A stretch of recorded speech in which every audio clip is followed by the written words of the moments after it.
this summit, and you missed a bit of the action yesterday. This event started yesterday, and it's been a lot of activities that have been quite illuminating. So according to our program today, we have lined up a series of activities that we are going to do to celebrate our children and also mark this particular summit. But most importantly is to also have you around to break bread with us and also with the children of Kenya during this particular summit. I am going to invite Mary Sheila to come and introduce the judge, who will then invite our guest to make a speech. Mary Sheila, please.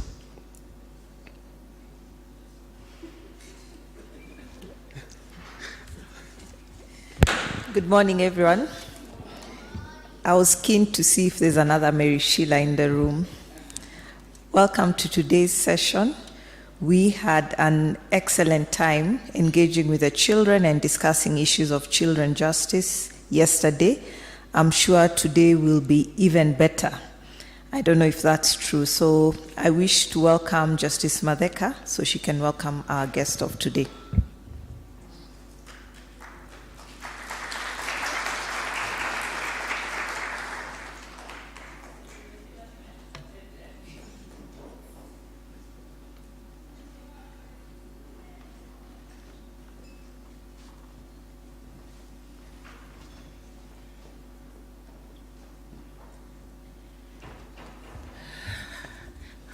Hatujambo.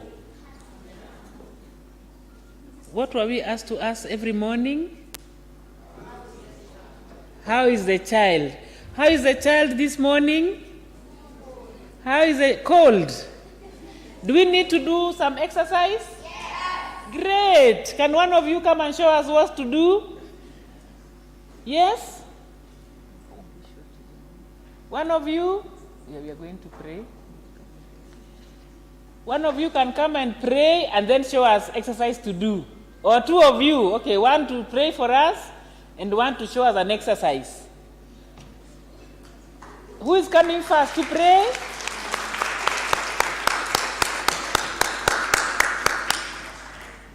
You will pray and then show us an exercise? Or which one will you do? You pray and the exercise? Bridget, I hear you are the one who will show us the exercise. And you are who? Okay, it is my honor this morning to introduce Pharrell to pray for us. Here's the mic. Yes, the mic is here. I can hold it for you. No. Yes? So you want to hold the mic for you. Just. Our Father who art in heaven, hallowed be the name. The kingdom come, the will be done on earth as it in heaven. Give us today our daily bread, and forgive us our trespasses, as we forgive those who trespass against us. Lead us not temptation, but deliver us from the evil. For thine is the kingdom, the power, and the glory, forever and ever. Amen. Amen. Thank you. Bridget, please show us what exercise to do, because people are called to simame. Please stand up. Bridget has said.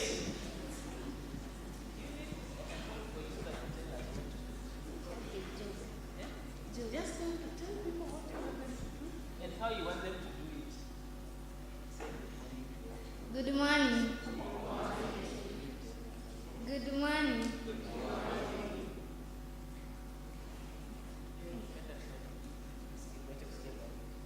We jog.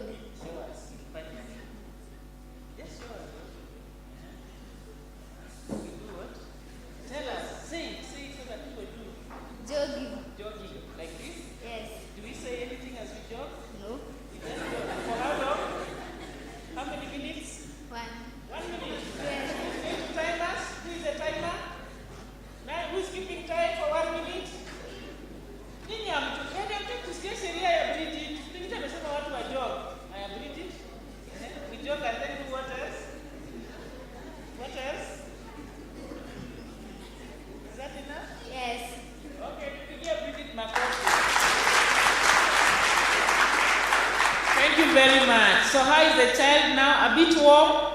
Yes. Okay, thank you.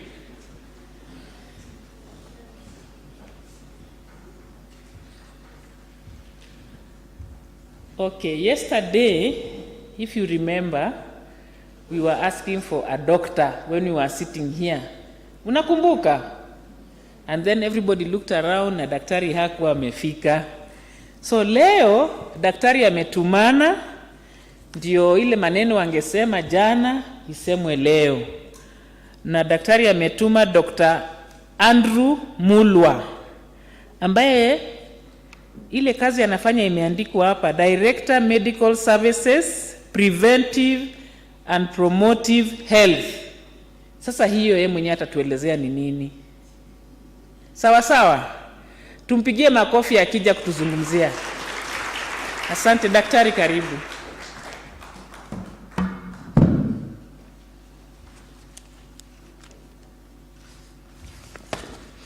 Thank you very much, Justice. Amjambo tena. How is the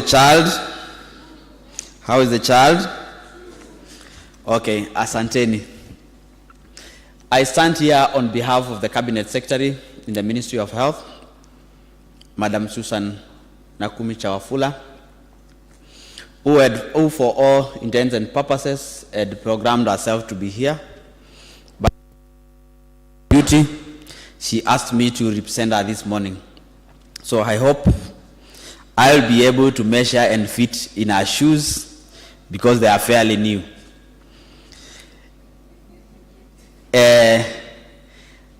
At a personal level, mimi nataka kuchukua nafasi hii nishukuru the team from the judiciary for inviting the Ministry of Health to participate in this second Child Summit. As a ministry, we don't take it for granted. We made every effort to ensure that our participation happens. And Dr. Wafula, who will be a panelist in the next session, takes all the credit for ensuring that the minister, myself, and the leadership of the ministry are fully appraised of this summit and actually participate. Tumpigieni makofi tafadhali.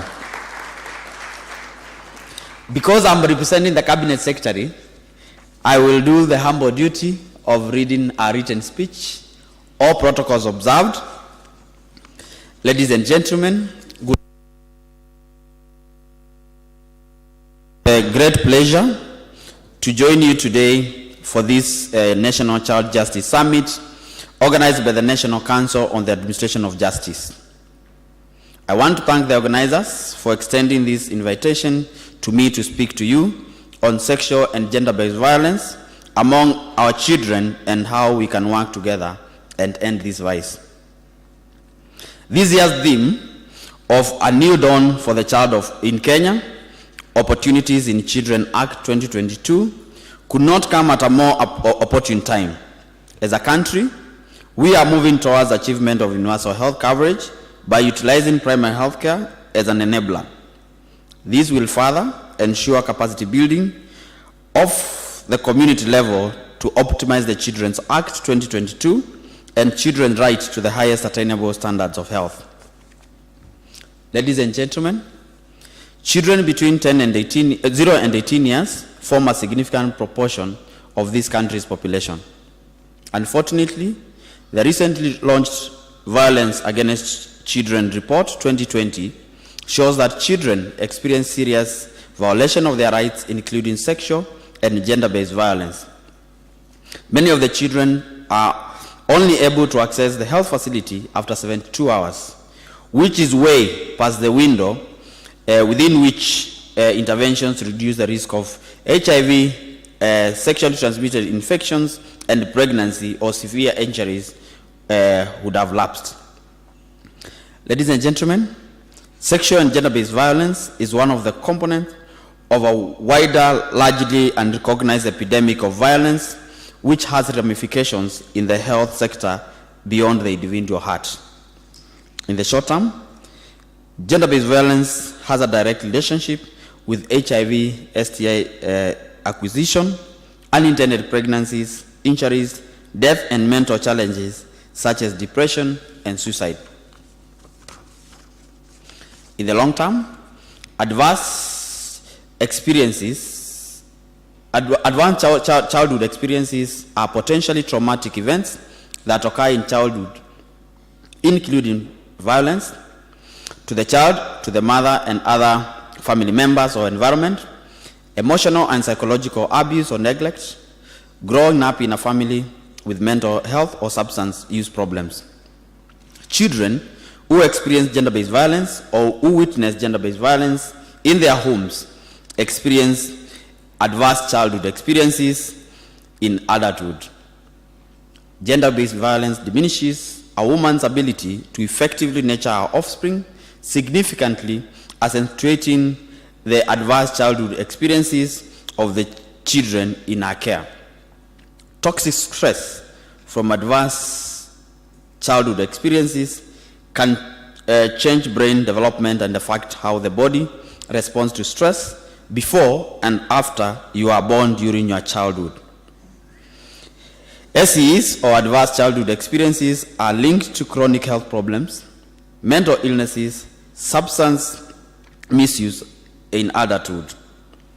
5 of the top leading causes of death are linked to adverse childhood experiences, and hence gender-based violence is costly to the health system in the immediate and the long term.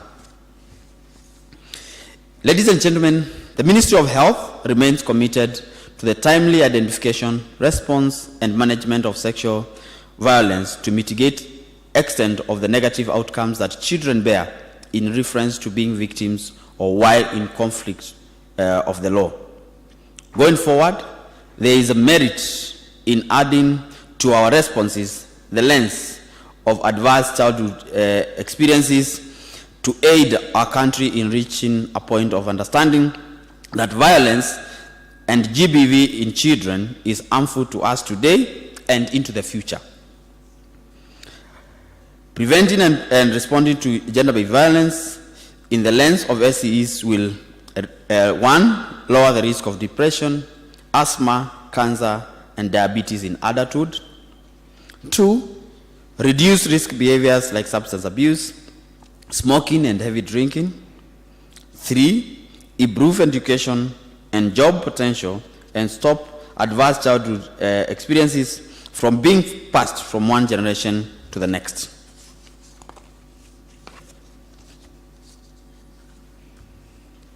There is need to invest in the prevention of gender-based violence and have timely holistic care in the event of gender-based violence to limit the immediate and the long-term impact. Like in many other sectors, we have noted that many of the service providers struggle with providing psychosocial support to the victims and their caregivers and forensic management of sexual violence cases. The same challenge is met when dealing with children who are in conflict with the law. The challenge is exacerbated by the fact that children often depend on the caregivers and the community around them to access these interventions, many of whom may be compromised and require support to facilitate the children. This dependency is also driven by the limitations of the child's developmental stage, financial ability, and also access to interventions which may not be child-friendly. Ladies and gentlemen, the Ministry of Health underscores the underpinning principle that all children require nurturing and protection as spelled out in the Children's Act to fully develop into productive citizens. As a ministry, we have noted it is imperative for children, whether as victims or those in conflict with the law, so that the systems are designed to be child-friendly and always addresses the nurture and protection.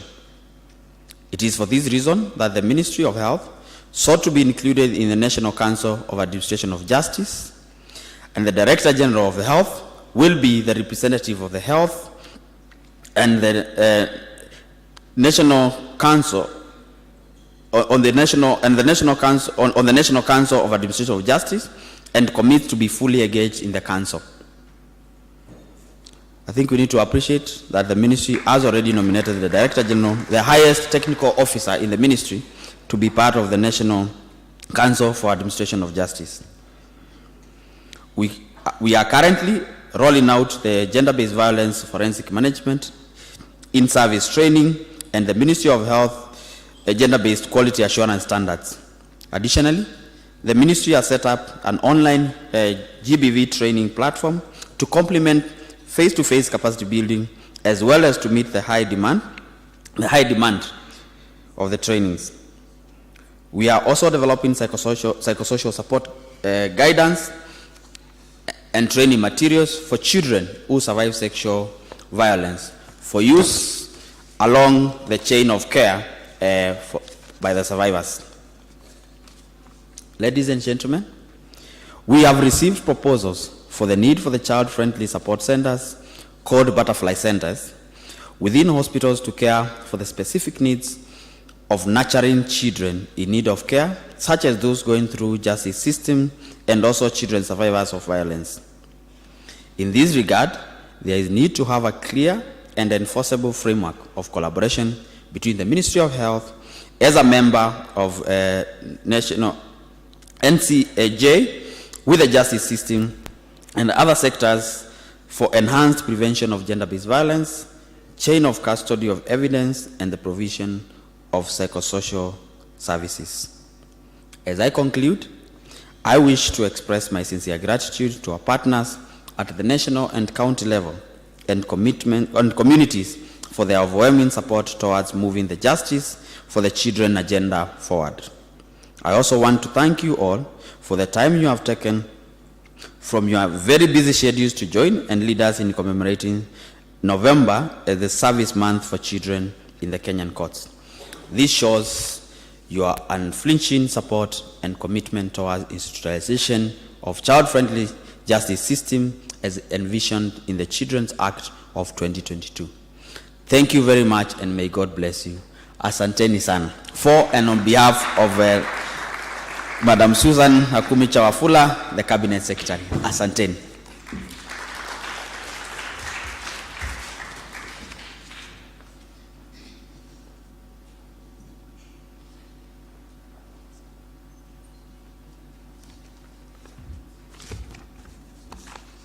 Thank you so much, Daktari.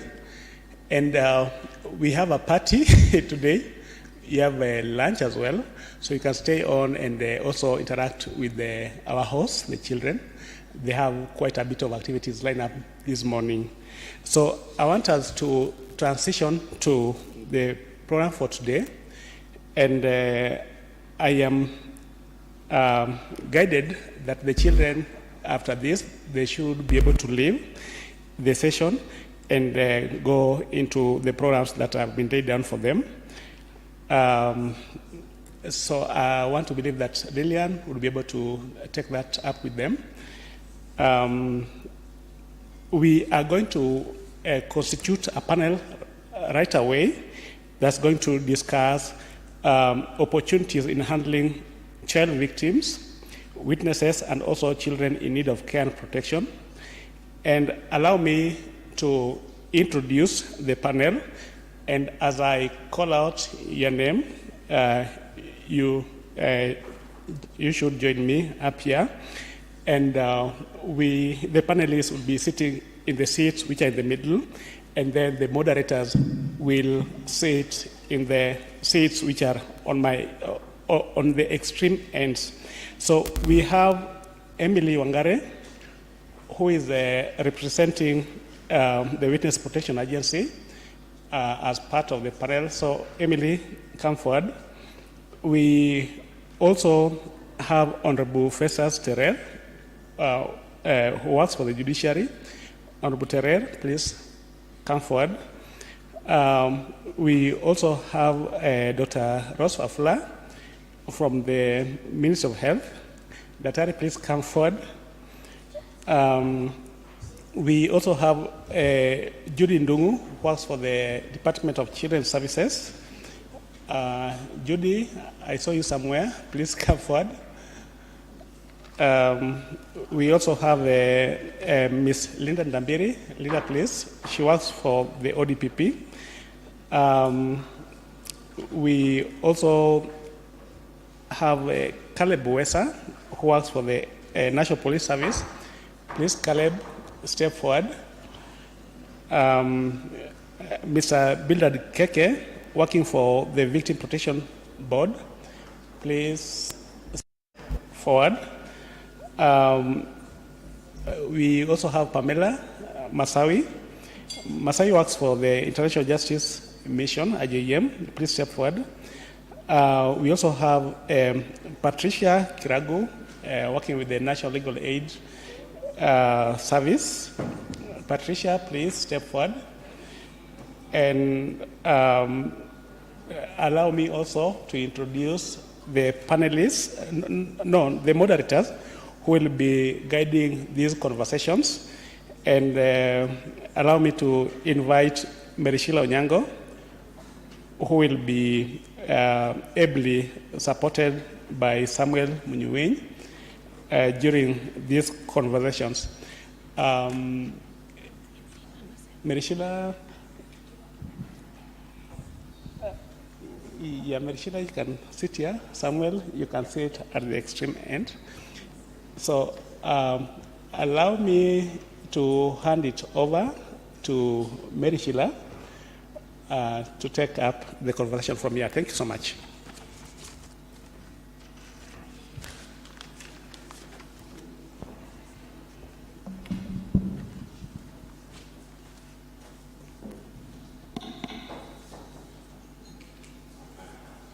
Let's just allow one of the panelists to join us.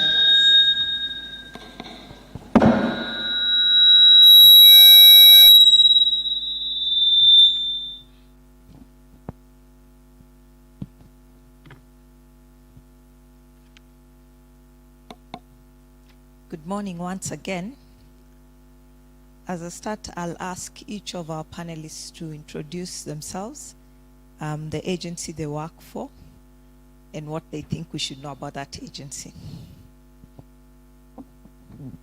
Good morning, everyone. I can see the children are not here, but we shall continue.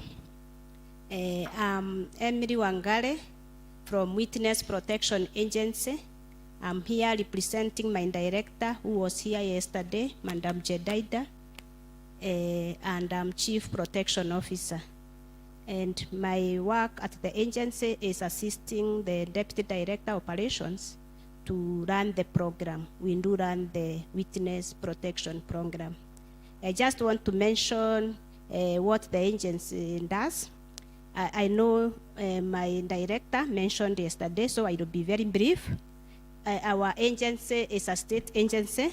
It's independent and autonomous, and is established in pursuit of Article 50 of the Constitution in conjunction with the Witness Protection Act 2006. It was not operationalized until 2011, and it is further guided by Witness Protection Regulations 2011 and Witness Protection Rules 2015. The objective and purpose of the agency is to provide special protection on behalf of a state to persons who are in possession of important information and who are facing potential risk, or they are intimidated due to their cooperation with the prosecution and the other law enforcement agencies. That is because they are, in short, we can say, those who are witnesses, state witnesses. I just want to mention some of the functions, what we normally do. One of them, we do establish and run the program where we have witnesses, and we manage them from safe houses. We also do determine the criteria for admission and removal from the program. Unfortunately, sometimes we do remove witnesses from program when they are not able to fit in the program, but that happens very rarely. Also, we do determine the type of protection measures to be deployed. When it comes to special protection, in regard to children, and especially in implementation of the Children's Act. I want to mention that children, they constitute a significant number of witnesses under the program. And you all agree with me that managing children, it requires a lot of planning, it requires a lot of special care. We do categorize them in various categories because they come in as individuals, and they have unique needs. We do have those who are accompanied, and these are children who come in the program with their parents or with their guardians. And these children, some of them, they are victims of defilement, very sensitive, and they need a lot of care, counseling.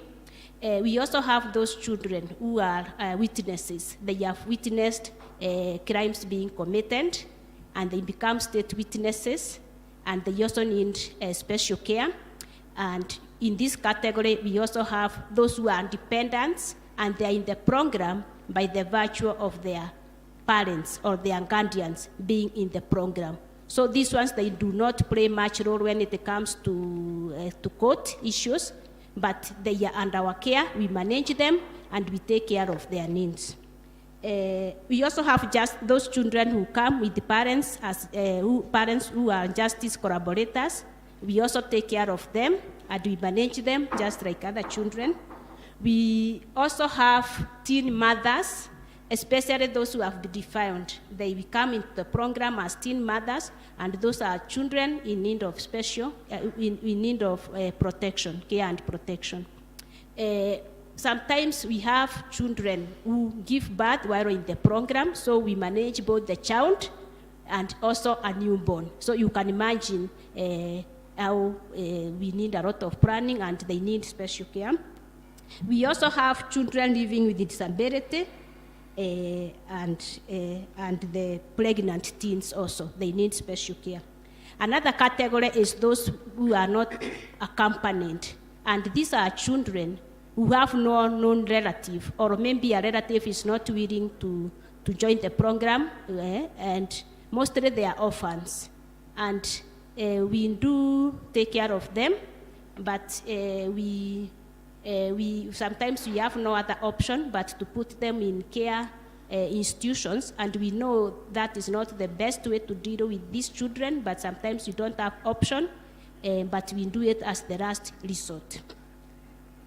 I also want to mention that our program is customized to adequately cater for children's best interest in respect to special protection. We do consider case-by-case basis, and also in terms of decision-making, in terms of discharge, when it comes to discharge, because we don't stay with the children forever, they have to go back to the society, and we do work with them in this journey. We don't just discharge them. It has to be well planned so that they can resume normal life, and so that they can feel that they have really been taken care of.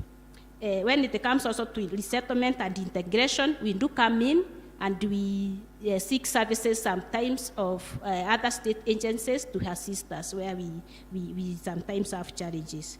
When it comes to the services that we offer, we do have a very vibrant psychosocial unit that works with the children. These children, they come into the program while they are traumatized.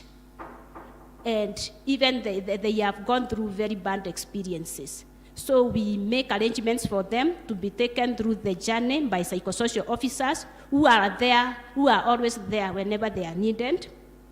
We do relocation when they are in danger. We do evacuation, and we do immediate evacuation.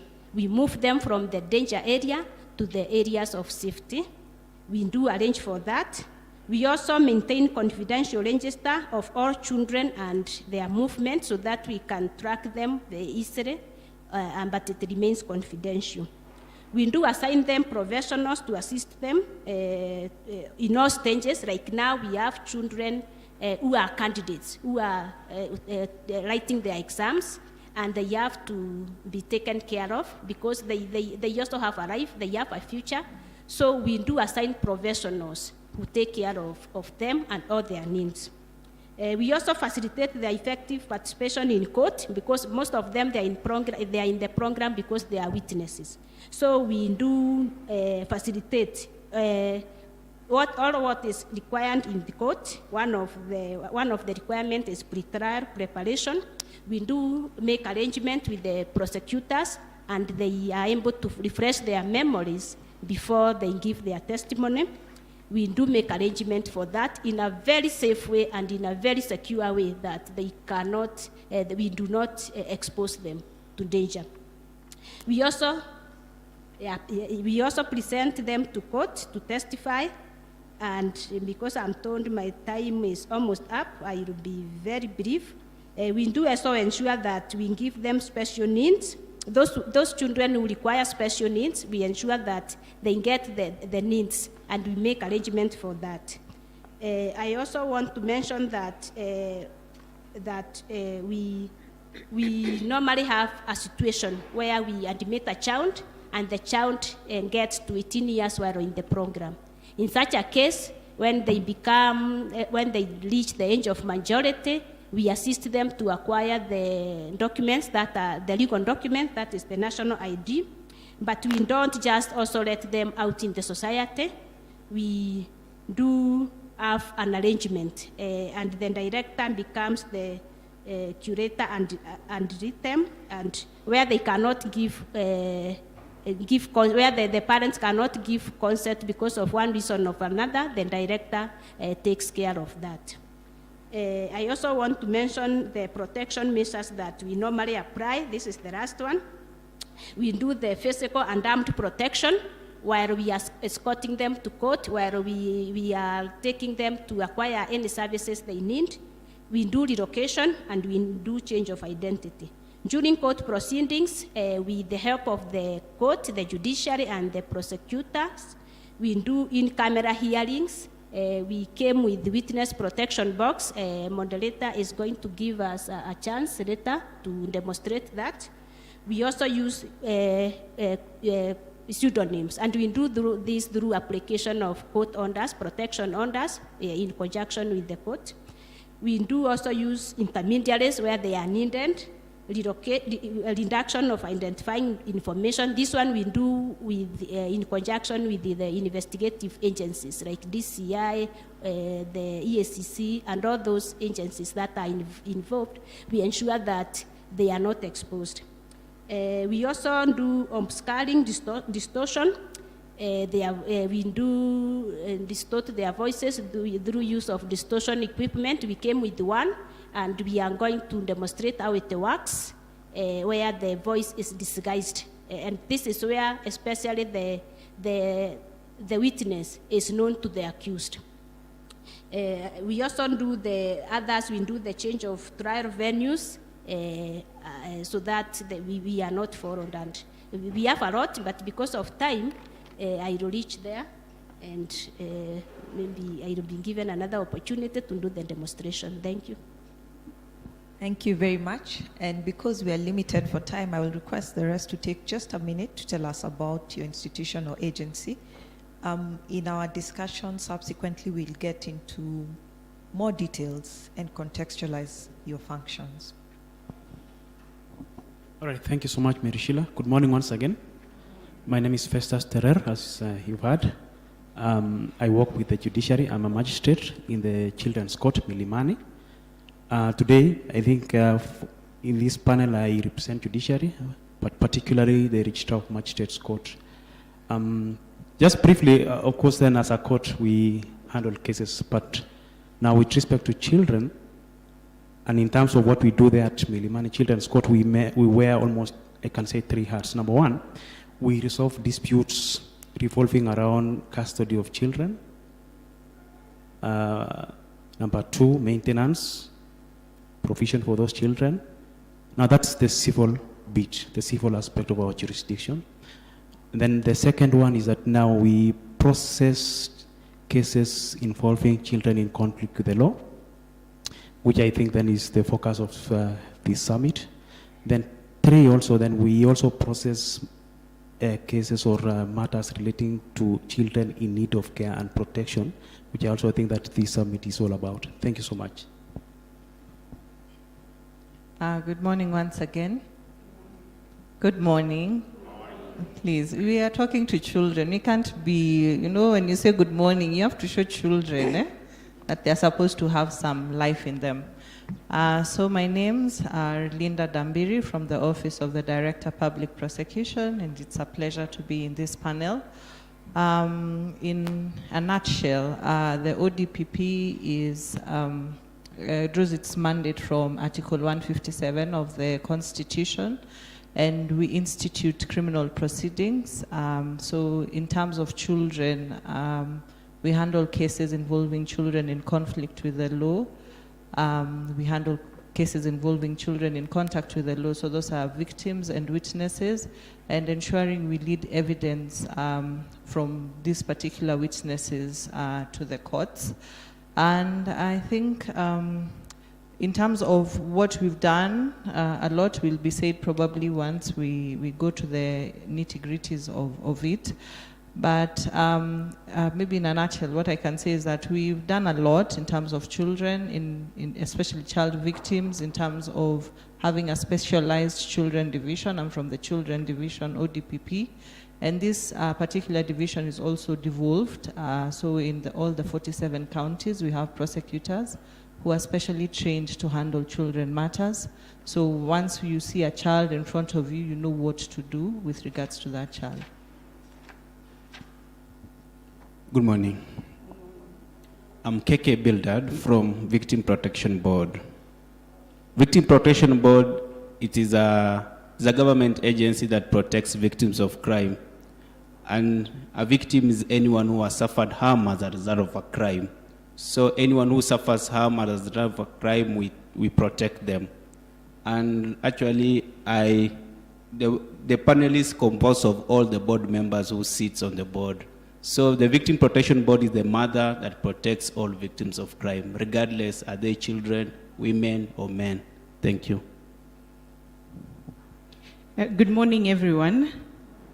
My name is Pamela Masakwi. I work for International Justice Mission, which is a non-governmental organization that works very closely with the criminal justice system. We work with various agencies within the criminal justice system. We provide legal representation to individuals who have experienced different injustices and are seeking justice through the justice system. In addition to legal representation, we also provide the psychosocial support. I particularly lead the psychosocial support team. We call it Survivor Services. And here we provide healing resources to these individuals because they come to us having been traumatized. And so we provide healing resources and work with them as they seek justice to case completion. We'll be talking a little bit more about some of the specific services that we provide. Thank you. Good morning. Good morning. My name is Dr. Rose Wafula. I'm a Deputy Director of Medical Services, also the head of the National HIV and STI Control Program, and assigned also to support the gender-based violence response, in which issues related to children's rights violation are also covered because of the magnitude that they suffer. I'm from the Ministry of Health, which is a government ministry, and I feel like I'll be repeating what the speech that was ably delivered by our Cabinet Secretary, but just in context, the health sector, we have the national and the county because it's devolved, and the national health sector is responsible for policies, guidelines, capacity building, and also data and information gathering that is critical for monitoring what is happening with regard to violation. And it is used for other sectors to be able to plan and understand the patterns that are being are observed across the country.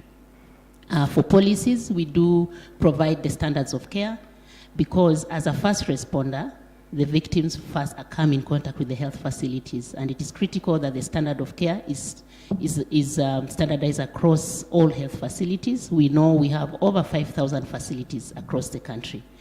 So that's the national government. The county government teams at facility level are critical because of providing the health interventions required in the acute phase of the violation, but also are the contacts for provision of evidential material, witnesses in the court as experts, and supporting restitution of these children when they come back to the community. So I think as we continue with the discussion, we'll speak specifically in terms of our guidance in the psychosocial support system, how we look at children, what we've guided, and opportunities moving forward as a health sector. Thank you. Good morning.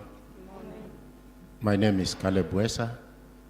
I'm a Deputy Director in the Directorate of Community Policing, Gender and Child Protection, which is domiciled at Police Headquarters, Vigilance House. In the Directorate, foremost we deal with community policy. And community policy means that we strengthen the community to help prevent crime. And we do this by talking to children who are with us today, don't know where they have disappeared to. We give them advice and make them aware of their rights. Because we realize most of the crime we deal with are generated by the youth, particularly alcohol and drug abuse, school unrest, early child marriage, teenage pregnancy, notable among others. So that is our special focus. Children is, issues to do with children is our special focus under community policy. Because in community policy, we prevent crimes from happening. And two, we respond. But more importantly is the preventive action, where we go to the communities. Already as we talk, I've dispatched my officers to go to Vihiga, Busia, Kakamega, and Eldoret. Thereafter, they will go to Coastal Region. The essence is to create resilience in the community so that the community is able to deal with the crime. Community creates crime, number one, through the youth. I'm emphasizing the youth who are present here today.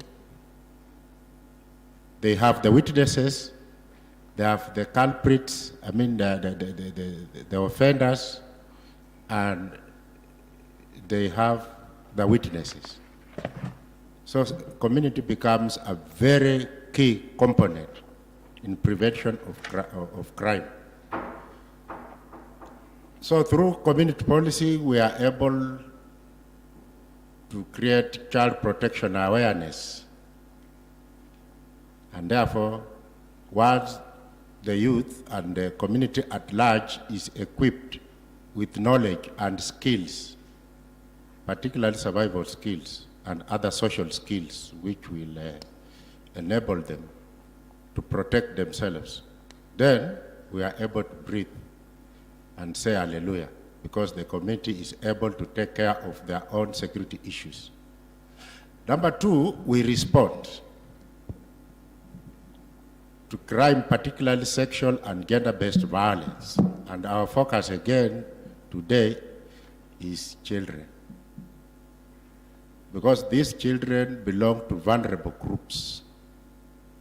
Women and children belong to vulnerable groups. And you saw it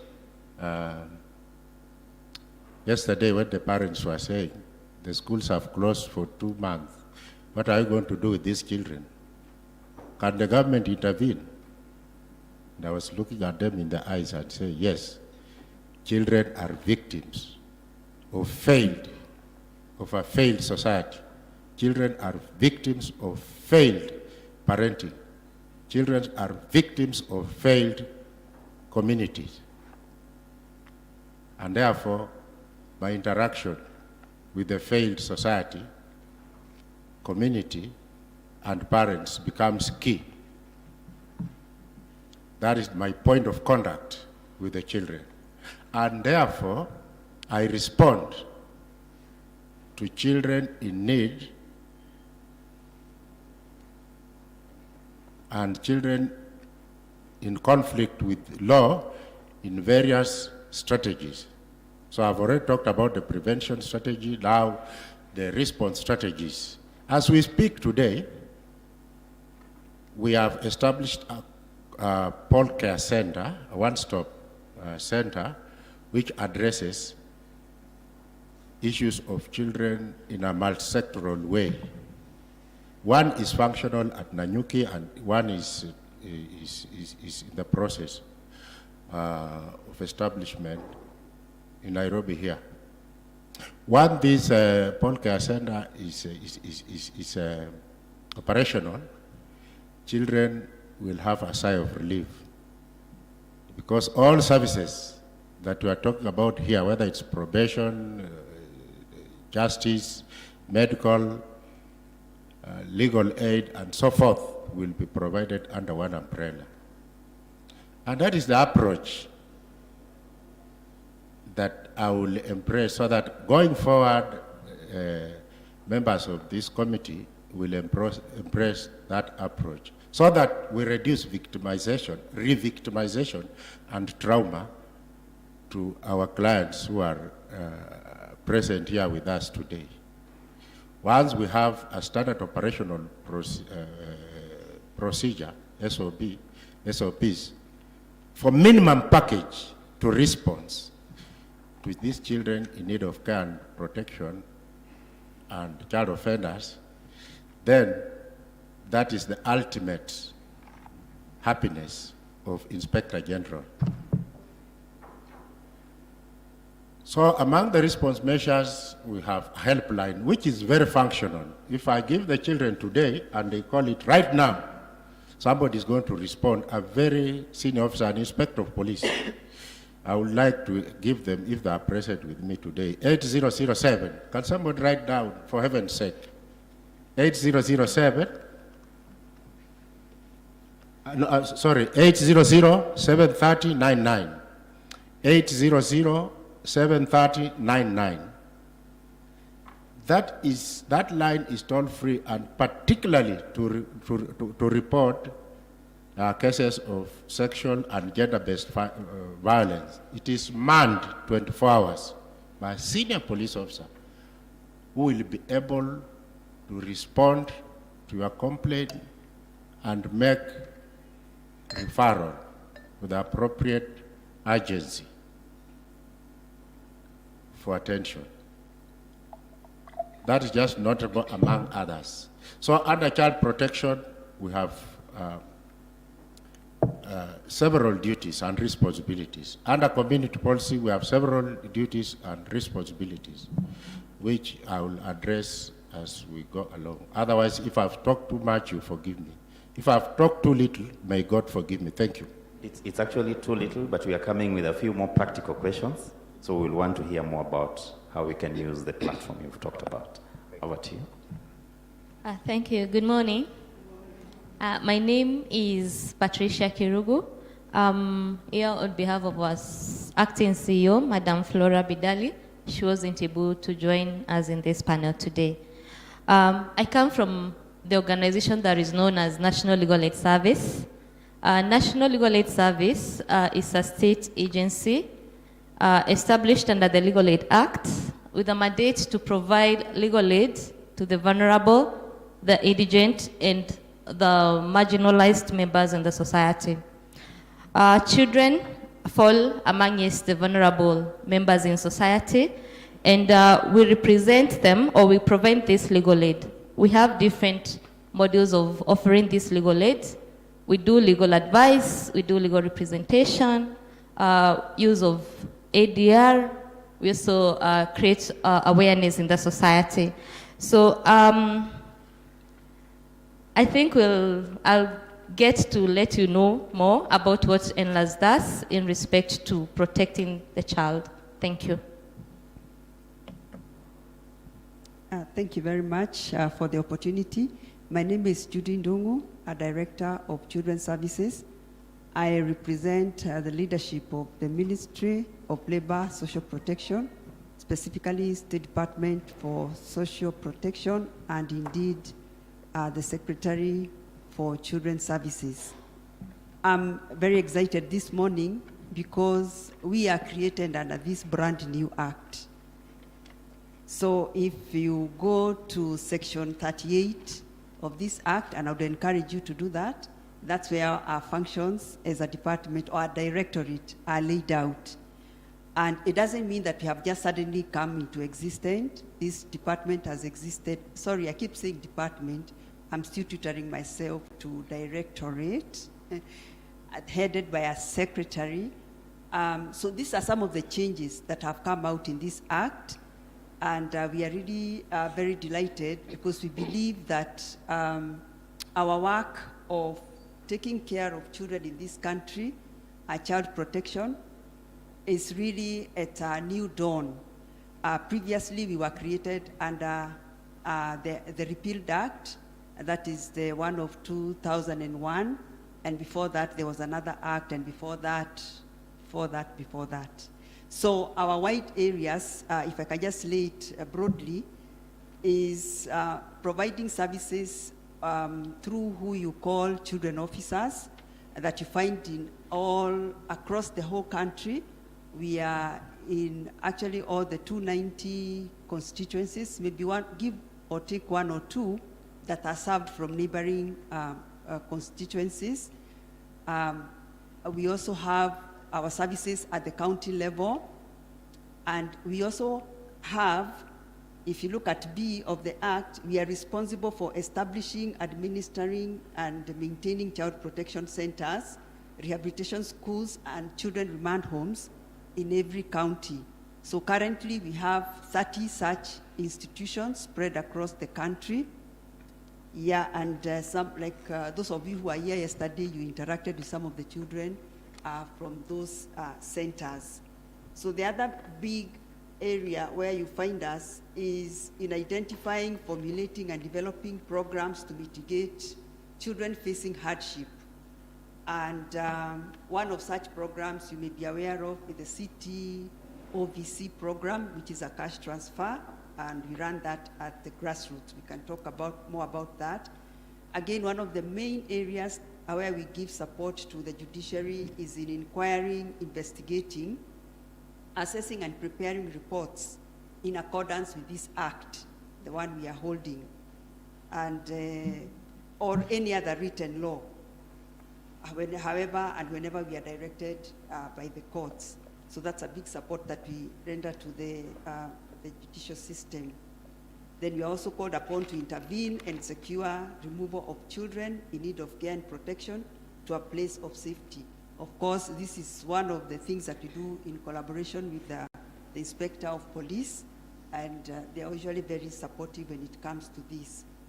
Then we also do, and this happens a lot in the offices I told you that are across in all the counties, we do promote family reconciliation, and we also mediate in disputes involving children, parents, guardians, or persons who have parental responsibility in the manner provided under this act. I'm preferring to read from the act because that's the way it has been framed, and because all you great minds came together to frame these things in this way.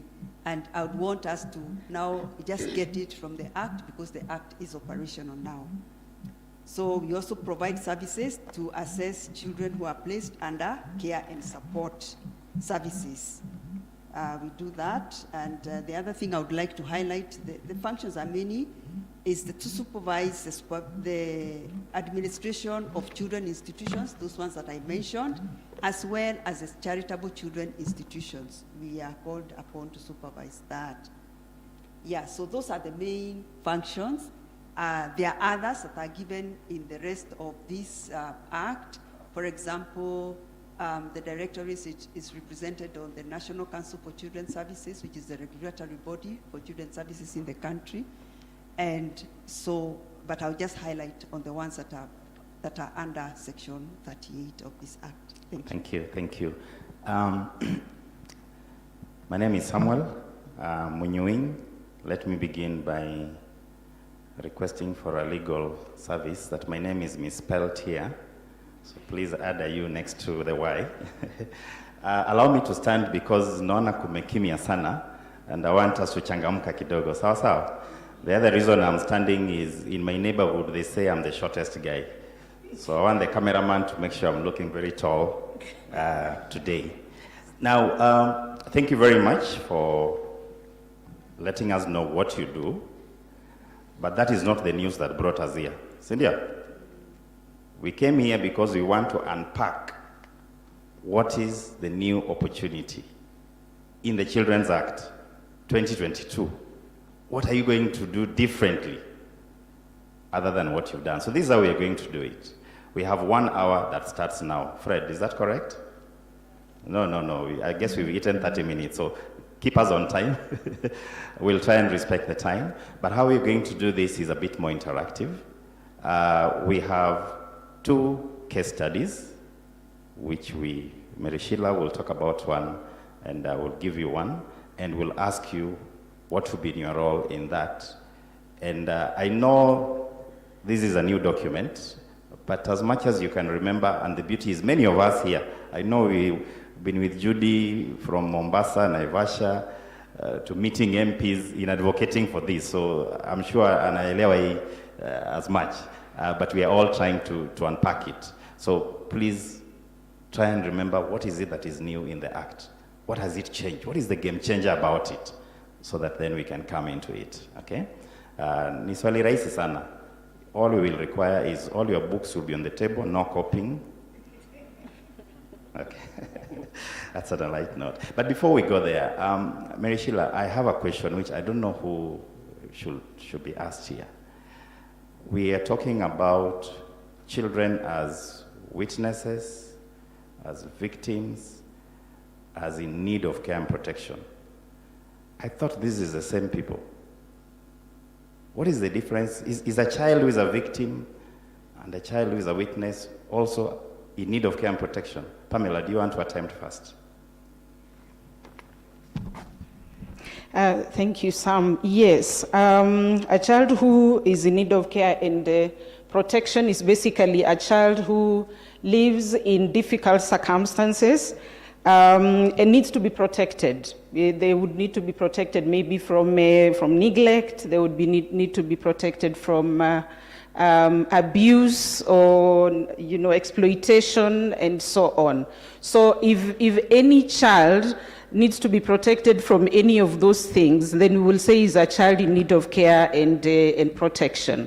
And we do know that also children who are even in conflict with the law, or children who are also, like for example, a child who has made another child pregnant, that is also a child who is in need of care and protection. Or a child who is a child parent is Pamela, a child in need of care and protection. Let me say like those pastors say, yeah. Hapo penye umeguzia, shika hapo hapo. Okay. We are coming back to that. All exactly. Right. Sijui umeiba notes zangu. Who else do we give this question? I have the privilege of asking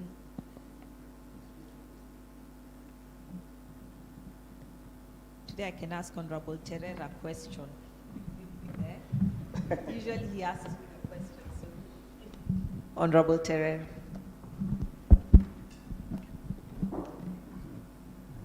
That question? Yes. No, all of them fall within the same category. They are children in need of care and protection. I think that's the simple answer. Okay.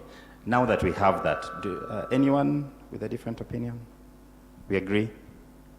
All the categories we mentioned here are children in need of care and protection. Now, allow me, because of the interest of time, to give out this case. So, as last week, as the children were preparing for exam, there was a case that was given. I think it's in Bungoma. I think it's one, I will not read all the names. There's Jackie and John. They are both 16-year-olds. They're in a day school. And, as the preparation for exams were coming, it was reported that, a complaint from the parents of Jackie that she's pregnant. And I think they're noticing it. She's already 3 months or so into the pregnancy, and they're accusing one of the boys they go to school with, who is also 16 years old, of having defiled her. In fact, the younger sister to Jackie, she's Alice, she's 13. According to the boy's family, they're saying she's been coached to testify. And there's a bit of threat now on that because they are a bit of neighbors. So there's a threat, and Alice, who is supposed to be witness of this defilement, is saying that, you know, she feels really threatened. So we just want to throw this out to us here. And let me begin with Caleb, right? That was the name? What will be your role in this, considering that? And then maybe we'll go to the witness protection. Okay? And victims protection. Okay, the three of us, and then we'll come back to another question. What will be your role in that case? As police. Okay. So we have two children, 16-year-old both. There's an accusation of defilement. The boy is accused of defiling the girl. But according to them, actually, behind the scene, they've been having a friendship because they both go to the same day school. The sister to the girl, a younger sister, is supposedly coached to be a witness that it is true the sister was defiled and is 3 months down the line. What will be the role of police in that? What does the new law especially give you? Okay, thank you for that question. As I said earlier, every time you look at the child in the face properly, you will not see a child offender. You will see a victim of a failed society, a victim of a failed parental responsibility, a victim of a failed community. And this particular scenario you are talking about is particularly confirms that indeed a child is a victim of all these circumstances I'm talking about. A child victim is not a success story. Now, if you look at the scenario that is being given, you can see that both these children in question are children in need of care and protection. Because if the parent is coaching a child to perpetrate certain lies, it means the child development and other needs are at risk. In terms of moral development and other needs. And then, particularly what I will do in this case, I will separate the two cases at one point, but at another point I will join them together. So both of them are children in need of care and protection. So my response would be, number one, at the functional level, call the parent of this particular child and the child. I'll summon both of them. And I'll look at them squarely in the eyes and be able to separate lies from the truth. One, this child requires to be rescued from this category of parenting. That's already poor parenting. That is the first intervention.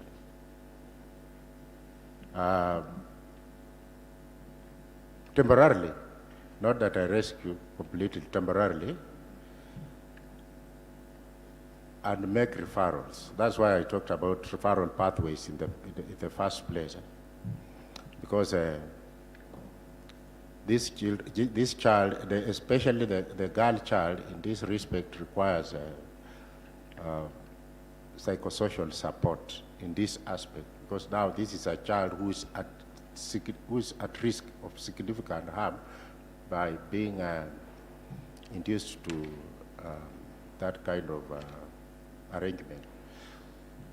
So the child will need support, psychosocial support, number one. Number two, the parent also requires some kind of assistance. But the boy who is being alleged of having committed this particular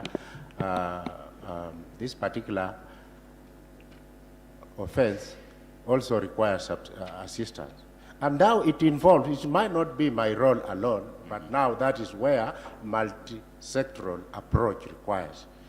Because this issue is coming from the community. Now you need again to involve members of the community from that particular community so that the issue is discussed at a level of the community. It's not a police responsibility to respond to this issue alone. So my response or advice would be, I will require to involve the requisite persons from the community or from any other agency to address these issues, not just a sole responsibility for police alone. Good point. But do you all realize that the police is the entry point for almost every case, isn't it? And so it's really important that, one, there is strong coordination. So towards the end of this, I will want to hear from a few of us, what is the opportunity again in the Children's Act in terms of enhancing your ability to coordinate and respond to such? How do you do assessment? Do we expect psychosocial or psychologists to be recruited in the police, or how do you immediately refer cases to Judy's directorate? Maybe to, is it Bildad? Yes, you can take on that. What will be your role, and just keep it brief, what will be your role in that case? Our role... Yeah, we can hear you. You can hear me? Yes. Okay. Thank you. Under Section 4 of the Children's Act, it comes and says, this act shall prevail in case of any inconsistencies between this act and any other legislation on children matters. And it goes to B, despite subsection 1, a provision in another legislation on children matters may prevail if it offers a greater benefit in a law to a child. I stop it there. And I go, the law says, children matters, when you are handling children matters, shall only be done on the best interest of a child. The Victim Protection Board will ask itself, what is the best interest of these two children? Is it proper for them to go through the legal process, or should we divert and maybe offer them psychosocial care, or maybe offer them alternative dispute resolution?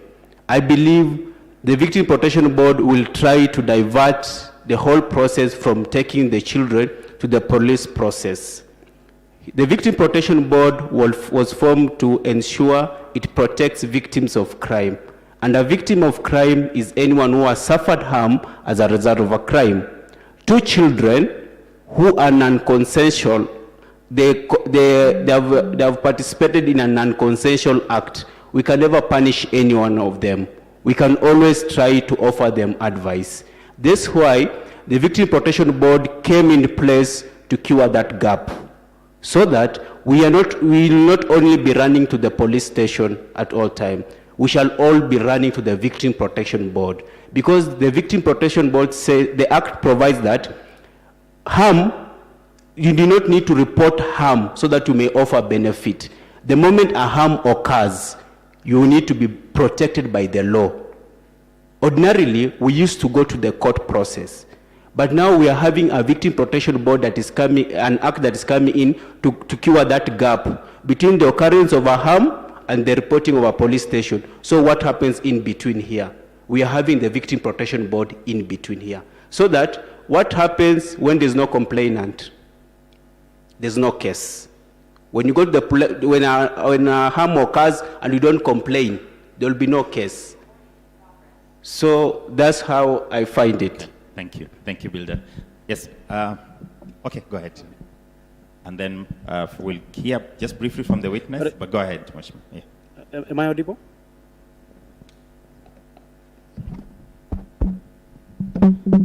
Sorry. I hope I'm not behaving like a magistrate, because we like interjecting and giving directions. Yes, my understanding of that scenario is that we just need to look at what the Act says. What the Act says and what our role is at every given sector. Because you see, I look at those scenarios, like we've said, is that the two of them are children in need of care and protection. So what does the Act says? Now for police, the Act says that is an authorized officer, police, children officer, anybody else, is that you rescue. Then what happens? You rescue and hand over to who? To Ndungu. That's a children officer. What will Ndungu do? She's supposed to quickly run to me as a court, then I issue an order for protection. So that is what the Act says. Then now, in between now, what is the interplay? At what point now do we bring in the Victim Protection Agency, the Victim Protection Board, and then the OTPP, issues of charging, issues of diversion, all those things. That's how I understand that scenario. Good guidance. Maybe she can. Okay, thank you. In my understanding, looking at this scenario, all those who are involved in this case, one, they are all minors as per the Children's Act. Some of them, they are victims who are vulnerable. We have this girl who is a minor, who is pregnant, and also we have this another child who it's alleged that is the one who is responsible for this pregnancy. So is we can say it's a child who is conflict with the law.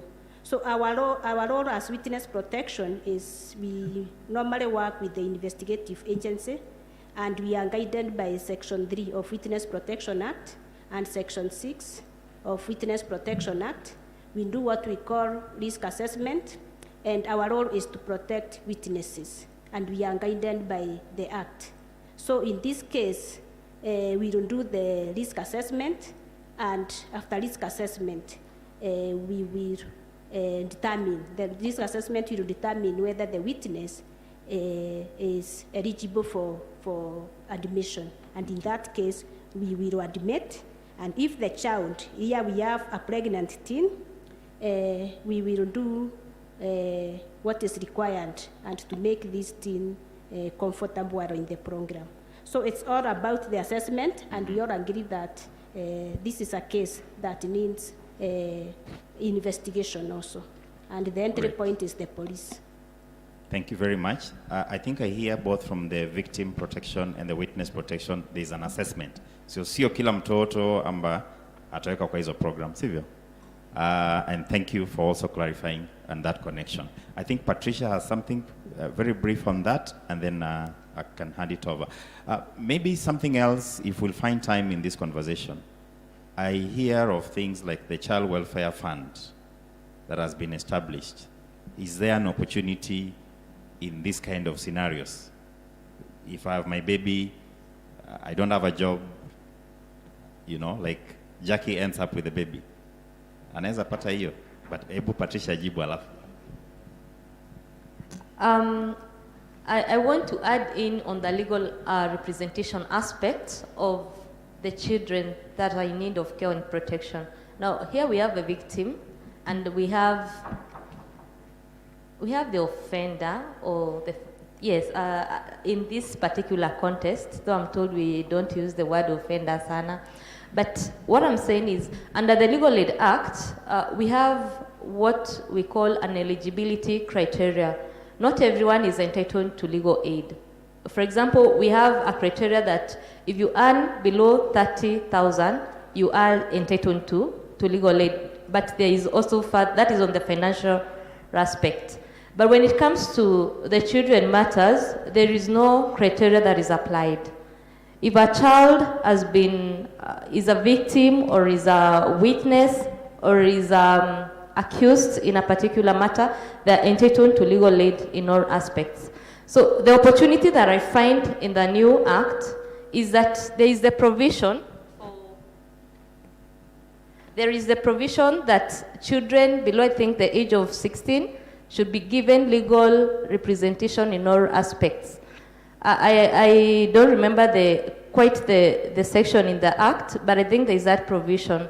So in the event that a child is a victim or a witness and requires legal representation, then I believe they should be given this legal representation. And the Act, our Act now, the Legal Aid Act, it says that the children are entitled to legal aid from the time of arrest all the way to the time of sentencing. I know national legal aid has its own challenges in terms of the people that, in terms of manpower and all that, but I'm also hoping that with time, we'll be able to provide all this legal representation to children. Thank you. Yeah, just a little, that's a tricky one that you asked me, but allow me to just weigh in on what the magistrate said. Indeed, when the matter is referred to the department, then we also take on. Remember, there are those two children we are talking about, but there's also the other one baking.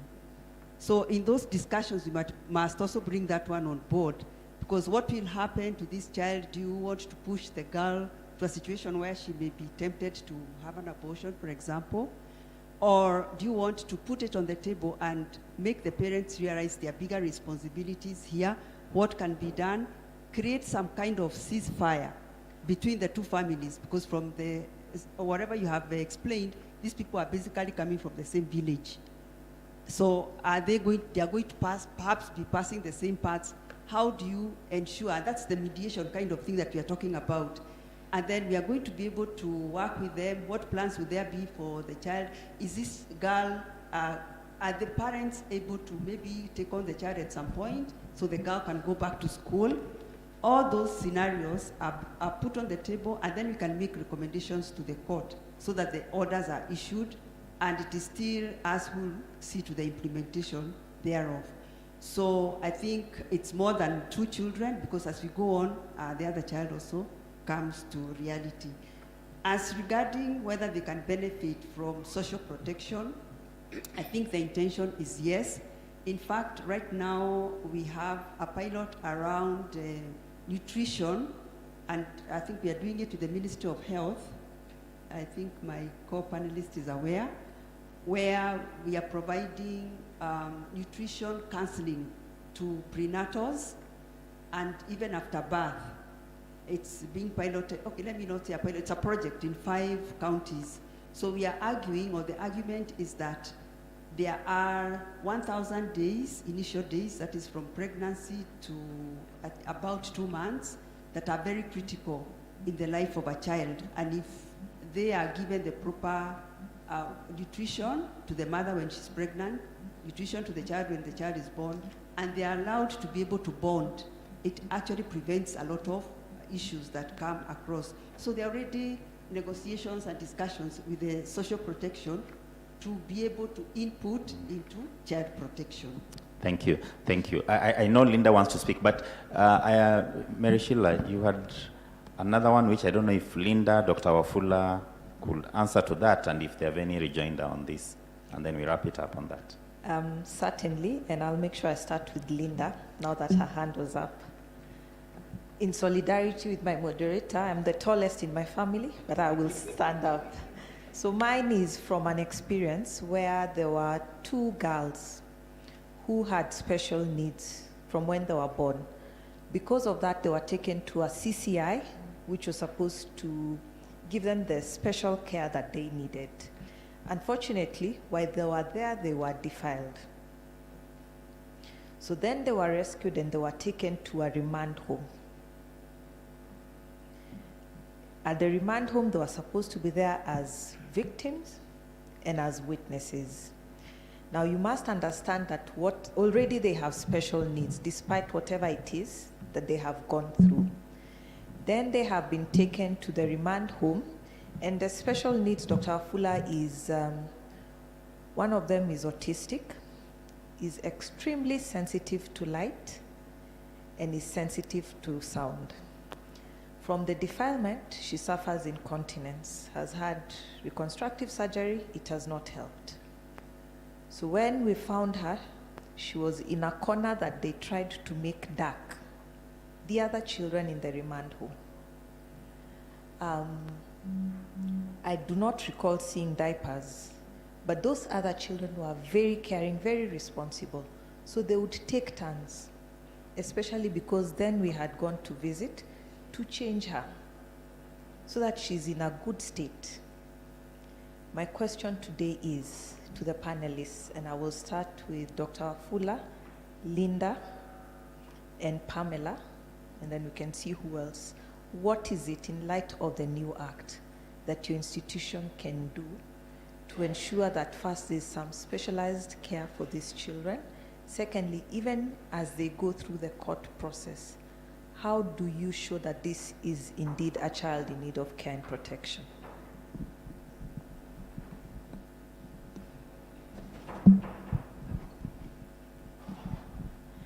Thank you for the question.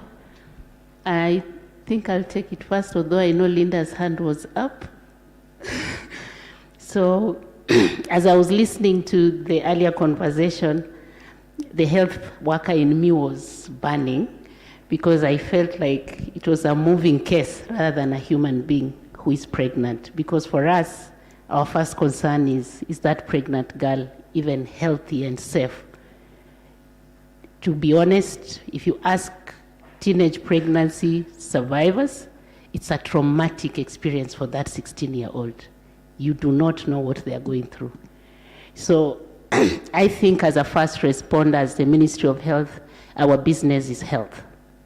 And health is defined as physical, mental, psychological, social, and spiritual well-being of a person. That is an international standard of what health is.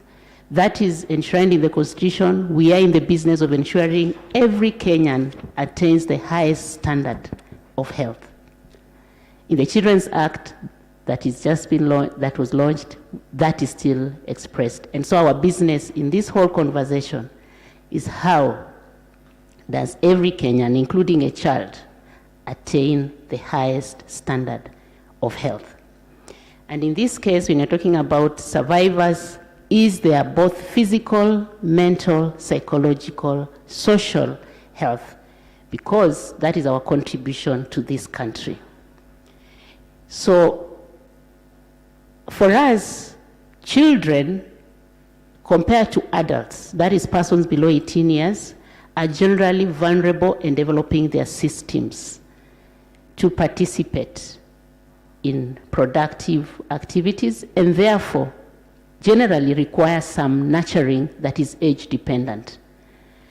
As per the speech, we have now evidence that certain occurrences can adversely affect a child's growth, and they are called adverse childhood events, some of which is what you've raised: pregnancy, sexual abuse, family conflict. These things affect these people, and therefore in the health sector, there is a push in line with the mental health policy, in line with the psychosocial needs, to consider these children who experience these things requiring a higher level of nurturing and protection from any other child.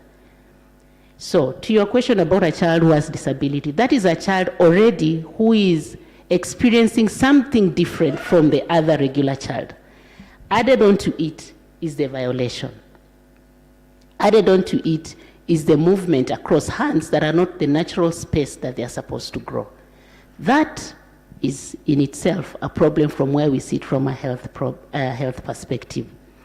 Last year, we did sit in line with our role of policy and regulation and reviewed with our stakeholders, how are we supporting such children who are experiencing extreme things so that they do not go through the cycle.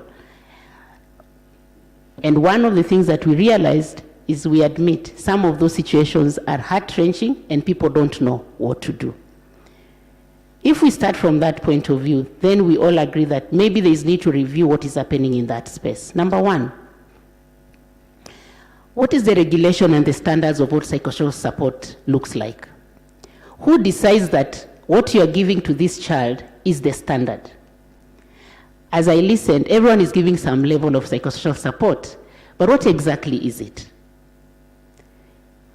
There is room for us to redefine what is this that we call psychosocial support to a victim, to a child who has experienced this violation, so that whether they've gone through the police officer or they've gone through the health sector, that standard is actually what is the right thing to be given to that child. Because for some people, it may include talking to a child for 5 minutes, but to other people, it may require 5-year follow-up, including post-experience in the justice system. So what is the standard is a space that we as health think needs to be addressed in the new space.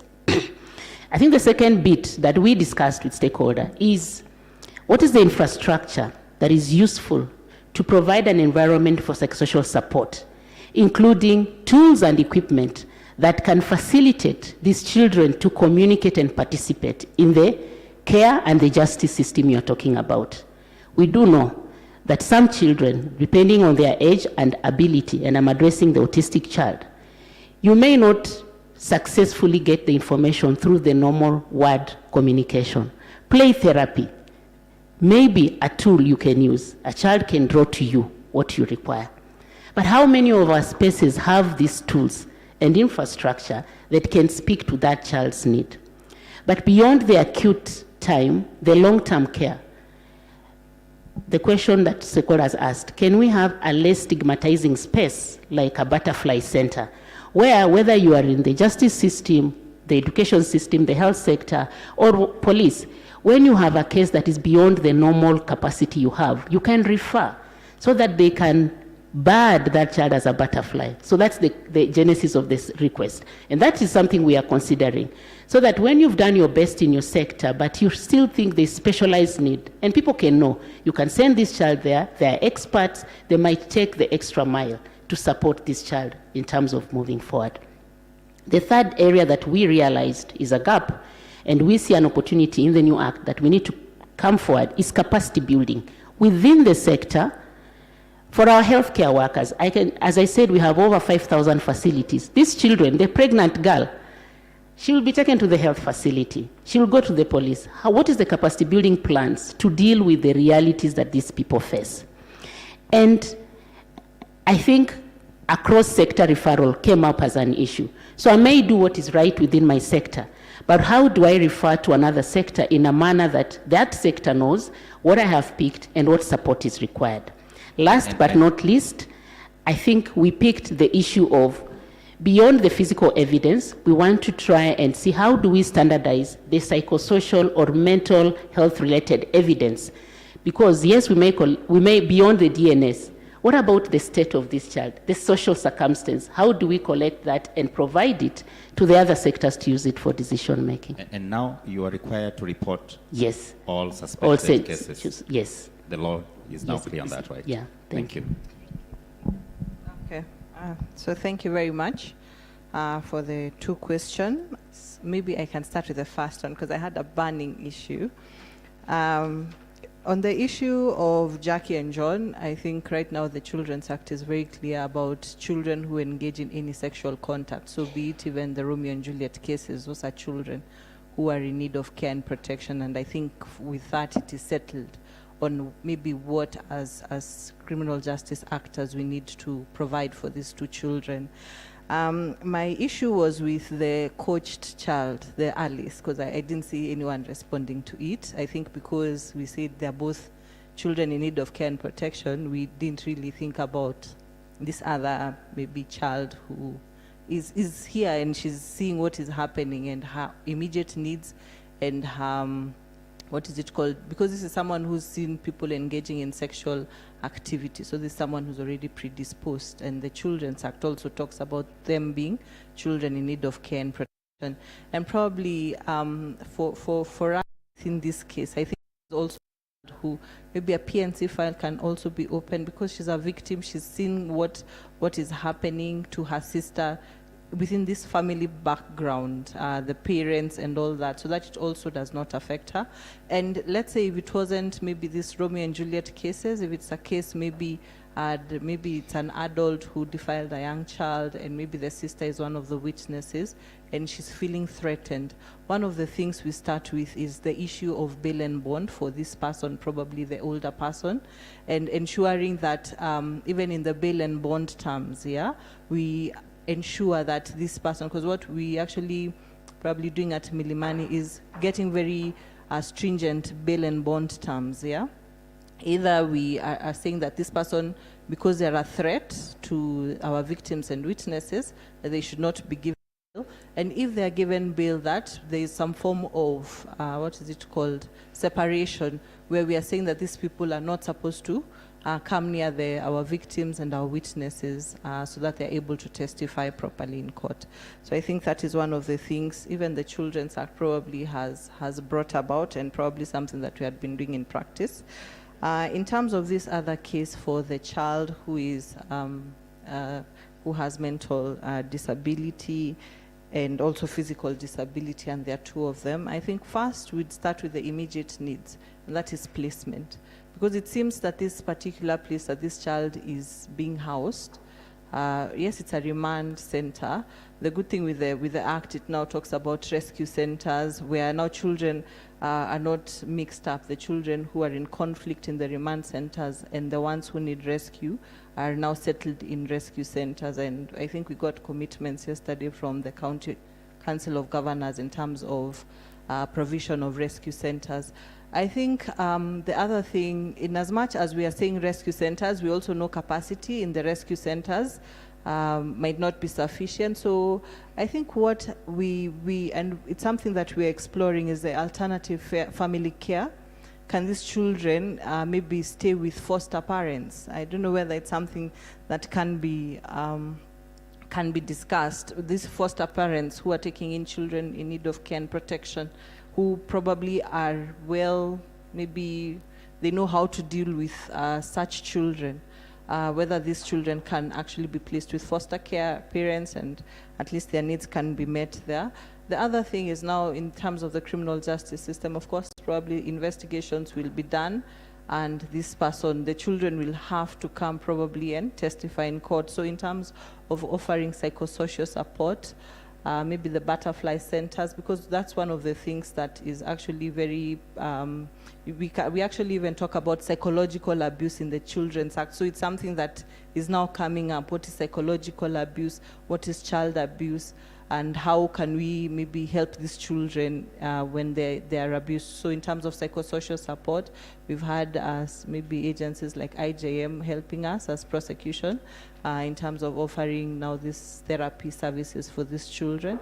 And for such a child also, probably because we are being told that she can't talk, she can't speak, maybe even child-friendly interview, where even child-friendly courts, isn't it? As ODPP, we have now the child-friendly interview rooms for pre-trial services for these children. And one of the other things is incorporation of maybe, if this child cannot move, maybe they're in a foster home and they can't be moved to the court because maybe of the light, can we leverage on technology, isn't it?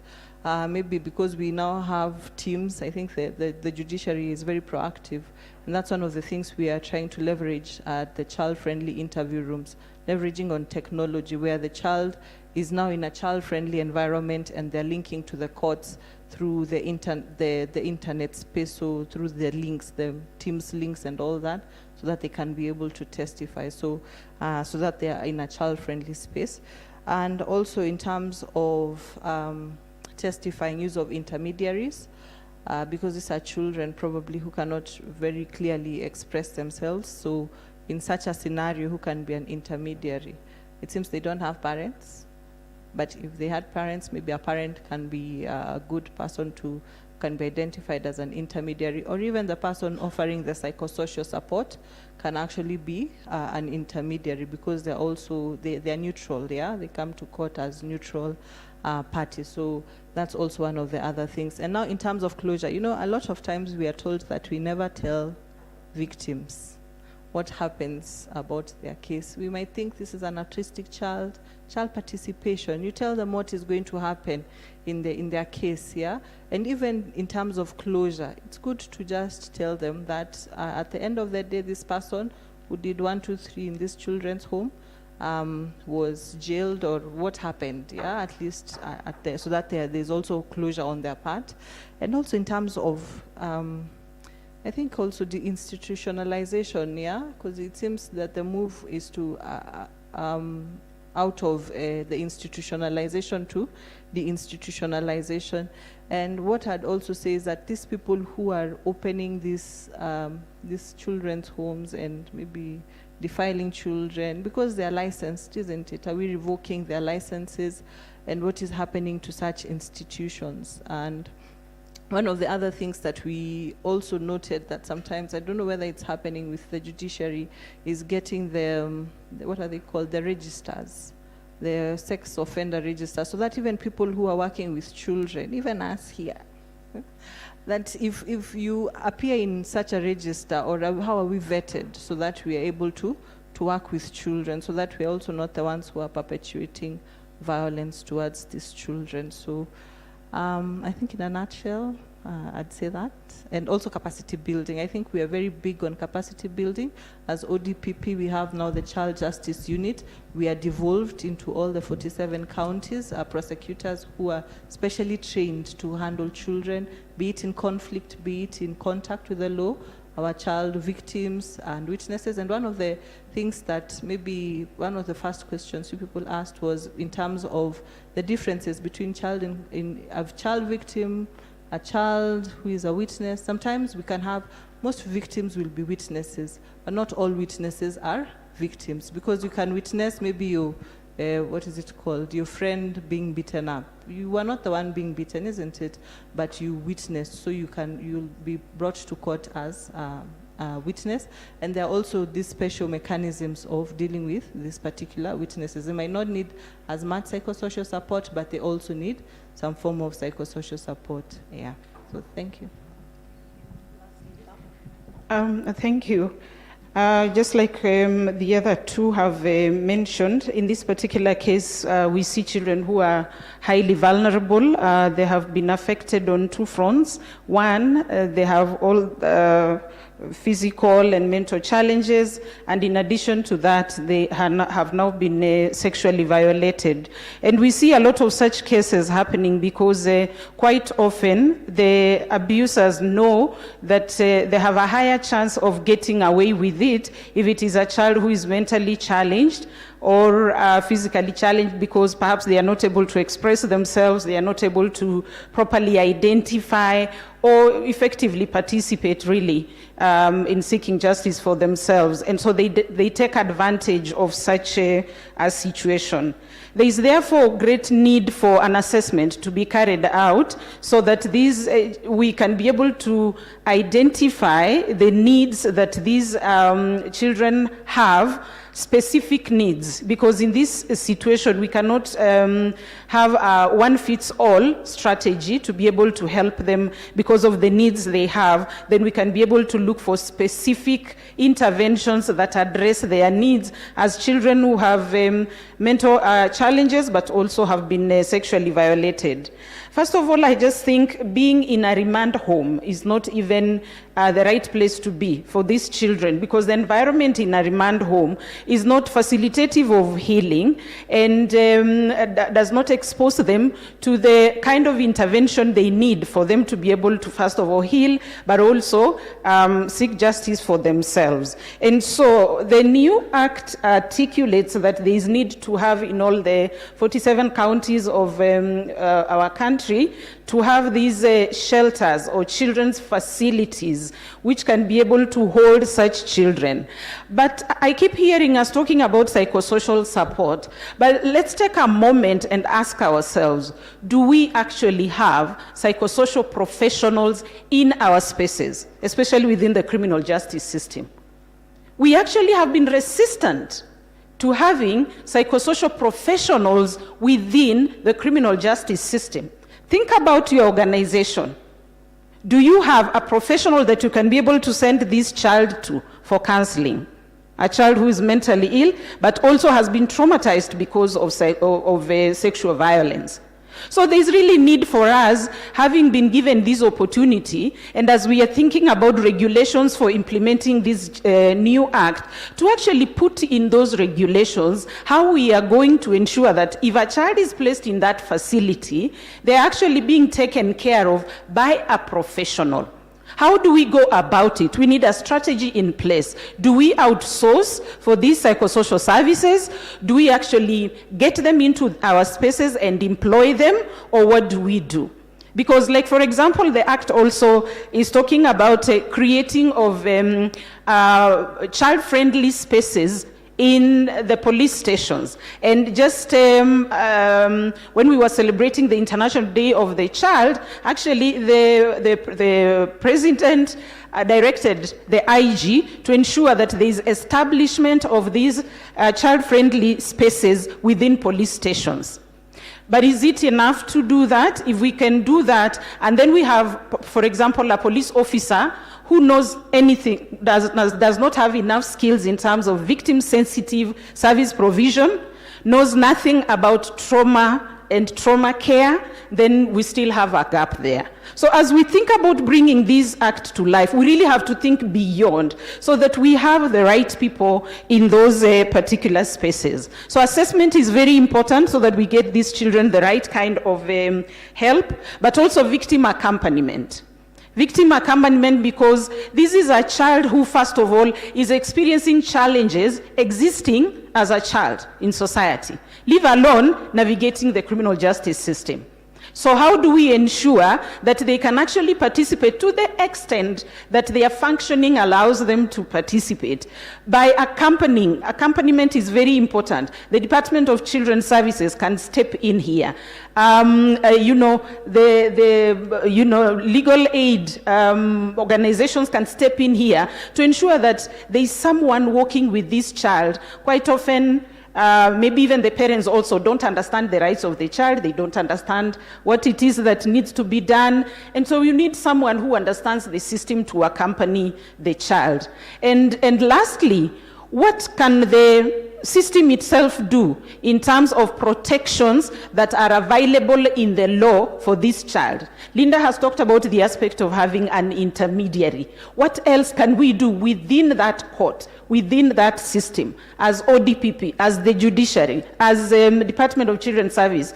What is it that we can do to ensure that we are actually putting in place the right accommodations for these children who on their own will not really be able to access justice?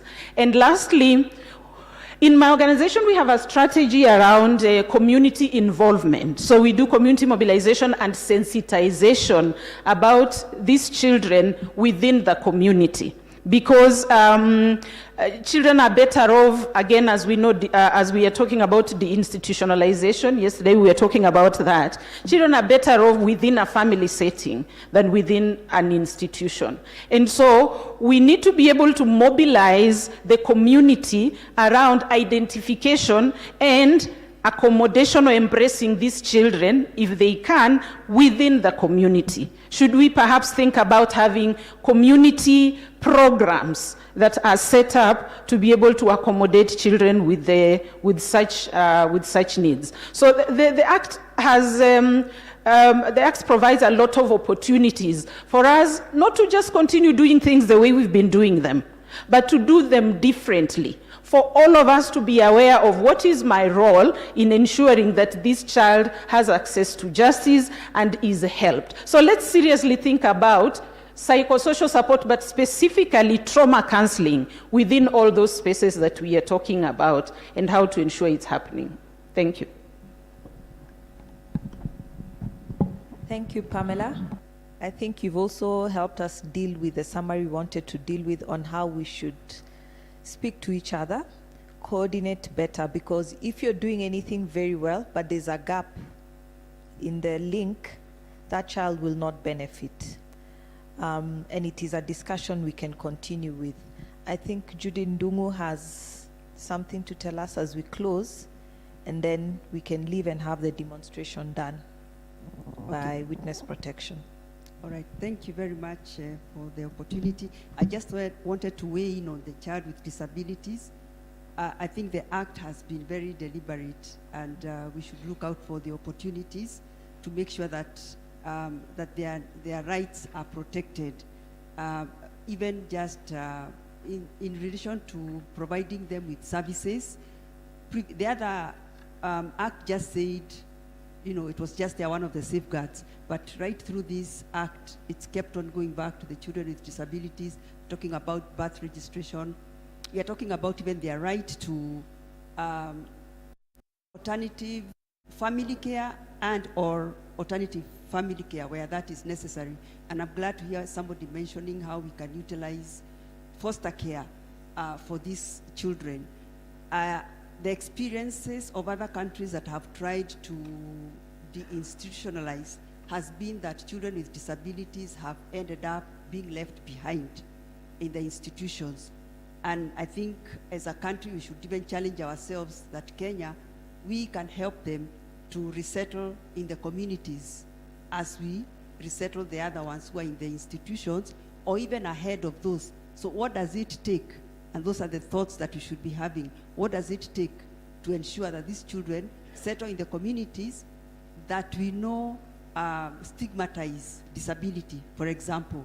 So what initiatives do we need to put in place to engage the community so that these children are not rejected a second, a third time?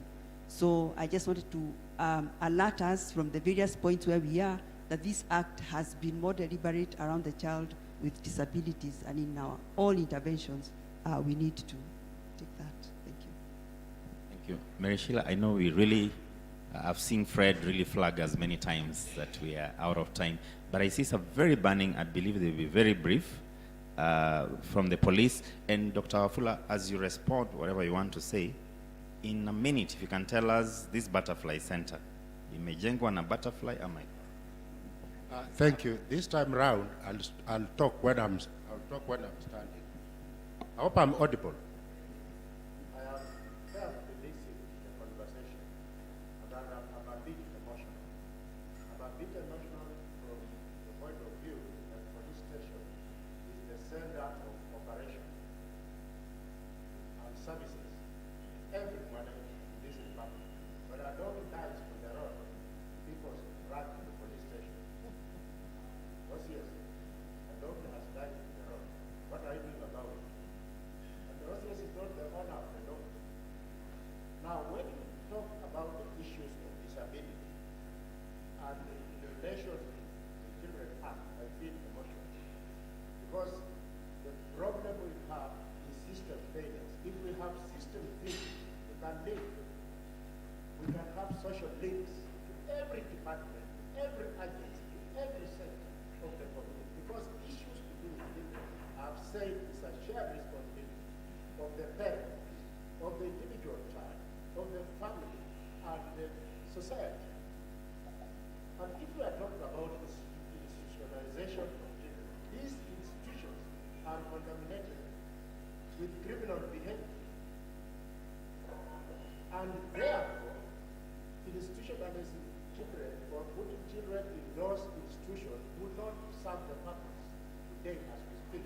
As I speak, the law, this particular Children Act, talks about child protection unit.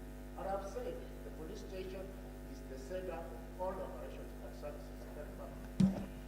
As we speak today, these child protection centers have not been filled in all police stations in Kenya. And then we are here talking about issues of disability, issues of institution, issues of what.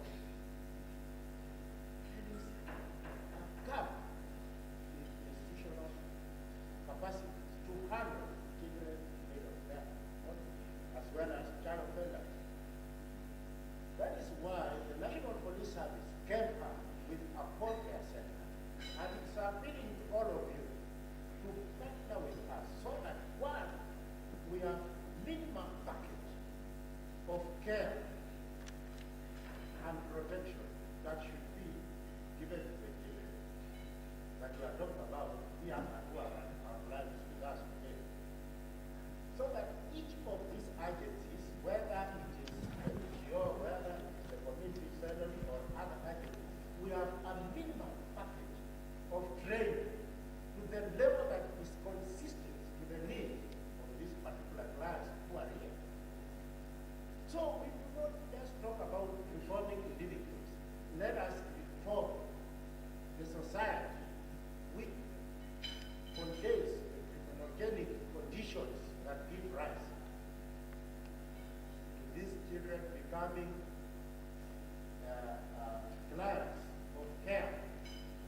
multi approach, so that now we have like the bond care, all these services that we are talking about are accommodated in the institution. We have the justice and legal aid, we have health care, we have medical treatment, we have all these services are offered in one. Otherwise, if we do not involve system thinking means that all your body can function as a whole while depending on each other. That is the way to go. Without that, then we shall sit here and the clan is looking at us, and the clan will leave this place more emotional, more displaced, and more confused. So let us not generate confusion. Let us come up with measures through system and social linking that will be able to give productive service to this. As we talk about response services, let's think about prevention services. What are preventive actions that we should put in place so that we come up with a community resilience, a community that is able to take care of its own public safety, a community that is able to take care of issues of delinquents with children. I would have talked much, but I'm becoming emotional. Thank you. Thank you. Thank you for the opportunity to speak again. And I'll just wanted to speak on the issue of regulation standards in line with the new act. I think what we have noted in health is that everyone is trying to do something, but that something is not standardized. So in the spirit of system thinking, the guideline that was spoken about by the Cabinet Secretary around psychosocial support is looking at how do we regulate the providers, the space that they are providing, what they are providing, how we can monitor that. And that guideline is not only intended for health, it's a multi, stakeholder. And we do hope that you will engage so that you say and participate in defining what works in your space, if the issue of who can work in your space, how health can support you to have that person. Specifically on the issue of butterfly centers is part of the discussion that was held in terms of meaningful engagement with children and involvement of children. It is important that we consider even whatever structures or spaces we create, that they are less stigmatizing. And we asked children that we had, and we do hope that when we put this in place, we'll also hear from them. What is the space that most speaks to you as children? Is less stigmatizing, but speaks to what we want. And the concept of butterfly is about molding a caterpillar to what it's meant to be. And that was what young people told us. But we hope that in moving to implement it, once the guideline is out, the children will also speak to, is that the name they want? In Canada, they are called zebra centers. In Kenya, it's allowing children to speak to what we are even putting in place as systems. So again, we hope they will consistently say that is how they want to call those centers, so that the rescue centers have a name that is appealing and speaks to the space we want for these children. Thank you. Thank you, Dr. Afula, and to thank all our panelists. I am sure they would appreciate a round of applause from all of us.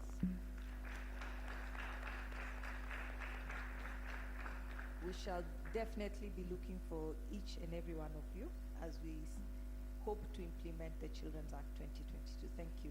I'll now invite Emily, as the rest of us leave the stage, to give us a demo on the witness protection box. Thank you. We are setting up the witness protection box, and we are going to demonstrate how it is used in court, and also we have voice distortion equipment that we are going to use. We are going to have one of the children use them. We are going to look at a scenario where the child will ask that child questions, and she will be speaking with a normal voice. Then we use the voice distortion equipment, then we can see the difference. So Alice, kindly, can you call the child for me?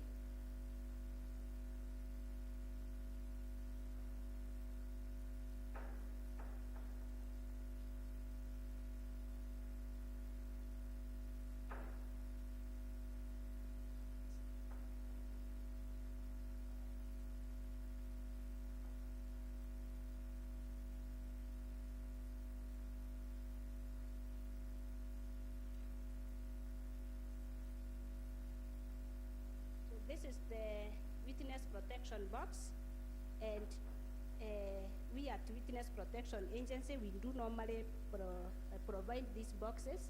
Ideally, all the courts, they are supposed to have this kind of structure, but unfortunately, because of the issue of funding, some of the courts, they do not have this. But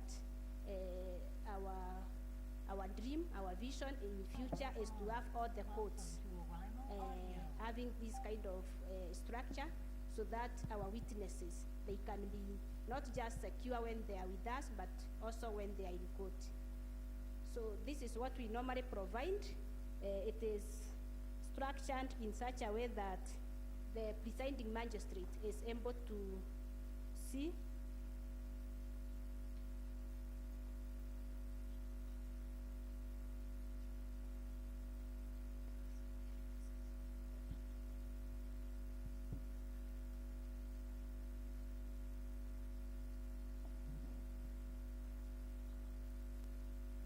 this is idea. This is how it looks like. The witness sits at the center, and we ensure that the witness is comfortable. The presiding magistrate is able to see the witness plus the prosecutor.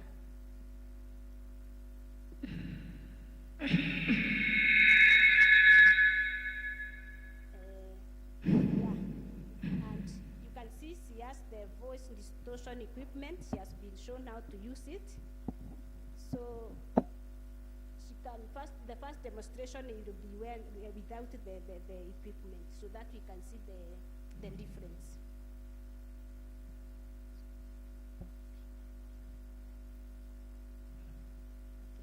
So I'm going to ask her, what is your name? My name is Dan. Yeah, can you remember the day, 8th of November, 2022? Yes, I can. Can you tell the court what happened? I was walking with my friend when a man appeared in front of us and grabbed one of us, and the next day I reported it to school, and the teachers took an initiative of taking care of it, and later in the day, a report came about that she was found dead. Thank you. In short, you have heard our voice has been distorted, and it is coming out like somebody else is speaking. So this is not just, we don't just do the voice distortion, we also do we disguise the witness such a way that even when she's coming out, she cannot be, no one can, identity cannot be known. Yes, I can see a question. Yes.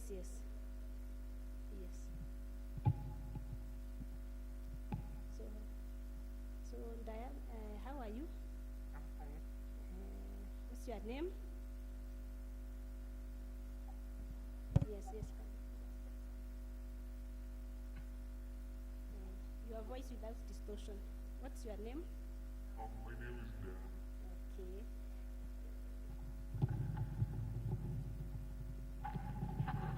What's your name? My name is Daisy. Okay. And do you remember the 8th of November 2022? Yes.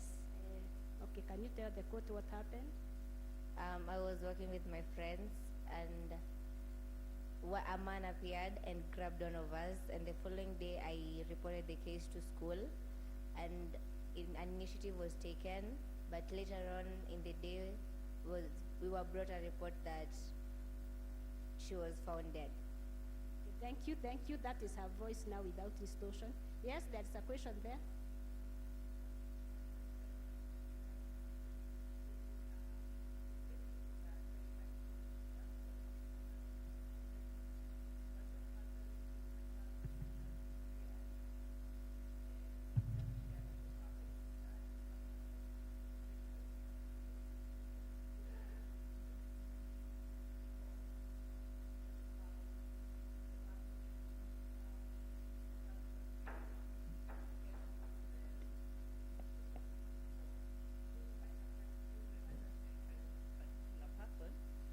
they're not under any form of protection. They are coming from home, coming to court, but they are just terrified of this particular person. And sometimes you find some of them are very young as 5, 6. So putting them in a box like that alone, sometimes they are so terrified they don't want to speak. So we usually twist it or maybe it can be a discussion where the child now is outside with the prosecutor, with the psychologist, with a friendly person, even with the court, so that the court is able to see the demeanor. Then the accused person is there but can be able to see what is the proceedings. So I don't know. So in that case, I believe we work with the prosecutors. We don't just do it alone. We work with the court and the prosecutors and the other protection measures, like hearing in camera. There is, we can do it virtually. So the other protection measures which we can use, apart from this one. This is just one of the protection measures.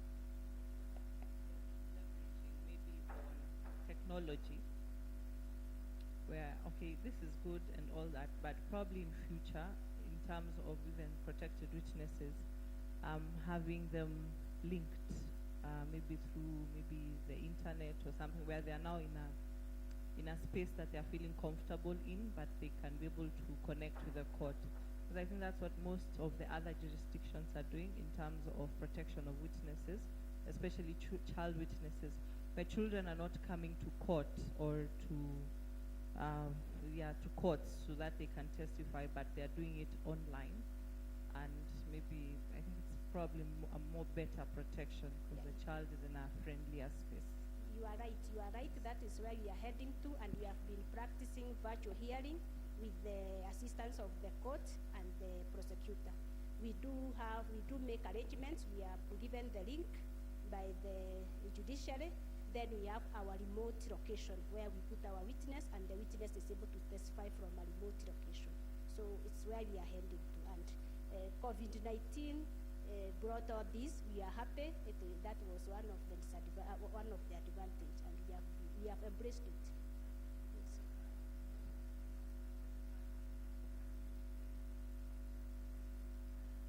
As ODPP, we have the child-friendly interview spaces in like 6 locations, which maybe you are invited to come and see how they look like.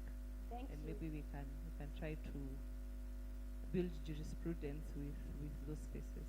Thank you. We will be very happy to partner with you. And we have also been partnering with some court users committee like the Milimani, like at the anti-corruption court. We have been partnering with them, and they have been assisting us. Yeah, and we are very happy to get assistance from them. Yeah, mine is really to appreciate the voice distortion. It came out so well. We couldn't even recognize the child. But then I'm just asking about the colors. I don't know whether in the other colors as well. Because this is a child. I mean, do you also use other colors for? The color, yes, I will ask our technical person whether do you have other colors apart from this? Sorry, maybe I can assist them because they have other facilities, and as Emily initially had indicated, that we are urging the judiciary to have the permanent witness protection boxes, because that responsibility actually is on the judiciary. If you look at the witness protection rules of 2015, that responsibility is on the judiciary. So what we normally provide is in the courts where they don't have these facilities, the witness protection box, that is where we provide. And this one is a portable one. And as you can see, it's a material, so it can, we have them in different colors. And for this demonstration, we brought the smaller one because normally we have a bigger one that can be able to accommodate a child, and then they usually sit with someone to assist them.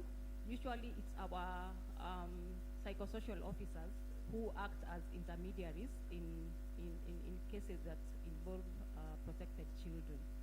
Yeah.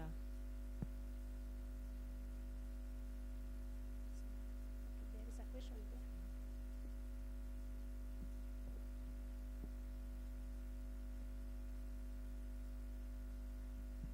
Thank you so much. My name is Franklin Moranga, and I'm a student of law at Mount Kenya University, part of the Wakili wa Watoto initiative.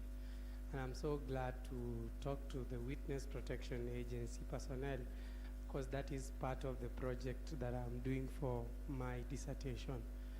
And one of the things that were coming really hard on me is about the Witness Protection Agency as a mandate even to protect witnesses, not only within the state, but also witnesses who form part of the witness team, maybe in the ICC and in the other treaties that the country has signed. Have you had any of such cases, and how have you had to handle them?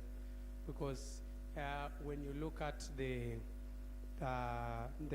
alleged perpetrators of 2008 post-election violence, it is alleged that there was a lot of intimidation of witnesses, and that Kenya as a state failed to provide the necessary protection, which made others to withdraw or to recant their testimony. So going forward, how are we best thinking about helping witnesses who are working with the international prosecutorial agencies so that to bring perpetrators to book? Thank you. First of all, I want to mention that we came into operation in 2011. The Act was enacted in 2006, but the agency came to be in 2011. That was after after post-election violence. So that case of ICC, we were not really involved in it, but when we came in, we have been able to work with the ICC. We do some collaboration with the ICC, and I want also to mention that this program of witness protection in Africa is only Kenya and South Africa who have this program. So when it comes to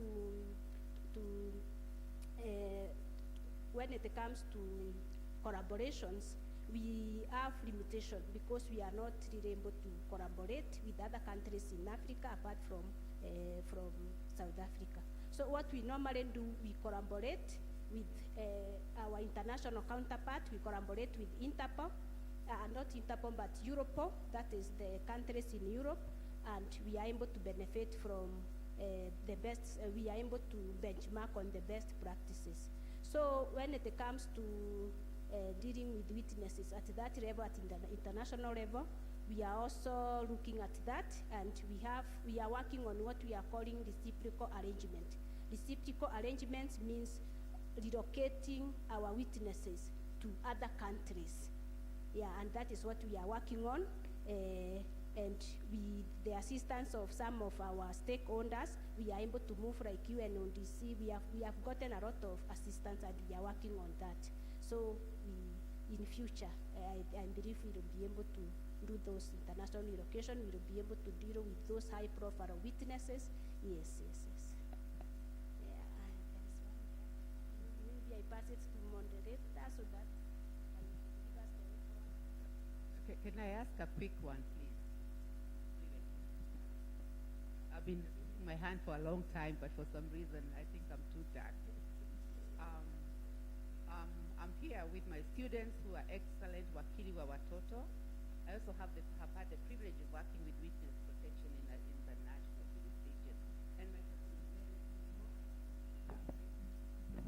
my question is very simple. Do you have a threat to a child victim or witness doesn't end in a courtroom?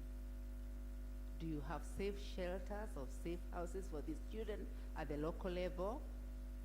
And if you don't, what are you going to do about it, especially with the collaborating agents who are here today? I hope I'm making myself clear. A child's threat when he or she's a witness in court doesn't end at the time you distort her voice. Okay? She'll be threatened as she goes to the streets, as she goes home. Do you have a safe house or a safe shelter for these children? Or is anything in the offing towards that?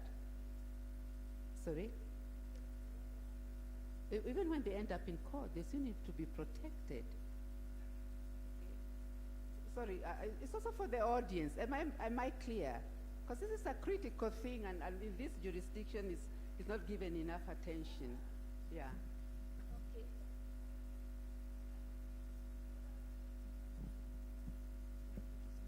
We have safe houses for children. For me, because I've attended court sessions and I've seen what happens to children, and in terms of even the best interest, when it comes to the best interest of a child, I think the units needs to work with psychologists to even advise on the colors, the space, to understand, because the safety and protection of a child does not end at that box. And I agree with her. Because for me, that box is dark. And we need to protect children, even how they feel about testifying. So it goes beyond. And what I've seen the legal sector does, they work in silos and they use the Constitution alone. I have accompanied a child to court who was expressing themselves to the judge, and he was never heard. When he started crying and the mother was crying with him, the police came for the mother. That child ended up, because of, I don't know, child officer's report, ended up in a family where, yes, there was money, he was going to a good school, but other aspects of protections were never taken into consideration. Today, he's not doing well. And he even ended up going to school with cold food from the fridge because the judge had to do their work at their own discretion. So when we look at this act, we need to come up with strategies that will safeguard that child, even if it means a standard tool that guides the court at their discretion. That needs to happen so that the protection of a child is looked at in a very holistic way. Counselors, we have counselors here, but they can attest to it that usually the court works in silos and with the Constitution and the Acts. Yeah.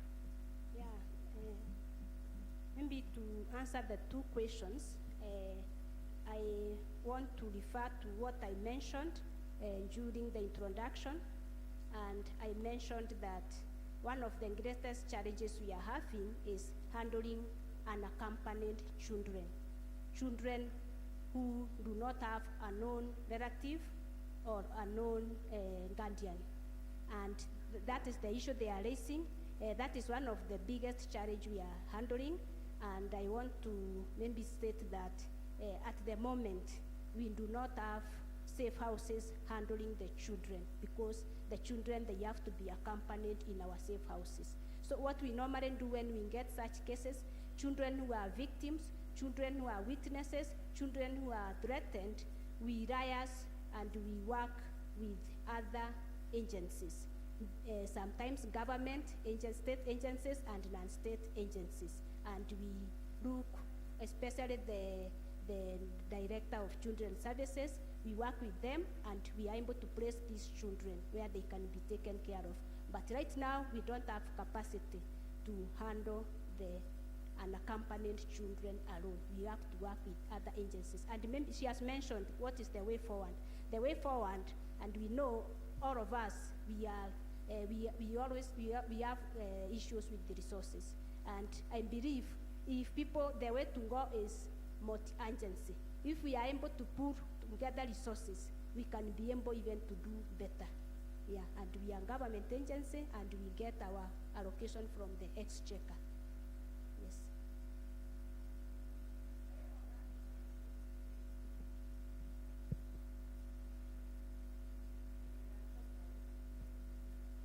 were seated there as the panelists, I saw there is the Witness Protection Board and there is the Witness Protection Agency. So what's the difference between the two?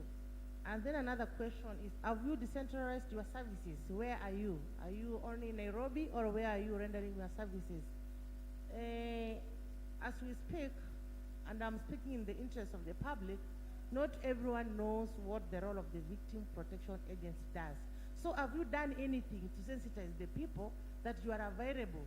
And in case they are threatened, maybe they are state witnesses or whichever the case, that you are there for them. Yes, I will start with the first one. Ours is Witness Protection Agency. Maybe the officer from victim compensation will mention about what they do. But for us, we do protect witnesses. Ours is to protect witnesses. And we work with our stakeholders and we do protect witnesses. We are guided by the Witness Protection Act. And we are guided by Section 3 and Section 3. And our work, our mandate is to offer special protection on behalf of state to those persons in possession of very important information and who have been threatened because of cooperating with the prosecution and other law enforcement agencies. So ours is protection of witnesses, be it children, all categories of witnesses, be it adults, be it youth, we protect witnesses. Our criteria is provided in the Act. We do risk assessment, and after risk assessment, now we make a decision. It's the director to make a decision whether to place the witness in the program or not. And we get referrals. We get referrals from anywhere. We get referrals from police, we get referral from DPP, we get referral from anywhere. You can, even a person can make self-application. And we have those forms, they are provided they are there in our website. Then the other question was whether we are decentralized. Yes, we are. We have our offices in Nairobi. We have another office in Kisumu and another office in Mombasa.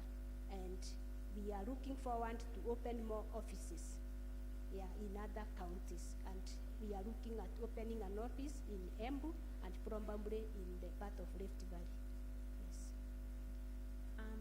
Mine is just to add on to that. You're asking, I'm answering your question.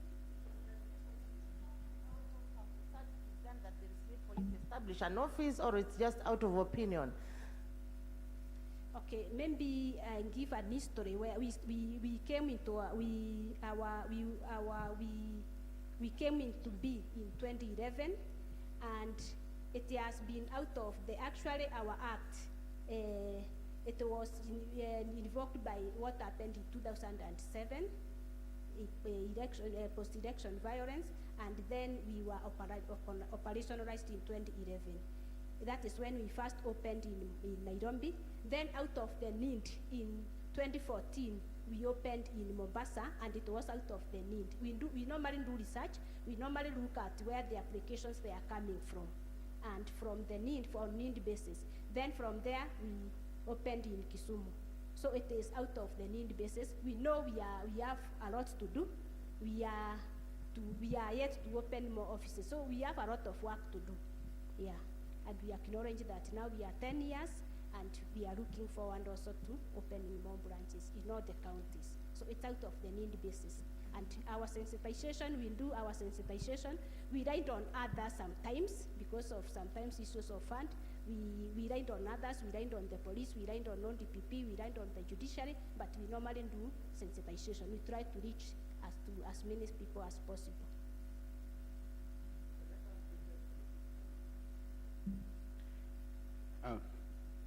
We have an institution known as Victim Protection Board.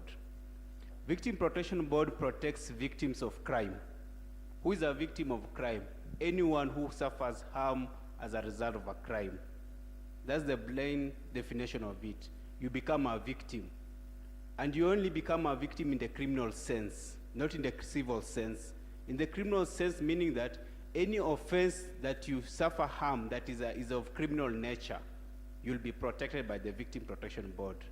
Our board is different from the Witness Protection Agency, but you are siblings. The CEO of Witness Protection Agency, she is the secretary to the Victim Protection Board.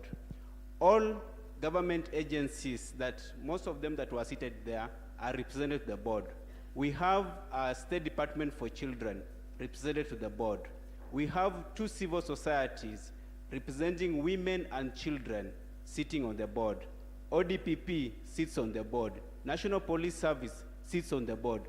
All the criminal justice actors are sitting on our board. Our board is still new. It has not properly decentralized in the country. We are still housed in the office of the Attorney General. We are in the process of operationalizing our services. That's the Victim Protection Board.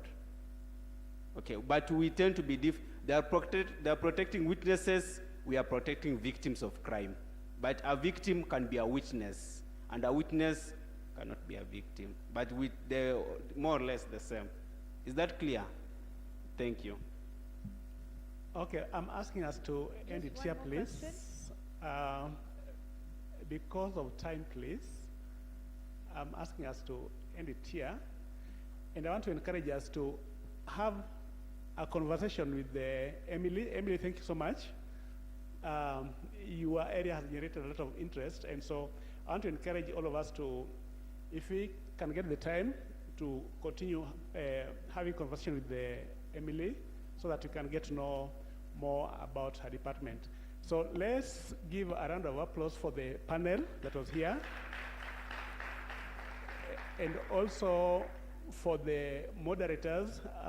Thank you, Sam and Mary Goretti, for work well done. And also to ourselves, let's come to ourselves. Thank you so much.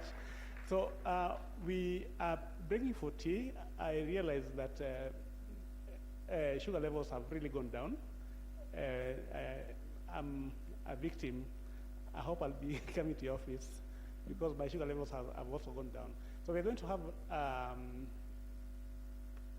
I'm going to ask us to have a 20 minutes break so that we can try to see if we can, come back to our program. So I guess we can break, then we come back at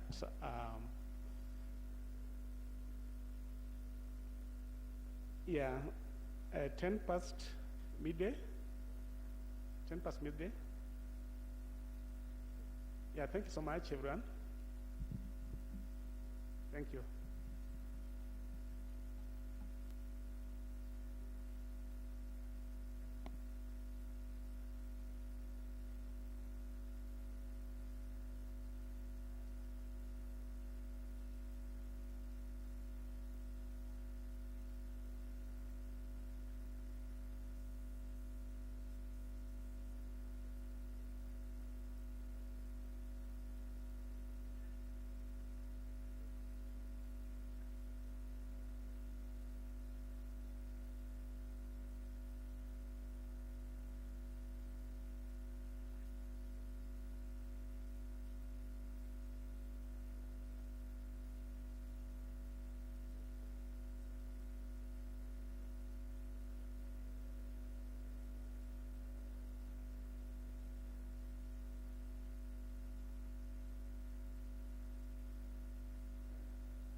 Good after tea.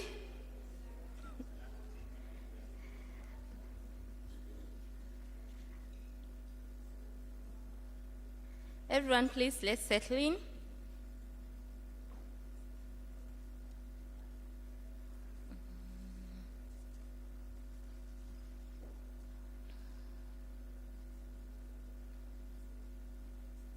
So we move into the next session, which is a discussion on emerging issues affecting children and innovation in child interviewing.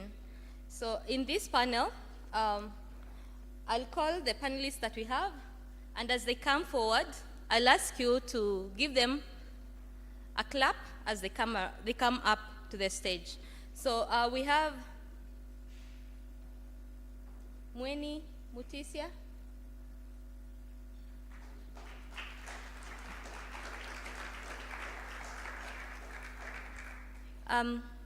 Then we have Honorable Jacqueline Kibosia.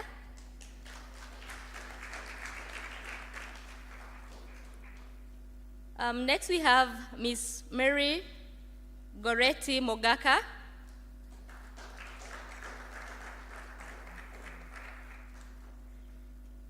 Then we have Beryl Olau.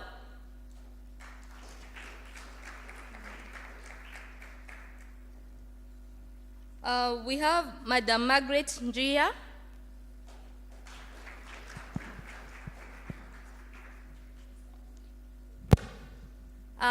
We have also Miss Juliet Gashanja.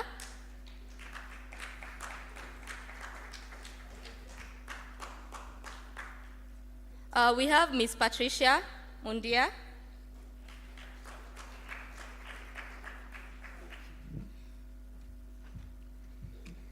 And then finally, we have Karanja Muraya.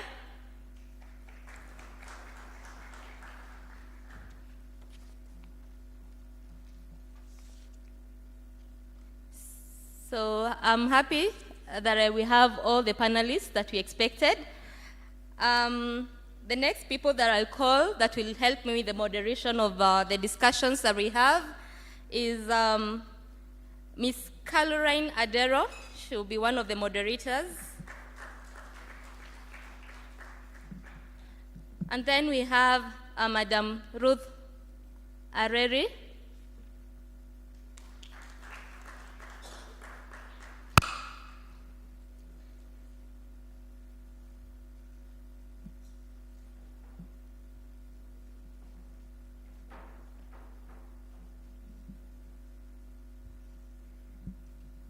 So without much ado, I believe we have the panelists as envisaged for this discussion, and we have our moderators with us here. So I will hand over the microphone to the moderators. Carol, the mic is yours now. Thank you very much, Patricia. A round of applause for her, please.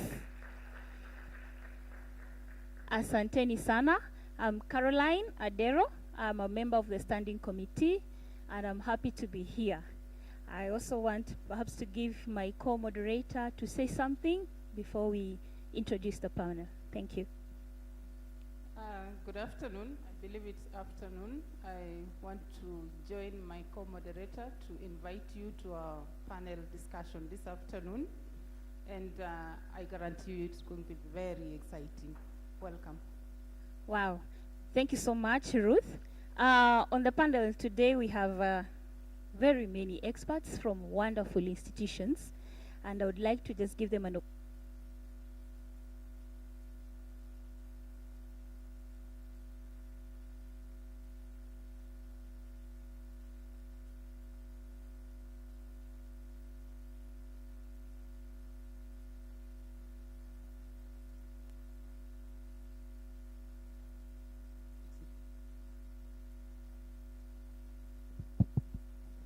Good afternoon. God is good, and all the times. Thank you. My name is Karanja Moraya. I'm the Executive Director at SOWED Kenya, and also the lead consultant at SOWED International Consultancy Services Limited. My background is in peace and conflict studies, and I also work as a security scientist specializing my focus in the areas of violent extremism and counterterrorism. And I'm happy that I'm also joined here by one of our friends called Simon Delgado, who has traveled from London to be with us here in this forum and to also discuss issues of city and PCVE in this space for children. Asante. Good afternoon. My name is Patricia Mundia. An advocate of the High Court of Kenya. For purposes of this session, I'll be also in the capacity of being a member of the Law Society of Kenya. I'm a child rights practitioner. I represent children in court, both in criminal matters, in civil matters, and children victims as well. And I'm very excited about the engagement today on emerging issues and innovations around children. Yeah, and I know there are various innovations that are there. I can't pick one right now, but I'm sure if you lead me, I'll be able to talk about it. It's okay, thank you. We have microphones on each table. Kindly just invite us to use the mic on your table. Thank you so much. Good afternoon. My name is Ruth Juliet Nyambura Gashanja. I am an advocate. I am a lecturer in Kabarak University, a law lecturer, and I'm also the Child Justice Advisor to the Office of the Chief Justice. So I'm here in my capacity as a lecturer of Kabarak University. And I think it's an exciting opportunity for universities to be invited to talk about the importance of research and our students as well towards enhancing child rights. So I look forward to a very engaging conversation. Thank you. Good afternoon, everyone. My name is Margaret Njehia. I am a clinical psychologist, but also a child therapist with Sterling Performance Africa. I am a trainer in the space of children and trauma, and I also work as an assistant lecturer at the Technical University of Kenya in the Department of Psychology. And I'm here representing Sterling Performance Africa and what we do, especially with children in the criminal justice system. Thank you.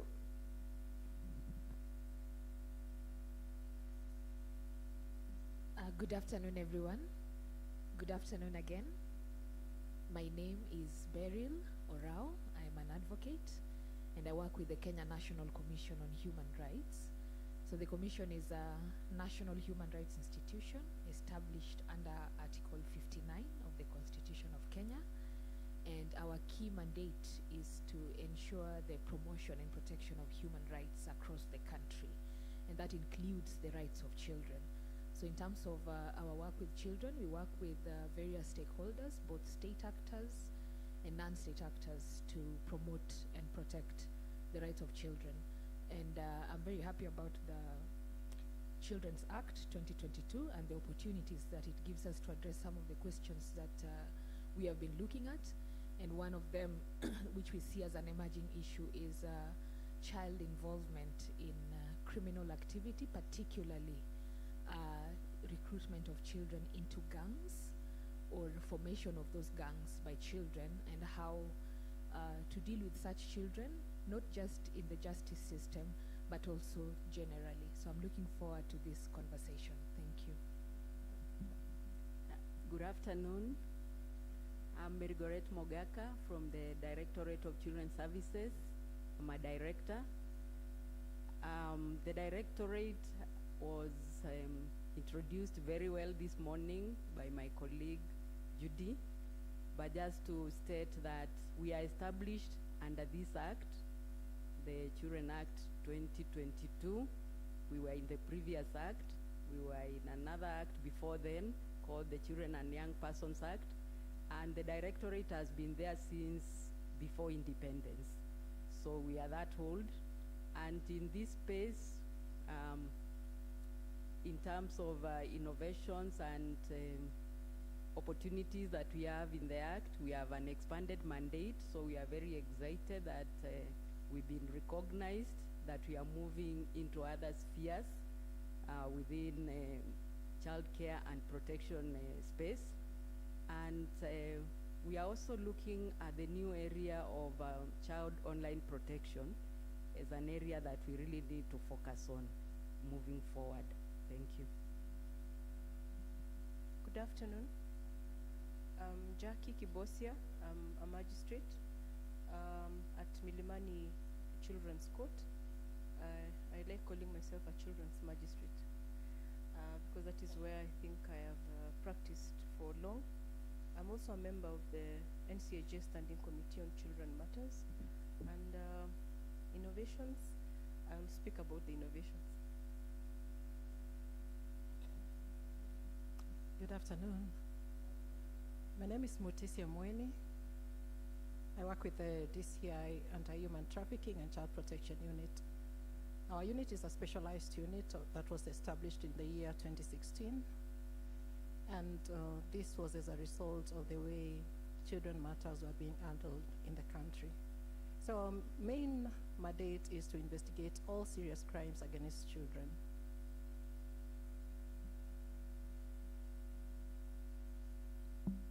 Yes, once again, my name is Ruth Areri. I'm from the Directorate of Children's Services and a member of the Standing Committee. And for purposes of this panel here, I will be serving as a co-moderator. And just to start us off, I'd like to invite all our panelists to this discussion. And we are looking at the new dawn brought about by the Children Act 2022 and emerging issues for that matter. Before we go to the part of innovations, and each agency represented here, I know you've lots of things to share with us, having looked at the Act and unpacked it, looked at what specific mandate your agency is given by the Act with regard to protection of children. And I'd like to start us off with the discussion on the emerging issues are several in the Children Act. One of them that I had is about children belonging to criminal gangs, issues of radicalization, issues of extremism, terrorism for that matter.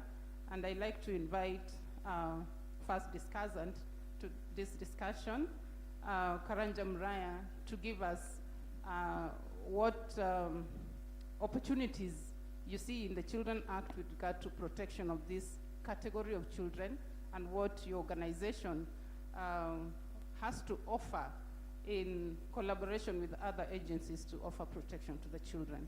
So welcome, Mr. Muraya. Thank you, Madam Ruth.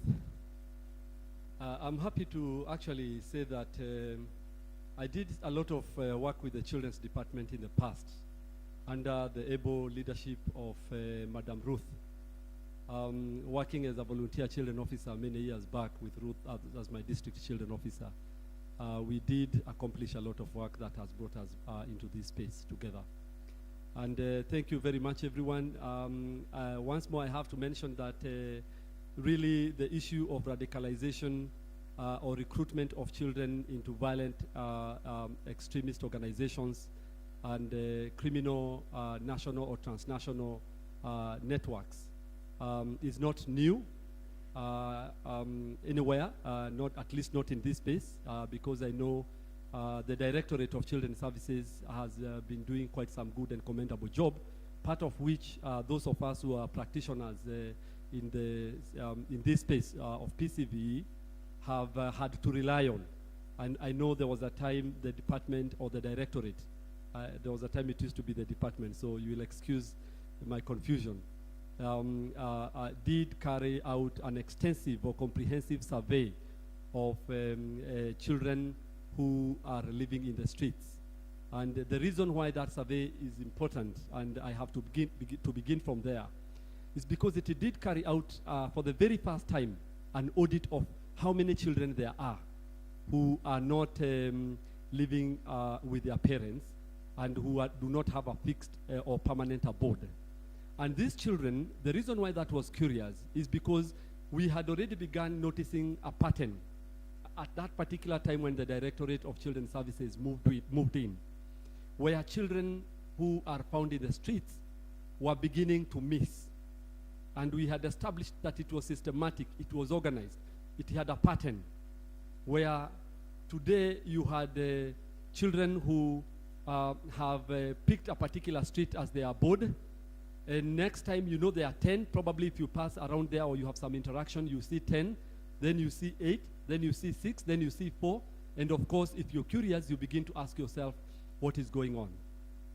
And we realize that these children are actually being recruited into some of these organizations and being transported across the country for training and weaponization. And for that reason, that's why I said that this is not new. However, probably what is new is that the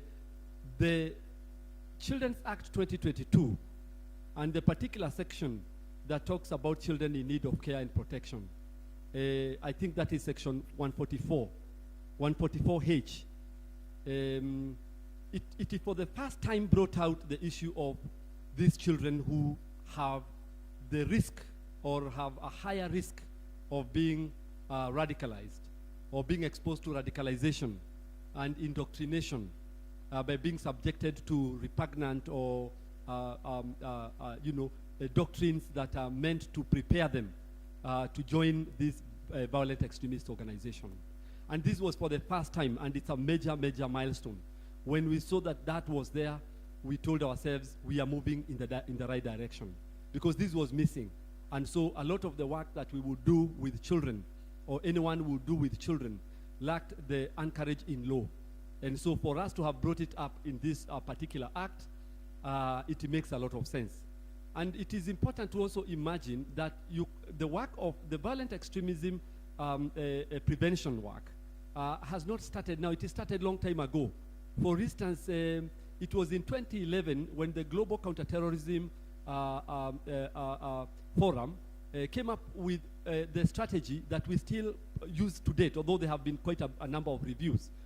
And it is one of the recommendations of the UN Global Counterterrorism Strategy was that member states should come up with their own national strategies, which can be localized or even domesticated or devolved further. And we already have one that is domiciled with the National Counterterrorism Center, the National Counterviolent Extremism Strategy, I think, which was launched somewhere in 2016, but has been reviewed, I think, once after that.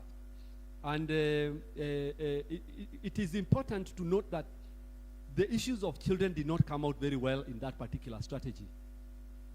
So you have many pillars, but in all those pillars, you realize that the issues of children are missing.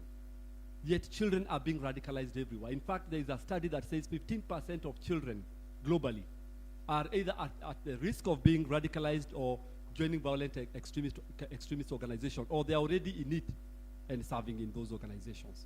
So it is important that now that the Children's Act has set the stage, it has set the momentum, it has set the pace, that we begin to look at some of these strategies, like the National Counterviolent Extremism Strategy, to advocate for it to be reviewed even once more, to bring up the issues of children even much more clearly.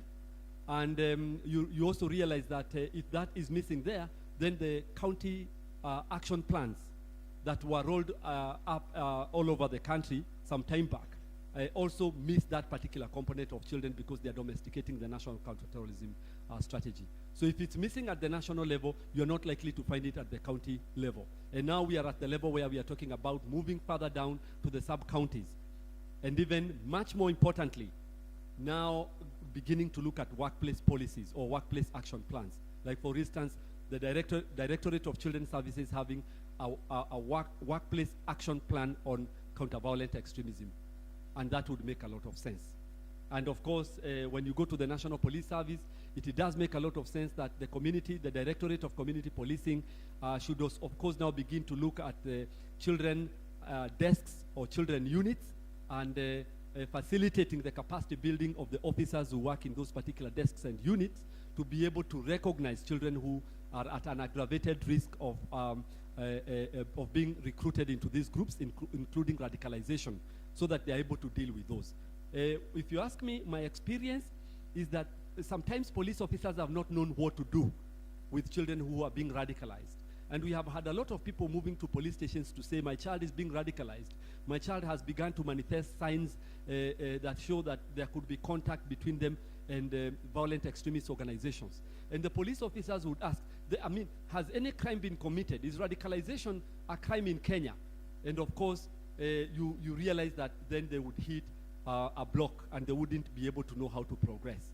Yet there is a directorate in the National Police Service called Directorate on Organized Crimes and Violent Extremism that needs to be also brought into this particular space, so that then we create or we craft a child agenda relating to violent extremism. Asante. Very much, Mr. Moriah, for those wonderful insights. I think just to continue with that conversation a little bit more, there was our counterpart from Kenya Human Rights Commission. You talked about something on guns.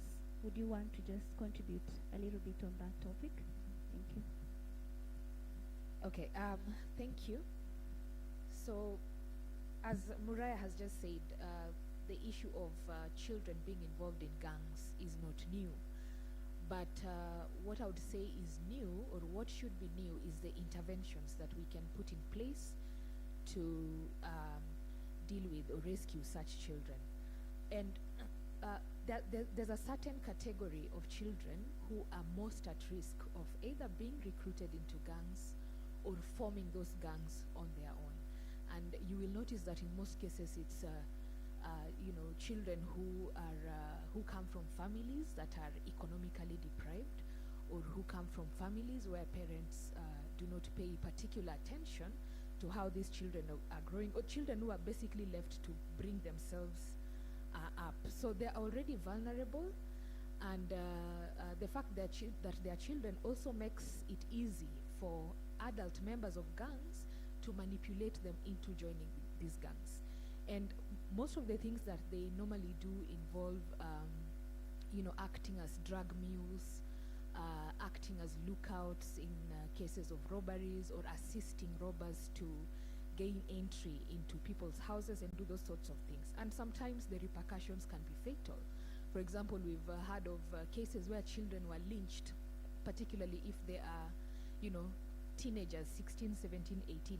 Sometimes it's not easy to immediately tell that this person is a child and should be handed over to the rightful authorities. But the Children's Act 2022 leaves a lot of room for interventions by various actors. For one, in terms of people recruiting, subjecting children to the use of drugs, or even recruiting them to act as drug mules, there's a very stiff penalty for that. Section 24 of the Act. If one is found guilty of any of those two offenses, they can be fined to a minimum of 500,000 Kenya shillings, or a maximum of 5 years imprisonment, or even both. But that is when the child has already been involved, and now we are coming up with an intervention to deal with the person who got the child involved. But are there things that we can do, as our colleague from the National Police Service was talking about in the morning, prevention as opposed to reacting once the child is already involved in these situations? So the Children's Act, again, creates a lot of space for different actors to intervene. And one example I'll talk about is the power of courts, judicial intervention, to make a protection order in respect of a child.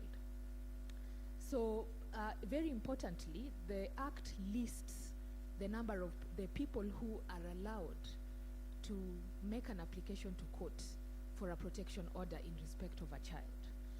It includes an authorized officer who is defined in the Act very broadly to include a number of actors in the children's space. It also includes parents or guardians, but most importantly, any person acting in the best interests of a child. So it doesn't have to be, a children's officer, a teacher, a police officer, it can be anyone, even a neighbor acting in the best interest of a child can make an application for a protection order in respect of children. And it also specifies in relation to children involved in criminal gangs, it also specifies the kinds of orders that courts may issue relating to such children. That's under section 135. And one of them is a protection order directing the care and protection of a child involved in criminal gangs. In some extreme cases, it can also issue a wardship order where the child is now placed under the protection and custody of the court. So in order to, because children who are either in the process of being recruited into gangs or have already been recruited into gangs, sometimes it is possible to tell a difference in their behavior or unexplained absences from home if one notices, be it a teacher or a guardian, anybody notices something about a child that might eventually lead to them being harmed in some way because of the activities they get themselves involved in. There are interventions that one can seek early. So the interventions should come upstream when the child is still budding, and not downstream when all the debris has now come down and it's now difficult to come up with an intervention that will properly address the situation of the child. So what I would encourage various actors is to make use of the space that the Children's Act allows us. You don't have to be directly related or in any way working with the child. Provided you're a person who's acting in the best interest of the child, you can intervene under section 134 of the Act. But now, we can be talking about all these interventions that can be put in place by different categories of people. But do they know? So what can we do as the National Commission on Human Rights, for instance? One of the things that we are planning to do is, one, create sensitization, awareness, not just amongst parents, guardians, or stakeholders within the child rights sector, but to the public generally, about how they can intervene in matters concerning children. So sensitization and then collaboration, because any matter involving a child you cannot handle on your own. If it's the police officers, and in the morning we had, I think it was Pamela mentioning that people talk about psychosocial support, but they don't know what psychosocial support is, or they don't have the capacity to offer that psychosocial support.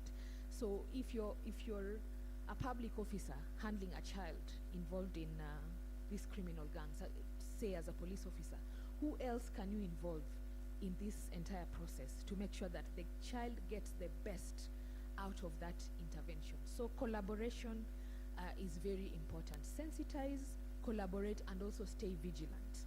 Staying vigilant means watching out for children who are almost falling out of the proper bracket meant for children. So if a child looks like they're straying, you don't wait until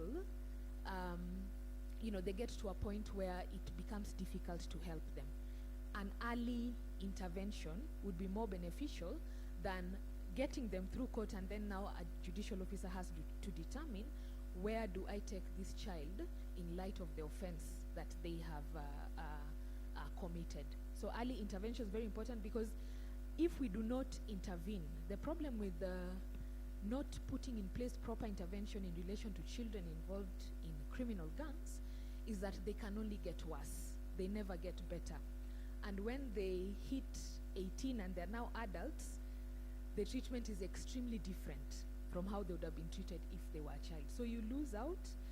This child loses out on their future, and the society, the risks posed to the society also increase, because the more criminals you have, the more difficult it is for the rest of the society to also enjoy their rights. So just to finalize, 3 things: sensitizing people about what they can do that is permitted under the Act, collaborating, and also staying vigilant. Thank you. Thank you very much. I can also hear you saying that there is work to be done. And I know our chair of the standing committee, we are also taking notes, our judge, because you can see as they're talking, there are gaps. There are gaps in reference to actually who takes the responsibility There are gaps. Community, who pushes them? There are gaps. Perhaps we need guidelines. Perhaps we need a mechanism to be put in place. I also had Mr. Moraya talking very well out of the survey they conducted. There are gaps with the police. So we need to really find a way as a standing committee to collaborate, to come up with very clear structures whereby children who are involved in violent extremism and gangs can be detected early and can be assisted in a very systematic way. Thank you very much. To close on that topic and also come to another one, I know we have child therapists here. I've heard about the community, we have heard about the agencies, but how about involving the children? How do they get engaged when we are doing interventions? How will they come to the platform for us to really know what is happening with them? Yeah, whether it is in the violent extremism platform, whether it is just maybe issues of media and all these new emerging issues that are in the justice system. Now, for that question, I would like to invite Honorable Kibosia from Judiciary to just tell us something about new ways of interviewing children, new innovations in terms of engaging children in these areas. And then after Honorable Kibosia, Madam Margaret can also say something as a child therapist so that we get the both perspectives. Thank you very much. Thank you.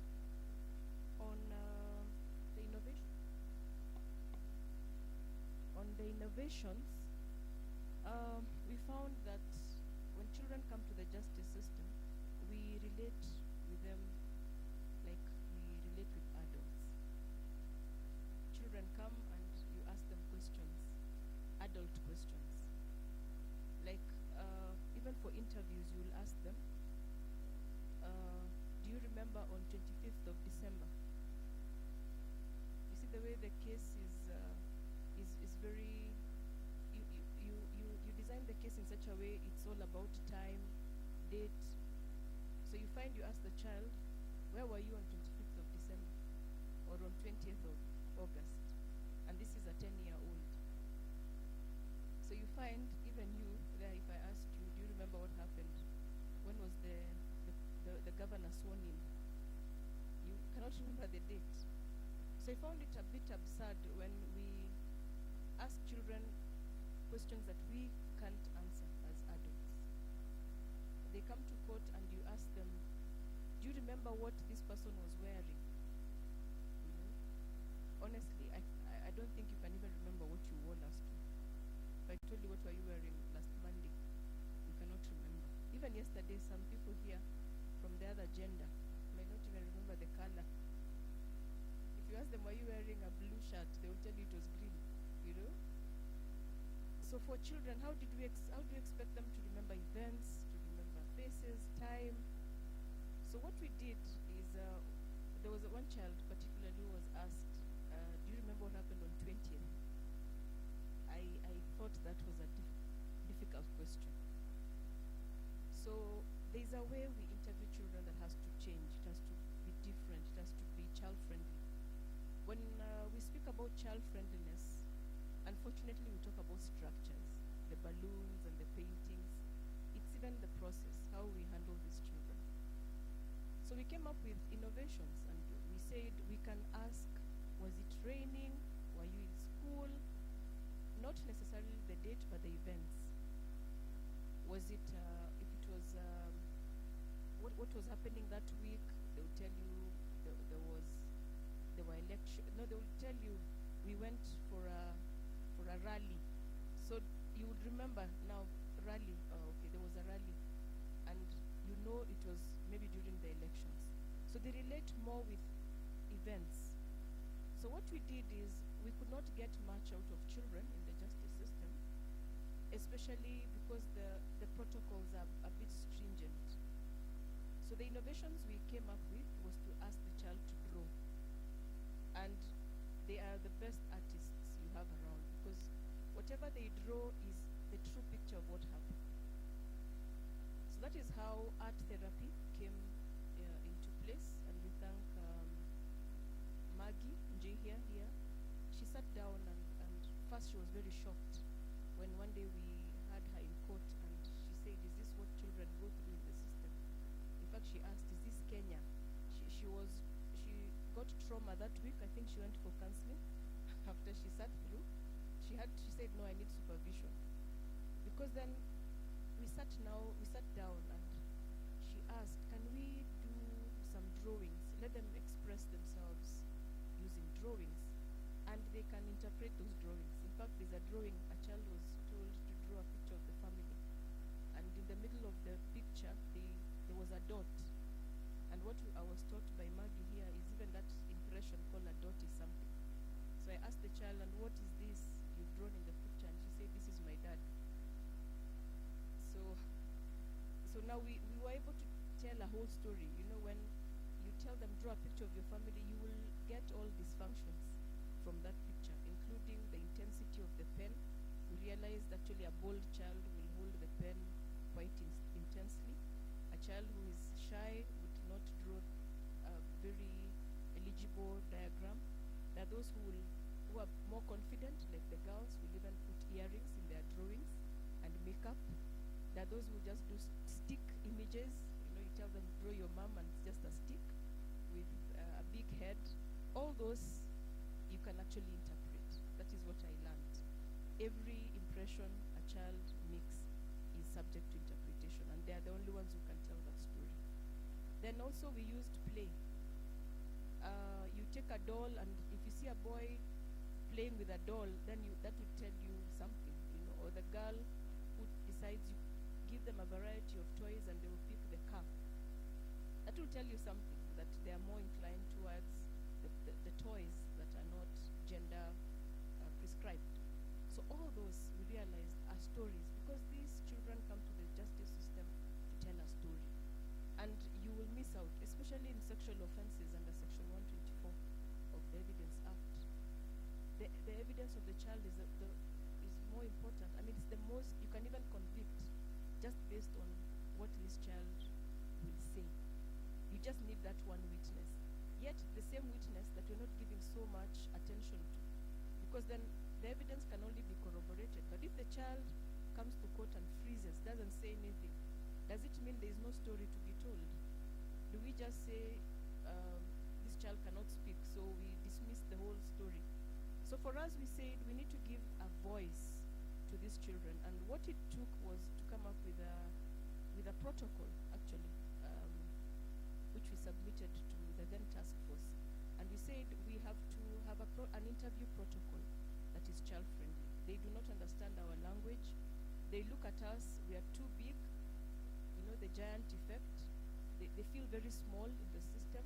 And that is why we even say during proceedings, we should not stand when you're giving evidence. You know, there should be no standing. People should sit down so that we are all at the same level.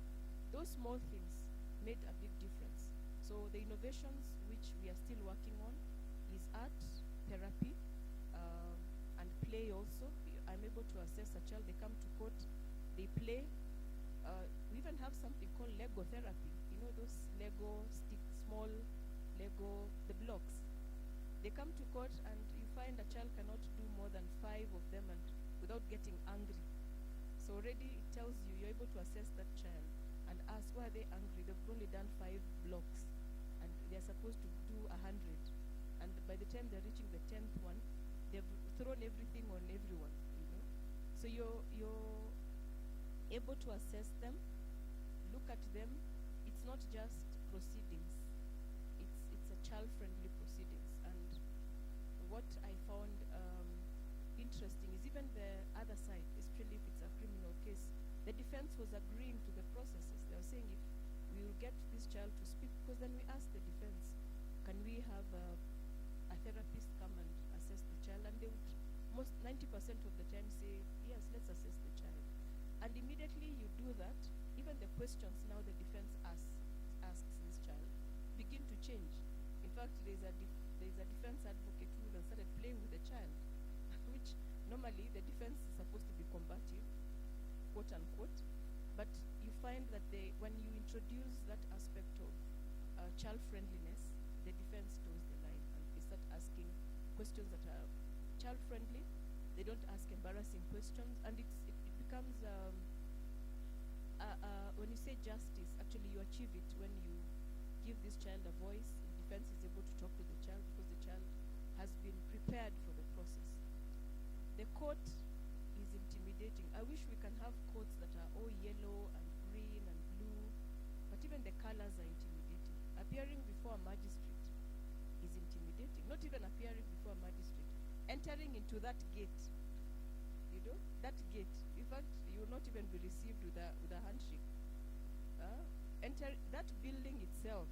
If I tell you right now you're needed tomorrow at Milimani Law Courts, whether I'm coming to give you a gift or not, you will be so scared. In fact, even the advocates get scared. Not even advocates. Even we get scared when you're appearing before a colleague as a witness, because they stop being your colleague. You now tell them your honor, and it's your colleague. You just add T.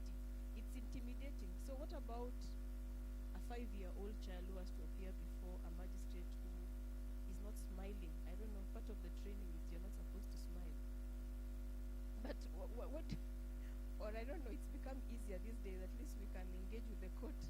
It used to be so intimidating. You can't even crack a joke. In fact, it's very hard. It's these days that I'm seeing magistrates laughing in court. I think after 2010, it's become easy to crack a joke. You remember the Supreme Court was cracking jokes, and you can now picky ponky in court. I mean, it's it's become easier to relate with the court. So even for children, I think we need to allow them to come, and if they tell you I want to do a demonstration of what happened, allow them. Let's give them the space to do that. So yes, the innovation is now a more child-friendly, not structural, but practitioner-friendly. We have been trained, the advocates have been trained. I'm glad some of them are here.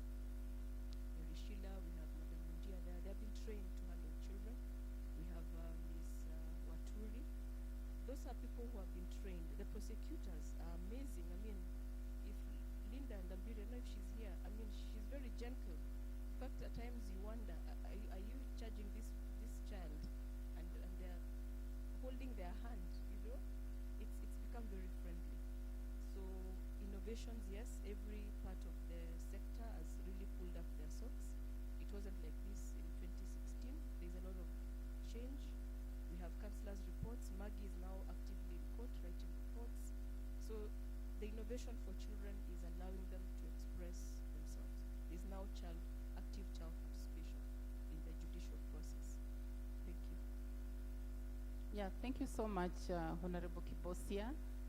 With that kind of enlightenment and sharing the importance of innovative ways of interviewing children.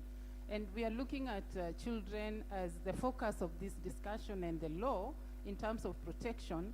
And for you to be able to adequately protect them, you need a lot of information, those stories.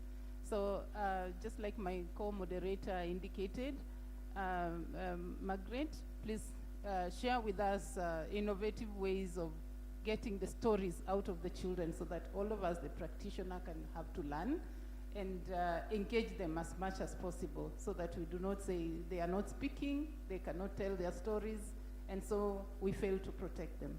Yes, and after that we shall have Patricia sharing the experience a little more.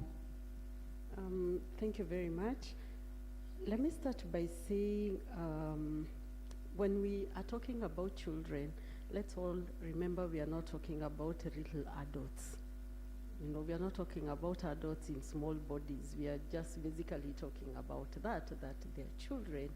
So when you have children in the criminal justice system, I think I want to pick up from where Honorable Kibosia stopped and asked, what is justice in the eyes of a child? When we talk about, you know, justice, what does justice look like in the eyes of a child? Do we stop as people interacting with children to actually find out what is justice for them?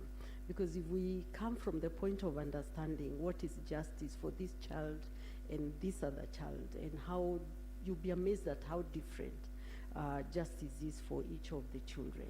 there are certain things we need to bear in mind. And when we are answering that question, then we go to something that we need to pay attention to, that justice system, as that child is transitioning through the justice system. It's easy for us to talk about what is happening in court now, but for me, it's who was the first contact point person that interacted with that child, who was the first responder as we look at that entire system and that entire process. And if any intervention, if any help and support is going to be given to this child, it's through care, not at one particular point. Sometimes bringing in a child therapist during the court is a bit too late for a child because a lot of damage has already happened. And this is damage that would have mitigated if it was started or if it was given at the first contact point. So who is the first responder? Is it a teacher? Is it a parent? Then they move to the second responder. What do they do? And the third responder, and the fourth, and the fifth, and the sixth. What are they doing? And what kind of support? And how is the interaction with this child? So when we are talking about some of the emerging issues that we need to remember and to bear in mind when you're dealing with the child, it's not just, I know Justice Matheka, Honorable Kibosia will say, send this child to a doctor and let me get the age of the child. Pamela and I will tell you from a psychologist point, it's not about the developmental age. It's not that this child is 10 years old or chronological age. For me, it's mental age. Because if you want this child to even testify, then we know trauma affects this child. And you can have a child who is 13 years old, but their mental age is 7. Are we treating that child as a 7-year-old or as a 13-year-old? And that's where the place of who are the professionals, like Madam from Kenya National Commission is talking about the multidisciplinary approach. Who is the other person who can help us understand trauma impacts that child? Then we also need to ask ourselves, what about these children with special need? What innovations are we talking about? How are we managing a child who has mental illness? What about these other children who have learning needs, intellectual needs? Where is their place in the criminal justice system? How are we going to cross-examine? How are we going to interview them? Do we have the skill set? Do we have the capacity to do that? Do we have the systems?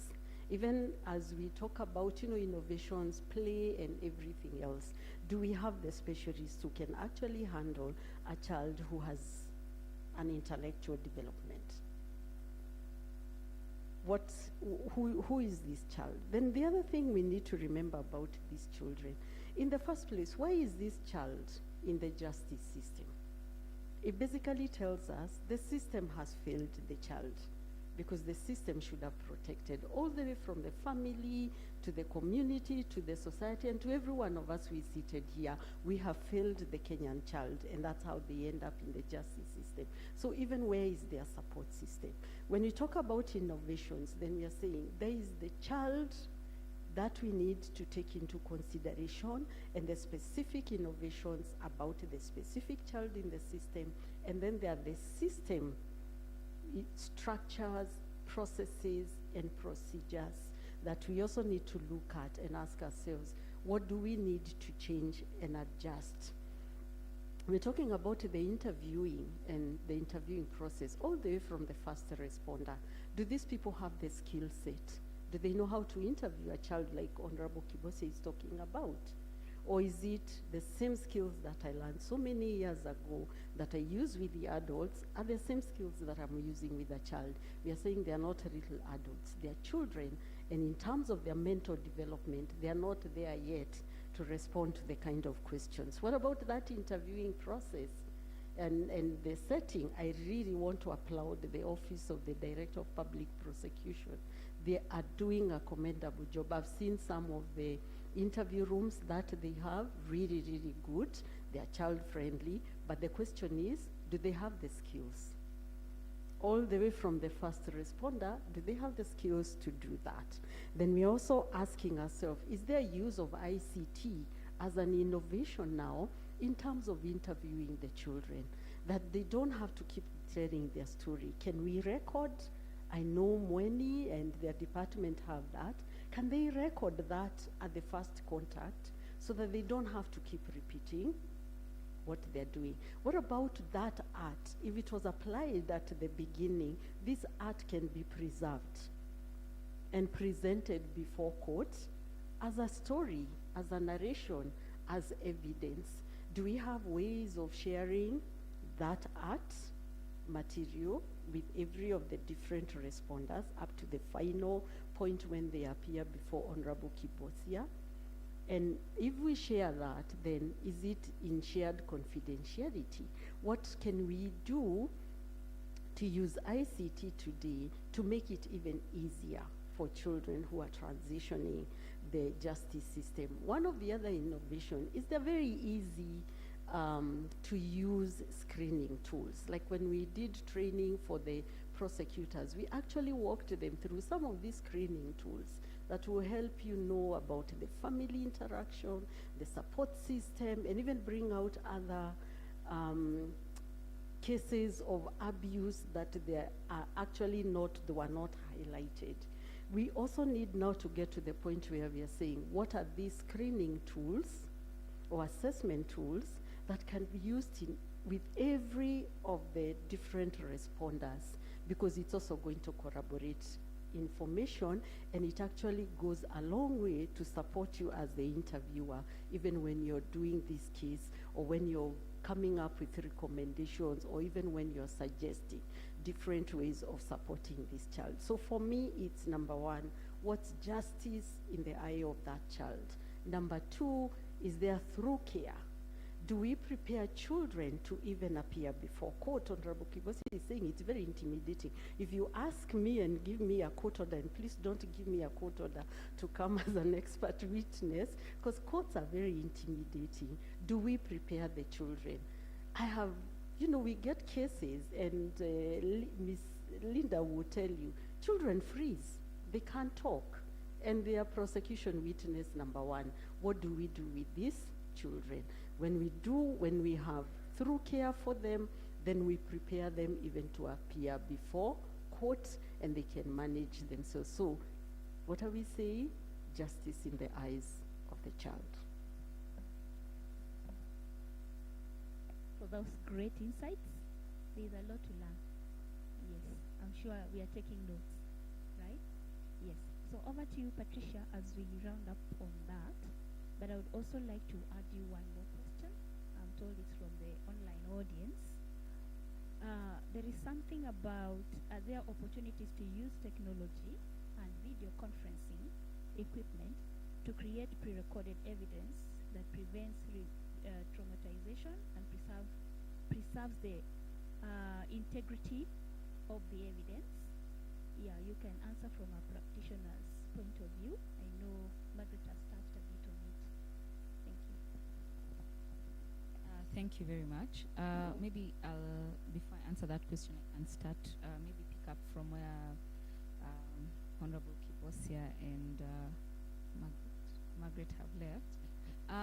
So I think I completely agree with the approaches that they're suggesting, because what we find ourselves as maybe defense counsel for children in conflict with the law is a very interesting position. I always say we always are sometimes the mothers to these children. We are also the psychologists. We are also the financiers. We are also, we are so many things for this child. And I think one of the things that I've really appreciated about being in this journey with a child is the fact that we need to get a lot of time to break, at least, to break ground with this child who is in the justice system. If you're able to work with the children officers, if you're able to work with the parents, becomes easier, even for the boys especially, because those ones I can say are the highest number for me. You find that most of them come from a single parent household. And the one thing, even when we visit them at KYCTC or any other institution, they'll be asking is about their mother. Have you talked to my mom? Has she come? What has she said? Can I talk to her? Sometimes nowadays it's a standard. I call the mother, they talk first, and then now we can now discuss the case. And one of the things that I find very beautiful about the new act that we have is the fact that we have now the pre-assessment forms, because these ones help a lot. Because once, if you're assigned a matter in court, you're told, please pick up this matter, most of the time you don't have the background, you don't have all that information. You start working with whatever you have. For the Directorate of Children's Services, I think this will be something that is very unique, that will be needed for us to at least help out this child who is in the justice system, who is in conflict with the law. Another thing I also want to ask also from the courts is that they require that this form be there, at least to assist the prosecution, to assist the defense, to assist also counsel who is representing the victim. Because as has been said, first contact. Most of the time, if you're in the thick of cross-examination, you're asking, did you allow the children officer to come to the police station? Whenever we're talking to the police, did you bring the police? Did you bring the children officer? Did you bring the parent? So you find most of the time interviews have been done, and they've been done by only the police officer. So you can imagine what goes into the mind of anyone is that, this information, that has been collected, has it been used for the benefit of this child, in the best interest of this child? So I think that if you have the pre-assessment forms, it will emphasize the need for us, even at the police station level, to have a children officer present or a parent present. And then we can all see how the situation is and where the problem is. And about the expansion of children in need of care and protection, you'll find that now even children who are embroiled in civil cases are considered to be children in need of care and protection under the Act. So I think that is one of the things that we are also celebrating, because it has expanded so much what the best interest of the child is and who a child in need of care and protection is. It's just not a child who is in conflict with the law.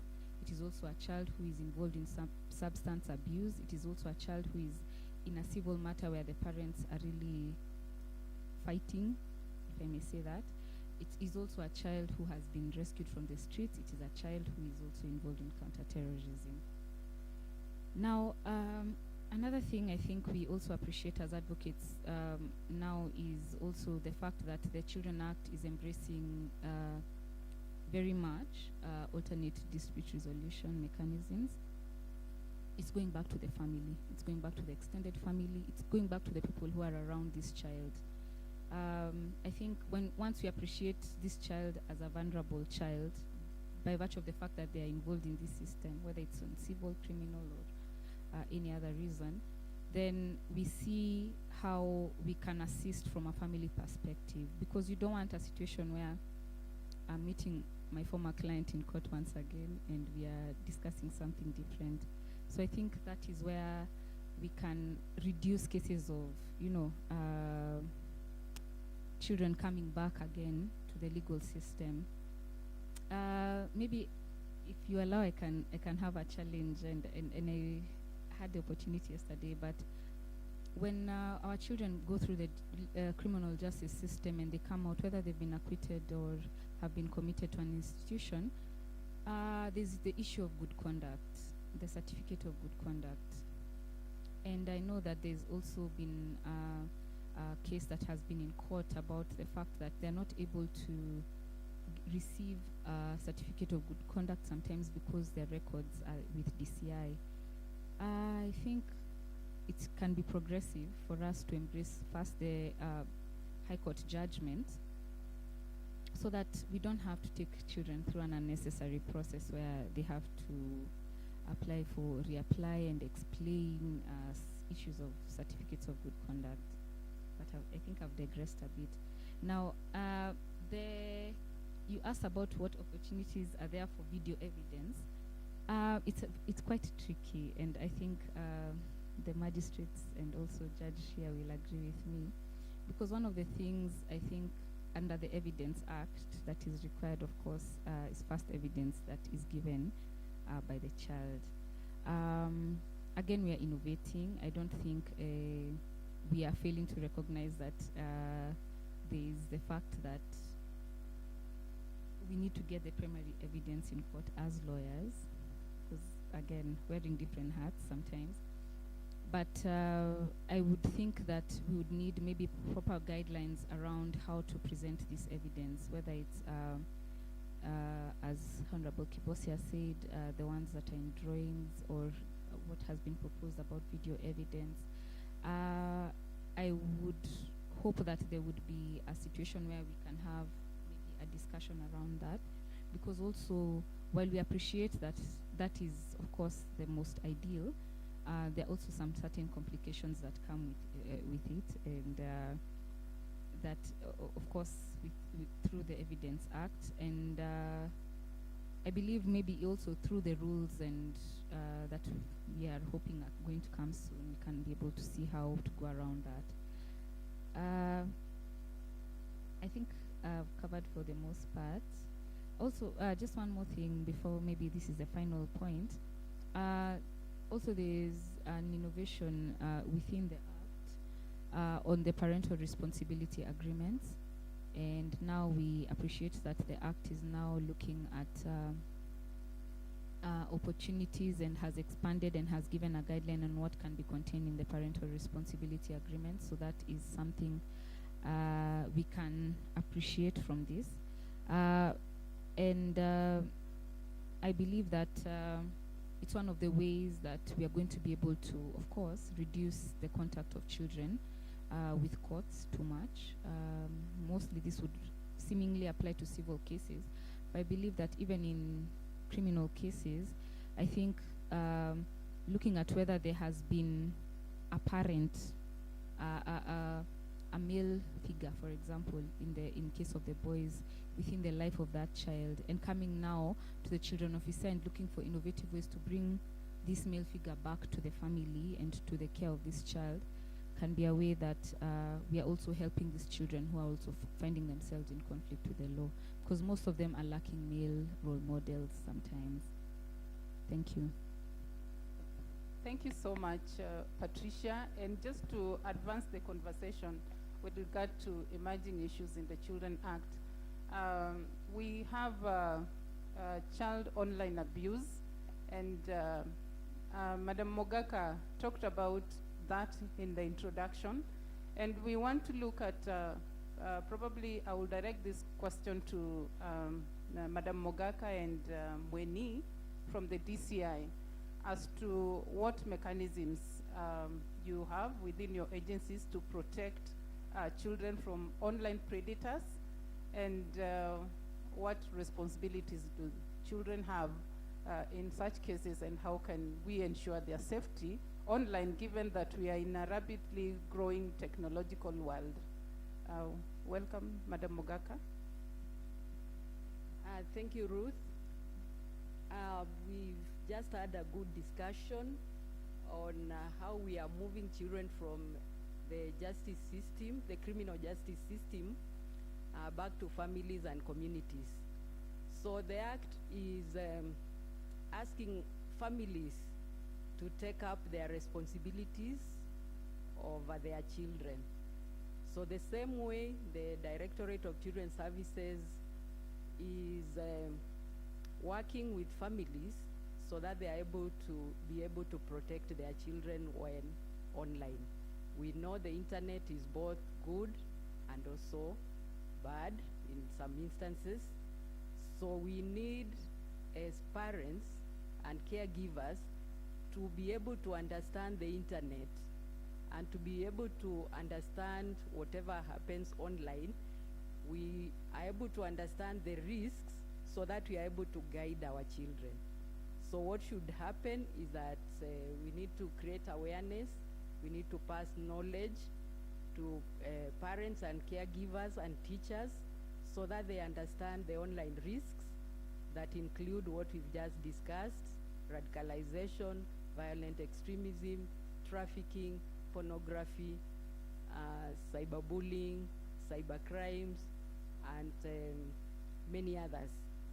So that with that knowledge, now they're able to monitor what the children are doing online, not becoming spies, but monitoring with guidance, so that once you understand the positives of the internet, you are able now to guide your child well on how to navigate and also be safe. Then we also need to sensitize the children themselves how to be safe online. The sites they can go to, what they can do, what they should avoid, the kind of information they can disclose online, so that they don't disclose a lot of personal information online. Some financial transactions that they cannot do, like subscribe to certain apps and such like, so that they know their limits. And also we educate them on where and how to report, so that they are able to report if they feel unsafe while they are online.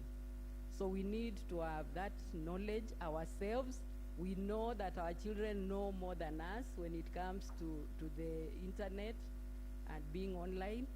But we need to have that information as parents, as caregivers, and we need to guide our children on how to use the internet safely for themselves and for their peers, how to even look out for their peers, and also what they can do and what they cannot do when they are online, because they can also be perpetrators of online abuse. They can also bully other children. We've had instances where children have been bullied by others online to the point of committing suicide.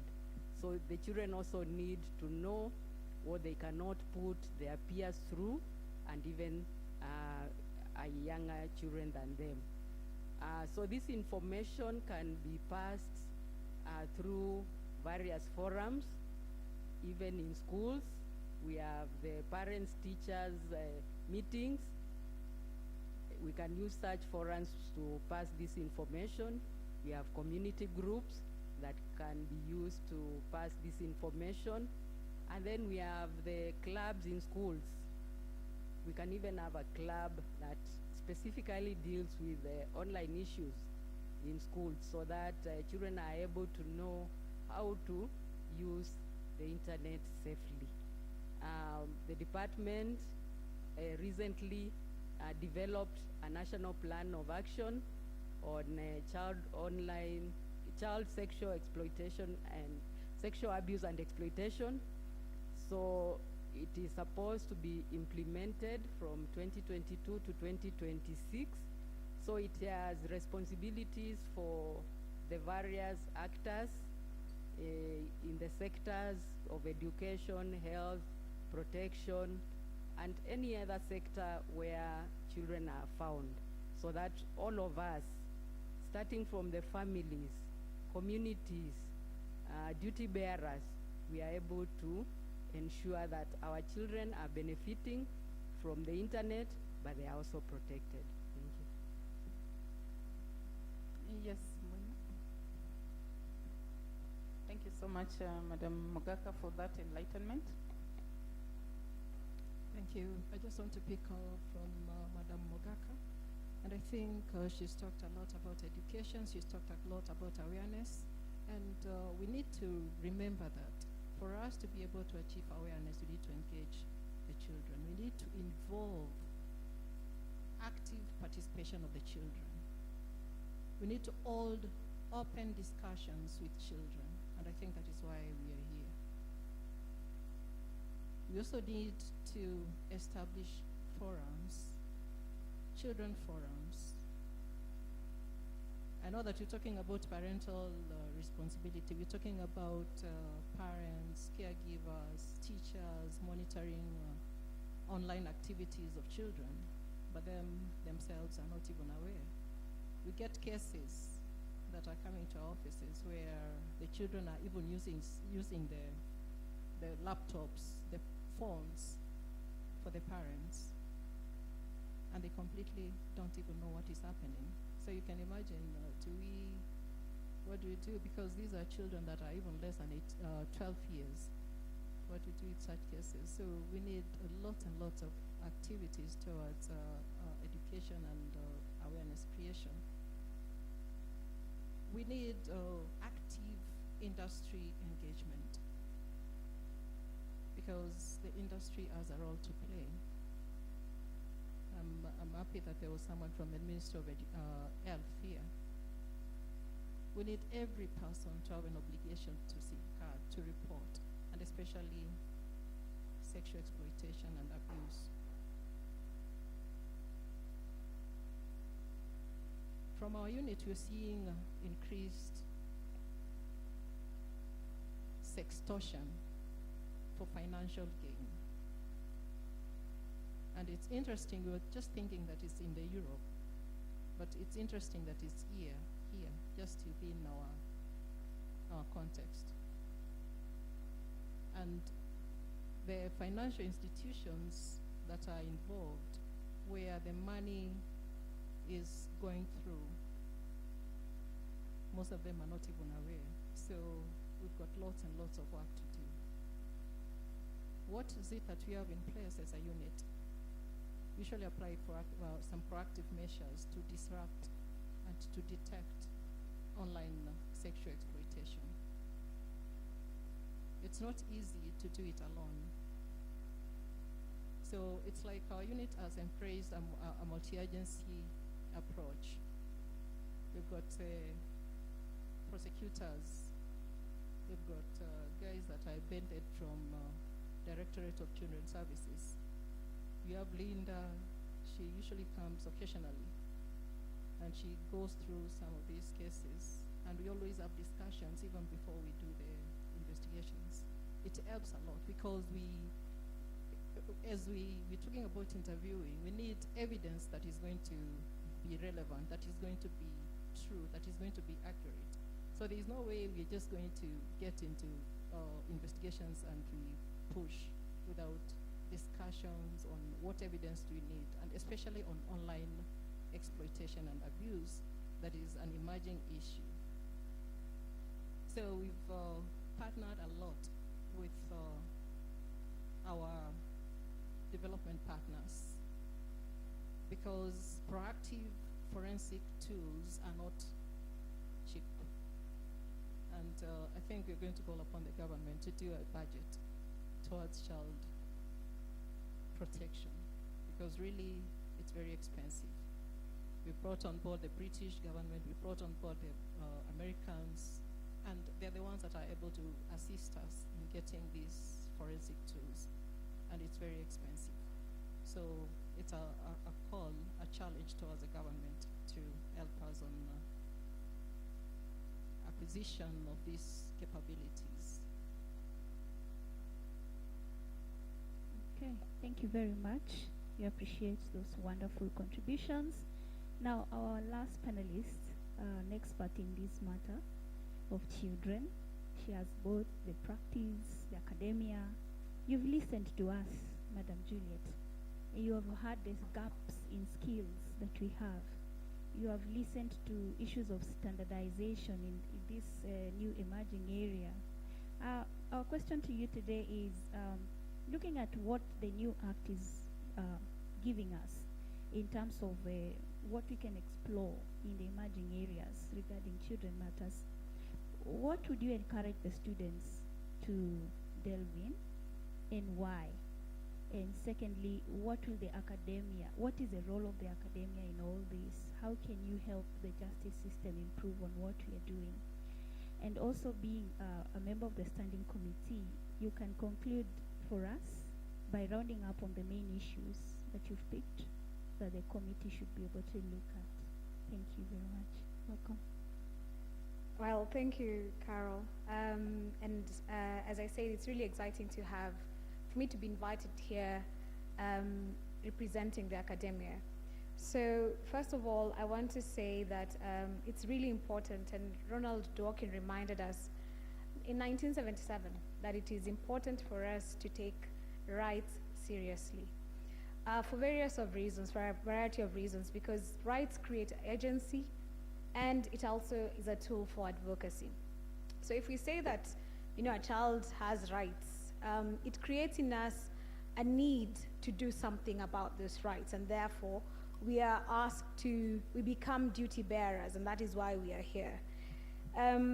But Michael Freeman says that in the scholarship of human rights, we are not seeing a lot being written, and that's why Michael Freeman took it upon himself to write about why it remains important to take child rights seriously, and then in 2020 I also wrote another paper on taking the human rights seriously. And he continues to have this conversation as to the importance of the rights of the child. But allow me to also say this, that the child rights should not be a space for only legal practitioners. I do not know when, and also this was observed by another scholar, when did child rights become only a preserve of those people who practice law or come into contact with the justice system? It is a call to all of us, so that it's not just Margaret here and Pamela.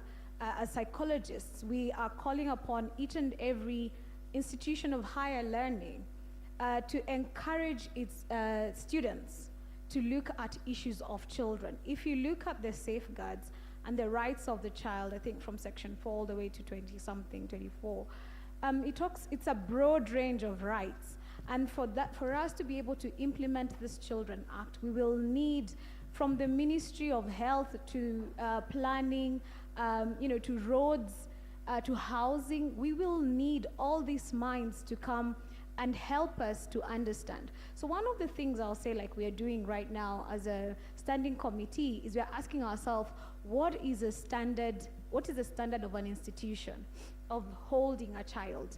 The holding area of a child, how should it look like? Forget about who should work there. We are asking about the space. We are asking about the features that it should have. How many windows? Should it have lights? Every time I go to visit a child protection unit, the police tell me, I cannot hold a child here, watatoroka, because he si jela ya watoto. And I ask them, what is jela ya watoto? How should it look like? Is there somebody who has a standard? When we visited Kakuma, they told us, well, you've given us, there's an instruction here in the law that all the police stations must have a child protection unit. They asked us, who has a standard? Now, as a lawyer, I can tell you I'm not trained, and I think Patricia will bear me witness. Are we trained to build and to look at how houses should look like? We are not. And therefore, we need scholars to come in and tell us out of research that this is how an institution, a good institution for a child should actually look like. So all I'm saying, my first point of call is that all of us here and all the universities, regardless of whatever subject that we are teaching or whatever our focus is on, I'm inviting us to actually carry out research that is going to tell us how to implement the Children Act. A couple of areas that I find interesting that might need a bit of thinking, other than the buildings and the institutions and the holding areas. One of my favorite ones is section 227 and 228 on diversion. Actually, the entire part on children in conflict with the law. What the Children Act has done is literally made us rethink. Every time a child walked into the courtroom before, the police said, nimeleta maabusu, and the court looked at that child as somebody, as a case that needed to be handled. The prosecution looked at at that child as a case. The defense counsel walked in and looked at that child as a client. The Children Act has said, no, this is a child, first of all. And therefore, all the safeguards in the Children Act and every right belongs to them. And so all of us now have been forced to turn around and say, oh, wait a minute. So we are no longer on that side of the dock and the child is on this side. We are all on the side of the child. What does that mean for all of us who are seated in this room?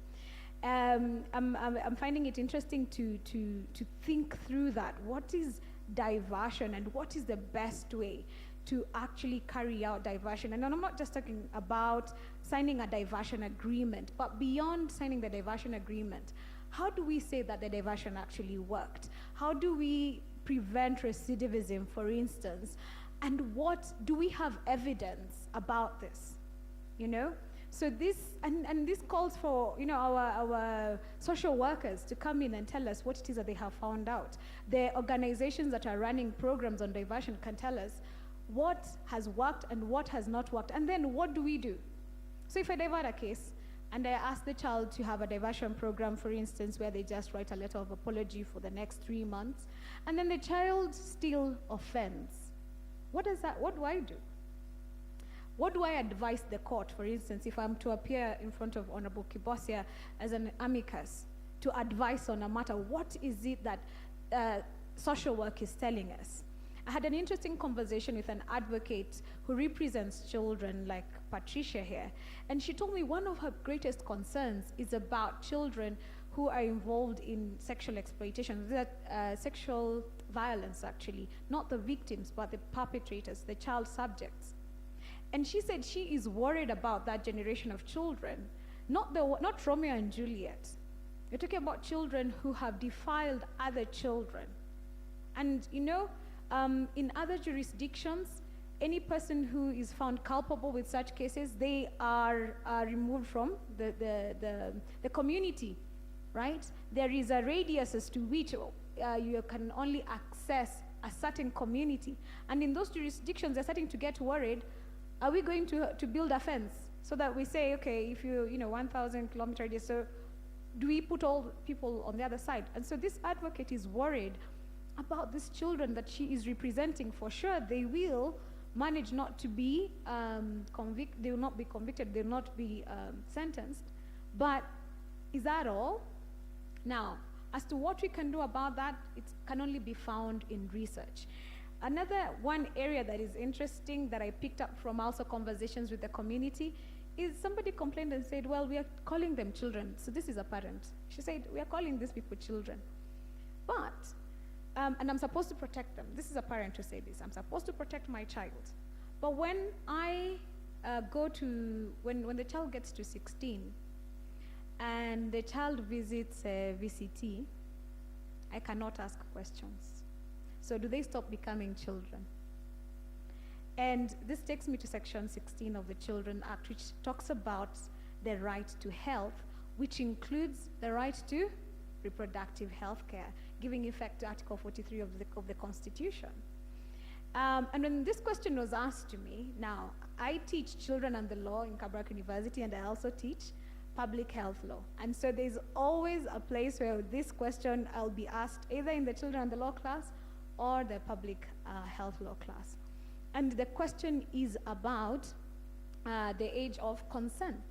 The question is about child participation, right? It is about evolving capacities of children. So the Children Act, currently section 16, talks about that we shouldn't interfere with the privacy and confidentiality of the child unless it is not in their best interest. And also it brings in parental responsibility. So this is a question that needs to be turned into a policy between the justice actors and the Ministry of Health, so that we can develop a policy on adolescent and sexual and reproductive health rights to improve on the existing policy that already exists. So this is another area of research that I think, I'm not just calling upon my students or our students, I'm also calling on to other practitioners and other scholars as well. Another area is age of criminal responsibility. Thank you, Kara, I'm just winding up. So the age of criminal responsibility. So far, it is research that has told us, somebody asked, why did we increase that age from 8 to 12? It is research that told us, and I think Jehia will bear me witness, that the mind of a child is not, cannot understand cause and consequence until the age of 25. And that is why in Kenya we have only improved it to 12. The UN committee has urged us to add to 14 years. So, what does that mean? How can we go about it? What do we do? What do we do with children below the age of 12? Does it mean they're not doing mistakes? Does it mean they're not coming into our justice systems? So these are some of the things that I would just like to highlight. I mean, they could go on and on, because this is an area I'm very passionate about. But I will say this, and if Justice Madaka allows me, the importance of what we do. Judge, allow me to use your paper as an example. So Justice Madaka, she'll tell us the whole story herself. But in her master's, she wrote a paper on the intersex. And this paper advised our policy, and in Kenya advised a case on the baby A's case as well, and the decision of the court. And her paper has now resulted into an entire provision in the Children's Act. I don't think I need to say more. Please, let's clap for Justice Rebecca. I don't need to say more as to the importance of academia and research when it comes to implementation of the law or policy making processes or legislative advocacy. I think that's the best example that I can actually give. So that said, Kara asked me to identify areas of that we should pick out as a standing committee. If you allow us, we'll be discussing those actually in the afternoon, so we can push those to the afternoon part. But thank you very much.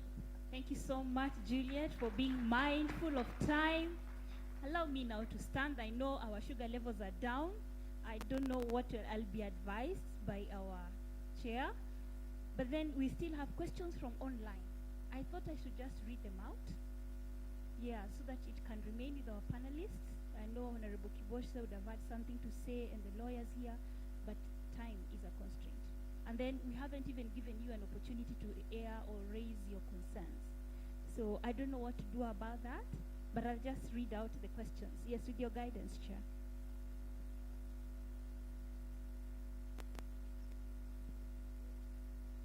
Thank you.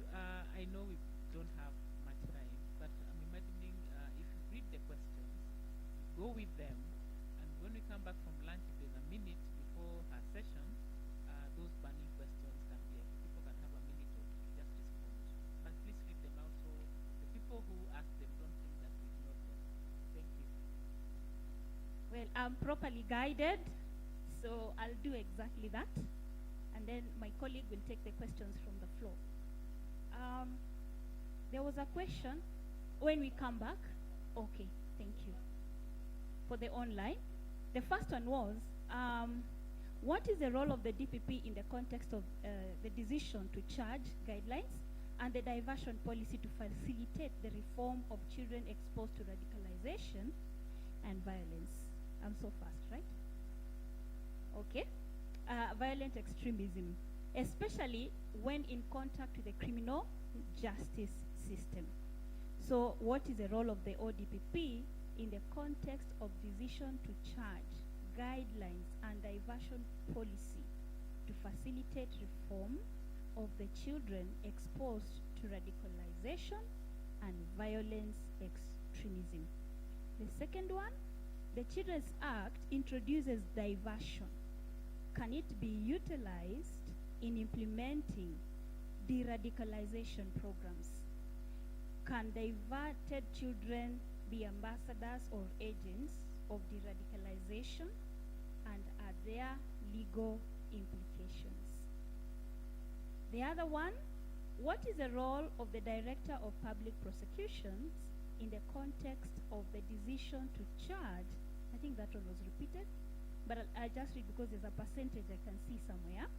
And diversion policy to facilitate the reform of children exposed to violence extremism, particularly when they are in contact with the criminal justice system, and are there avenues for these subjects to be used as ambassadors again for the radicalization program to counter 50% rate of daily radicalization?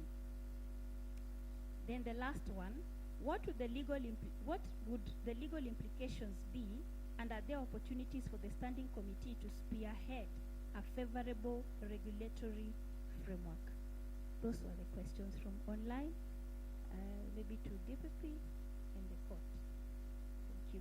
And any other Thank you legal so much, my colleague. And just taking up, we are cognizant that time is not with us and you're very tired because of the sugar levels and time has gone.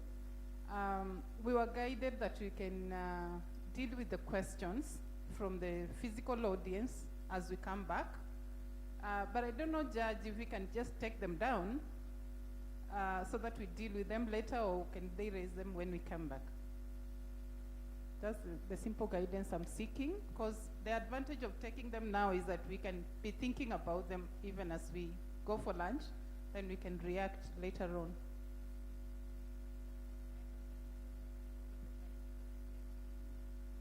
I can already see hands up. We can do that after lunch.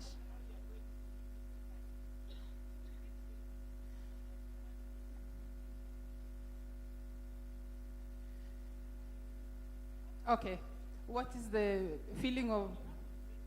Yes, thank you. Now, Judge has given me discretion, and I delegate it to the audience. Please guide me. Do we take the questions now, or do we take them later when we come back?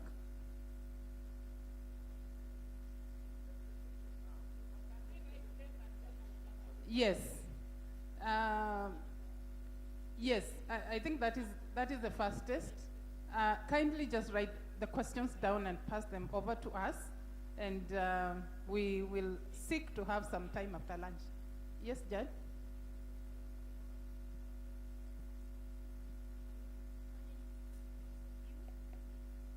Let them speak. Okay. The panelists have their way. They have grace. Can you just stand up and stretch? And if you have, so that you can at least be alert. And those who have questions, please write them down. We will be passing to pick them. Just stand up for a minute and stretch your leg. You know, yeah, stretch your leg as I hand over back to my co-moderator. Thank you. Thank you so much. It's time to break for lunch. It's time to break for lunch, and as we leave, you'll write your questions and pass them to us. And may we have a word of prayer as we break for lunch, then we'll come back. I know the discussion cannot end, even if we sat here through and through. Let's pray. Dear loving Father in heaven, we want to thank you for this far you have brought us, and we acknowledge your presence with us, your spirit guiding us in our conversations. And Lord, at this point in time, we are taking a short break for lunch. How we pray that you may bless our lunch, may it nourish us. May you help us even as we continue these conversations later on as we come back, that we are going to get the most out of it and discover the opportunities they are in. And Lord, may you enable us even to take our various roles as we sit here as stakeholders. All this we pray, believing and trusting in the mighty name of our Lord Jesus Christ. Amen. Thank you so much. And can we give a clap to the panelists? And another clap to ourselves for a good job done. Thank you, thank you. Thank you so much.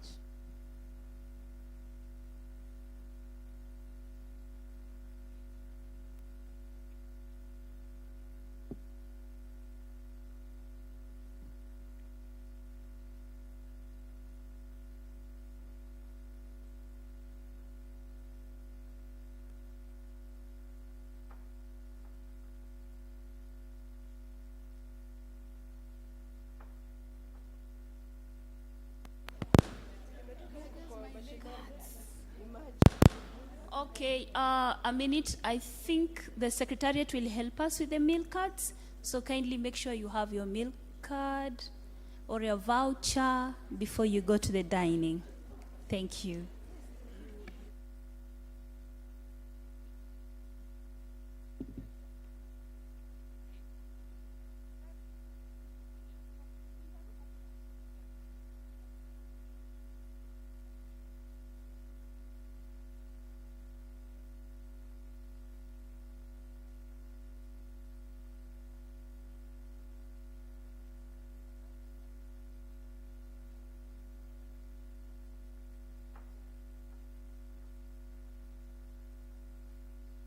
Just a quick announcement. I'm informed that our lunch vouchers will be issued to us as we step out of that door. There's somebody who will be issuing the vouchers to us. So please get one for yourself. Thank you. Enjoy your lunch.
Mic testing.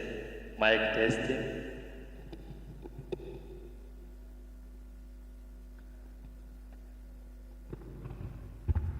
Mic testing.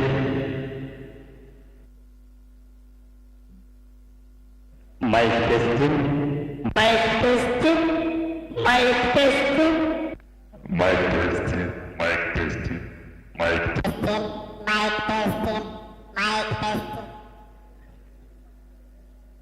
Mic testing. Mic testing. Mic testing.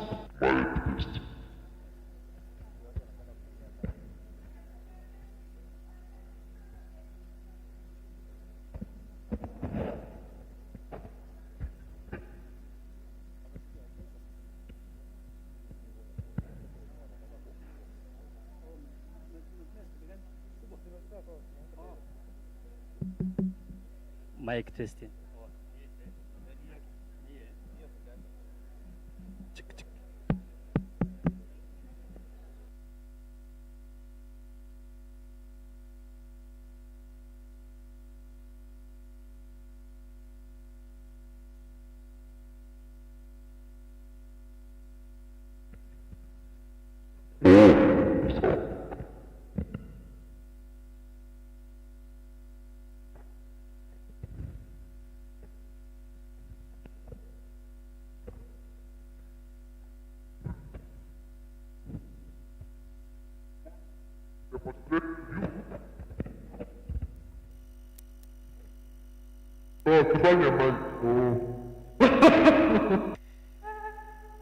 Now we want to demonstrate to you how we use this equipment here.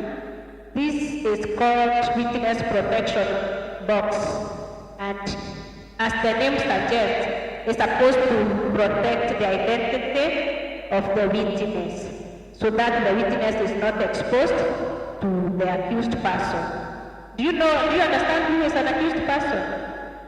You don't understand? You understand, eh? Okay. Munaelewa accused person ni nani? Accused person ni mwenye ameshtakiwa na witness ni mwenye anapeana ushahidi. Tuko pamoja? Nao mwenye anapeana ushahidi especially kama ni mtoto kama nyinyi, anastahili to be protected by the government so that asikuwe exposed kwa accused person, na pia yeye ajisikia ako comfortable wakati anapeana ushahidi. Na ni jukumu la serikali kuhakikisha kwamba watoto wako comfortable wakati wanapeana ushahidi kama wao ni washahidi kwa kesi. Tuko pamoja? So this one is called witness protection box, na kwa sababu wakati mtoto anapeana ushahidi it's advisable asikuwe akionekana na accused person. So mtoto huwa anaketi hapa, mnaona venye iko, you can see how it is, eh? Yeah, so hii inafunguliwa hivi, hebu kuja kidogo jana. Anaketi hapa, iko kiti, tunaweza ipindua ikati.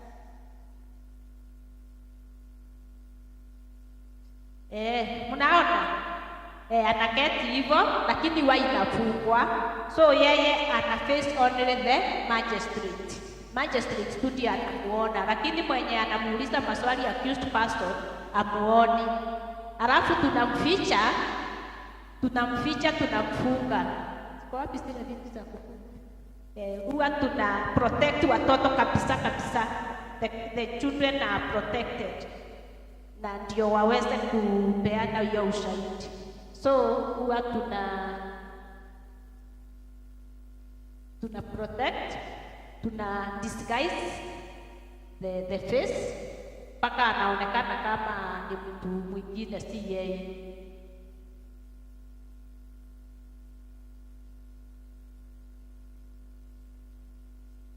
Hata hiyo uniform tunaifunika yote asionekane ni mwanafunzi. Si uniform ikionekana atajulikana ni mwanafunzi wa shule gani. Na sasa hiyo tunaifunga yote. Tunaona hiyo ni nini ameshika? Kanzu, mnaijua good children, good children. Yeah. Hii ni ya nini? Waislamu. Yeah, okay, yeah. Thank you very much. You are very good children. Wakati mwingine tunampalisha hiyo. So hiyo ingine tunatumia kifaa ingine ni kubadilisha sauti ya mwenye anapeana ushahidi. Na anatumia hii natumia, alafu tuna connect, tunaita voice distortion machine. Unasikika si voice yako, lakini tunasikia venye utasema. Na tutademonstrate na yeye, tutamuuliza maswali.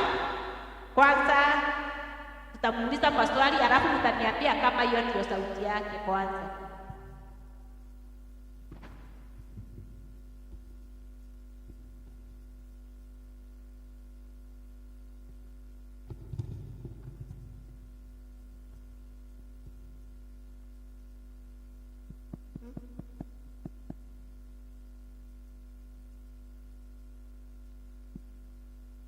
Mzuri. Naitwa Charles. Charles. Okay, Charles. Yes. How old are you?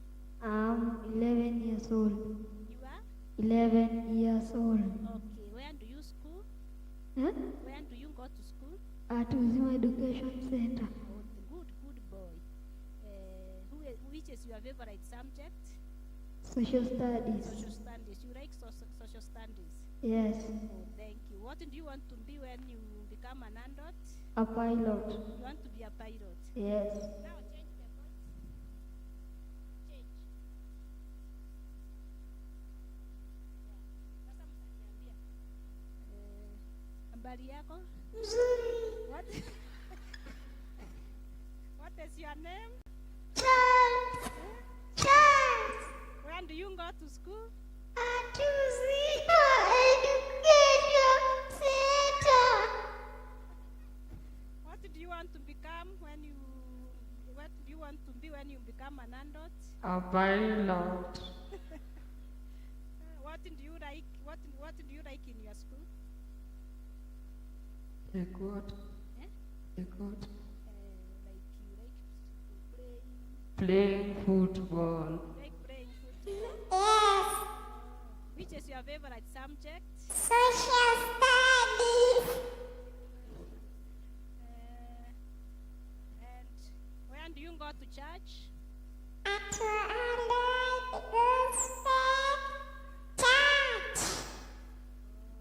Who is your best friend? Jackson. Now you guys, mumesikia Mumesikia venye inabadilika Yes, another person you want to try?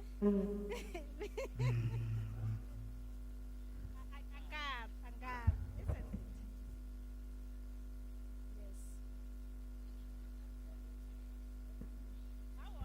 How was it? It was good and enjoyable. Yes.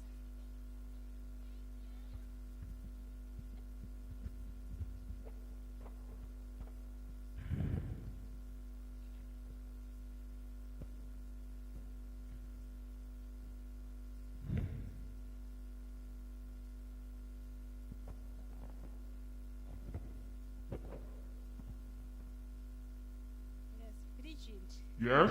How are you? I'm fine. How are you today? I am fine. You are fine. Yes. When do you go to school? At Uzima Education Center. Which is your favorite subject? Mathematics. And what do you want to be when you become an adult? An actor. You want to be an actor? Yes. You like acting? Yes. And have you been acting in your school? With my friend. And what are your hobbies? Huh? Your hobbies. What do you like? What do you normally like to do during your free time? Play skipping rope. Who is your best friend? Monica. And which country would you like to visit? USA.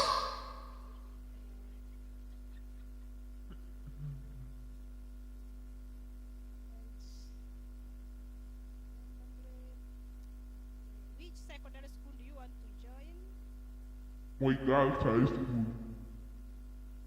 Kapanda, how it is, it keeps on changing, eh? Yes. So that is what we mean, eh? When we say voice distortion. It changes your voice, it looks like it's another person. And when we do this, it's probably a child may be giving evidence and the child is known to the accused person. And the accused person may be knowing may be able to identify the voice of the child. So we change to ensure that the accused person will not identify the who is speaking. So are we okay?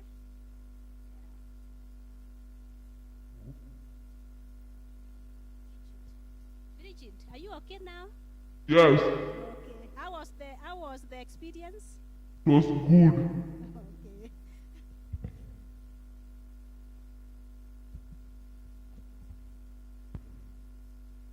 Any question? Yes?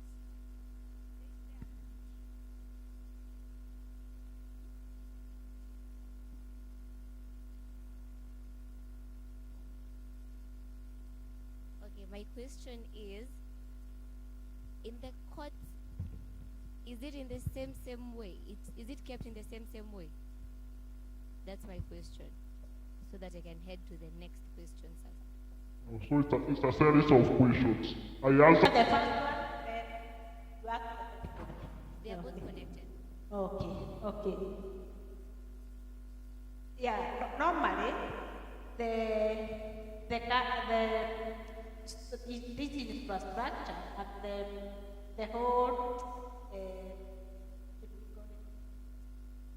the witness protection box plus the voice distortion, they are supposed to be provided by the court. That is the ideal situation. But because we are not yet there, we are moving there, we do provide these ones. They are at our custody. When we have a witness, we go with them to court, we set them up, and they are put in the court. And after that, we take them and go out. Okay, my second question. How safe is it for that child, okay, in that box? How safe is it, let's say the accused is there in court still, or let's say somebody causes like these disruptions in the court, how safe is that child in such a place that it's not like something permanent, let's say like a room, yeah, caged, something that is caged. How safe is that child inside there? Can't that child be prone to being harmed, let's say somebody had a weapon or something? Okay, maybe I will take it back. How many courts have access to the witness protection boxes? This is just one of the protection measures. One of the protection measures used in court. There are other protection measures in court. For example, at the end of the court, there is security that is put in place. Anyone who is entering the court has to go to the screening machine, the way they done the court road. Then when you are entering the specific court also, there is also a security there. So there is other security measures that prevent what we are doing. And also, when we are moving the child to court, we ensure that the child will be accompanied by our who are armed. And apart from our office, there are also other police officers who work in the court together. So this is just one protection measure. There are other protection measures. Before we get there, this is one just one measure. This one is to conceal the identity of the child. But there are other physical measures. To add to what she has said, like in most courts in Nairobi, we have the courts have the permanent permanent witness protection structures, which are more, they are bigger in size, and they can be able to even accommodate like the child and someone to support the child, like a psychosocial officer. So the courts, especially the ones in Nairobi and the counties, the towns, they have the physical infrastructure. Where the courts, we use such in the courts that do not have any single court that has such structures. And when the child sits in court, even our officers are there, the protection officers are there to ensure the safety of the child. And in addition to that, even the psychosocial support officer is usually in court with the child to just assist. Like the side that the judge is able to see, it's usually open. That other side, it's usually open so that even the person assisting can be able to be seen by the court, because they are not supposed, there are things they are not supposed to do. But when you're assisting, the court has to see you that you are assisting the child. Maybe the child is emotional, is crying, so you are assisting them to compose themselves and be able to now give that evidence. Yeah.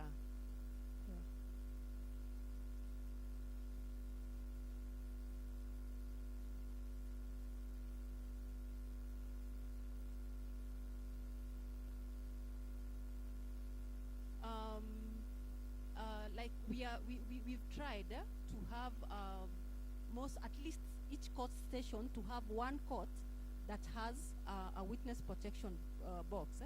Like in Milimani, there is a court that has a witness.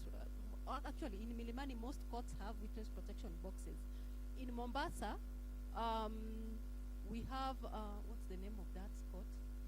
Shanzu, and we usually request the court to move from, say, if that court does not have the witness protection box, we request the court to change venue. Changing venue is also another protective measure that we offer. So the court changed the venue to that other court that has witness protection facilities. And again, like in Milimani, Nairobi, we were able to be given, the court has given us a room, a safe place where now witnesses and child witnesses can testify remotely, and it's a conducive environment. It has a sofa, it has those playing facilities, there is a TV, there is a dini, so it also helps us. It's another protective measure that helps us execute our mandates. Yeah. Yes.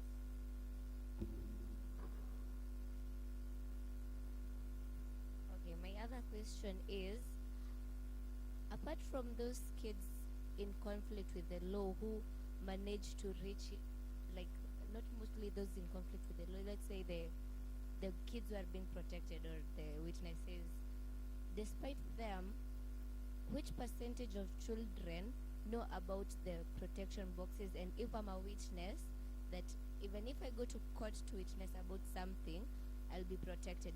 What percentage of children can you say know about it? Because personally, for me, I did not know.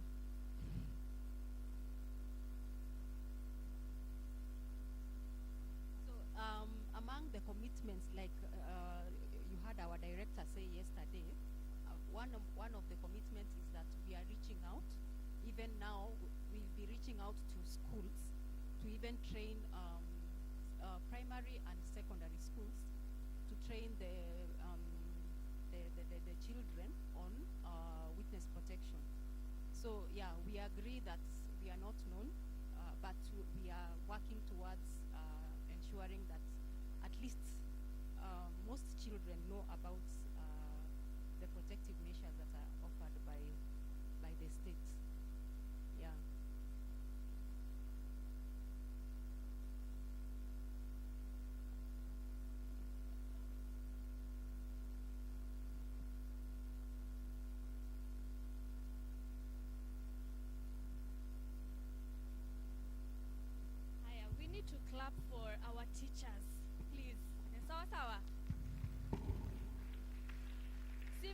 kitu mpya hapo? Si mmesoma kitu mpya leo? Sawa sawa basi, thank you so much. Haya, we head back to our room. Sawa sawa, tutembee pamoja, mtu asiende mali kwingine, mali tulikuwa. Sawa sawa, turudi huko haraka haraka.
Hello. Good after lunch. Mmerudi vizuri? How was your lunch? We have some of us outside. I'll request you to come back in.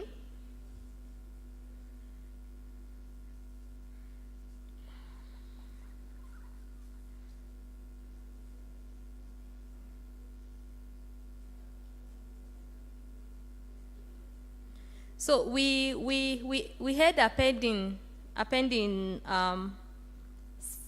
part or session from our previous panel discussion. We didn't take the questions.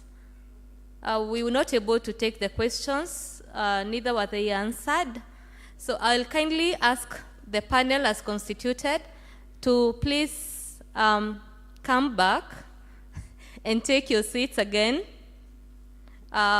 And we'll do this for a very short duration. We'll get the questions from the online people, and then also from the audience with us here. So, I don't know, maybe I'll call you by name so that you come back again. Miss Mweni Mutisia, Honorable Jacqueline Kibosia, please. Mirigoreti Mogaka, Beryl Olau, Margaret Njia, Juliet Gashanja, Patricia Mundia, and Karanja Muraya. Please kindly come to the front so that we're able to get questions.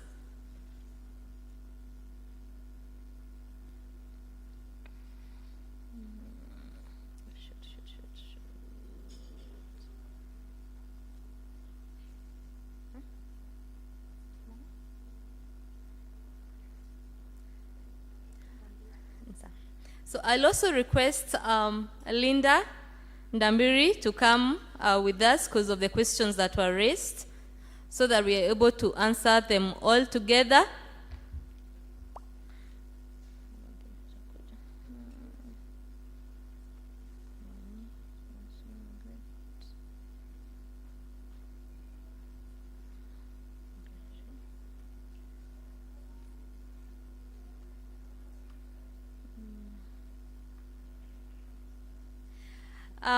I'll also request our moderators. We had Ruth Areri and Caroline. She's here with us. I see people are still taking some bit of time to come back, but we'll proceed nevertheless. So there were questions that were raised from the online audience that we had in the morning.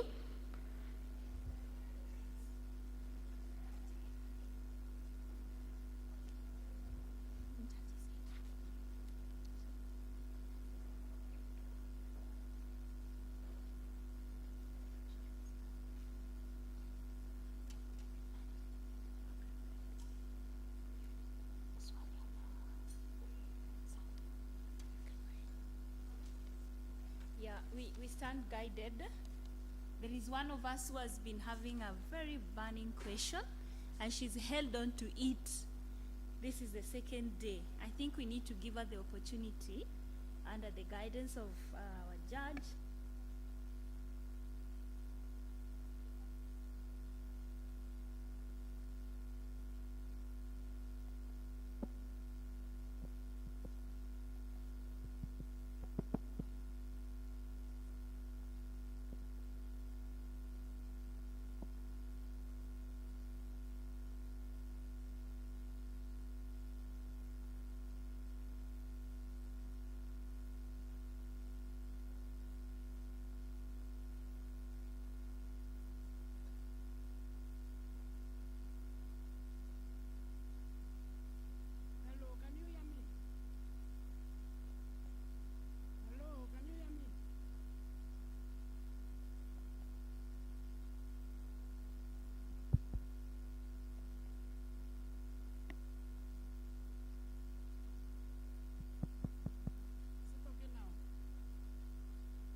Hello, can you hear me now? Okay, my name is Anred Kamunde, and I come from Girls Brigade, Kenya. I teach young girls how to be responsible, and I'm also a counselor, a teacher of special education. I could feel with the autistic children. I'm also a mediator and a mother and a grandmother. Why am I saying this? Is from yesterday and today, I've made a lot of observation. At least today I'm happy there is a clinical counselor somewhere. Yesterday I didn't see one. And my question is, I just want to feel like we are challenging ourselves from all those speeches. Because I'll give an example, like today our children have been on their own. Whatever they have presented, and however much they have been educated, they are going back to people who have always been with them and who have mostly do not know how they will handle them, so there will be conflicts. Why am I saying this? Because we are talking so much about children, and my research is, one time I came across a book and I want to be in short, to say it in very short, to summarize it, that we take children, including ourselves, we've gone to school, and we learn so much about different careers. Being a doctor, being a magistrate, being an advocate, being an engineer. But there's no education on family career. So we are only saying parents do this and that, but when people, they have never gone to school to learn about how to be a mother or a father or a wife or a husband. So and the statement was, we are guinea pigs in the laboratory, trial and error. Now that we are here, we need to ask ourselves, why are these things happening? What have we done or not done? What is missing? For Christians, when I read the Bible, I see 3 constitutions of God. The first one is the religious bodies are in the Constitution. The 3 arms of the government, that is judiciary, legislature, and executive, are entrenched in the Constitution. But the one which is basic need and the most important institution is not entrenched in the Constitution. I am expecting to see family career ministry in the Constitution with its own CS, like the Ministry of Health, with its own PS, all the way to the grassroots level. We don't have that. So we can do as much as we want to do things, but for me, and what I have researched on, until we have that constitution, the family career ministry on its own in the constitution, then we can collaborate and now come up with ideas.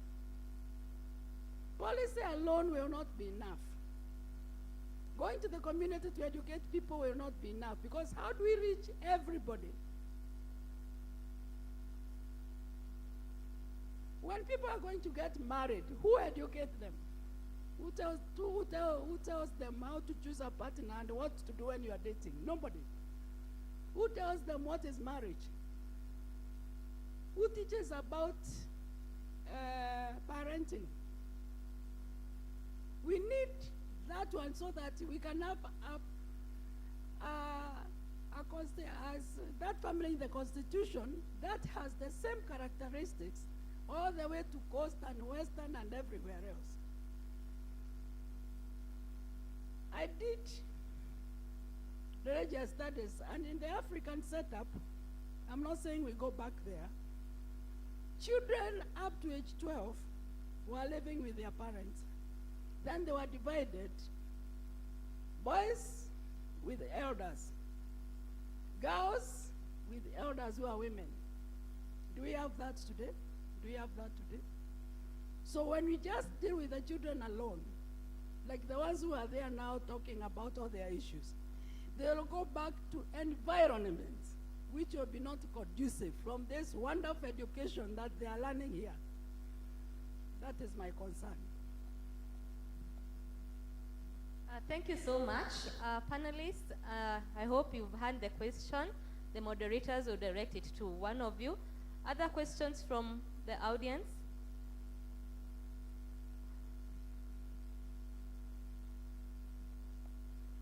Thank you.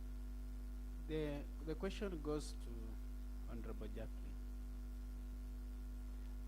I believe the courts are usually courts of law breathe law to the legislation. This legislation is dead until the courts breathe life to it. There are some issues you are raising on child interview. Why don't you put it in a judgment? Let it be challenged to the Supreme Court all the way so that the courts of law can make determination on those issues, that the judiciary is finding issues on them, especially when they're interviewing children or the handling of children, so that a court of law compels itself to act. Or if it's going to be a policy direction, it starts from the judgment, because courts do not issue orders in vain. Once you issue an order, from there, so that now it takes the purposive, like it takes a purposive route, so that every actor comes into play, because everyone will wait for the courts to it as a last resort. That's what happened in the legislation. Even if we were to put this thing in the Constitution, we'll still again run again to the court. The court tell us, hii sheria inasema nini? But so that once the court has ruled that is it, that is the law. If it's not what is written here, is what the court is going to say. So maybe there, on the issues of maybe interviewing of a child, the procedure and everything, why don't you put it in the judgment? So that I can also read, and also maybe if there's someone who will appeal it, tunapambana pako huko juu. So that until the Supreme Court. Thank you. Asante. Other questions?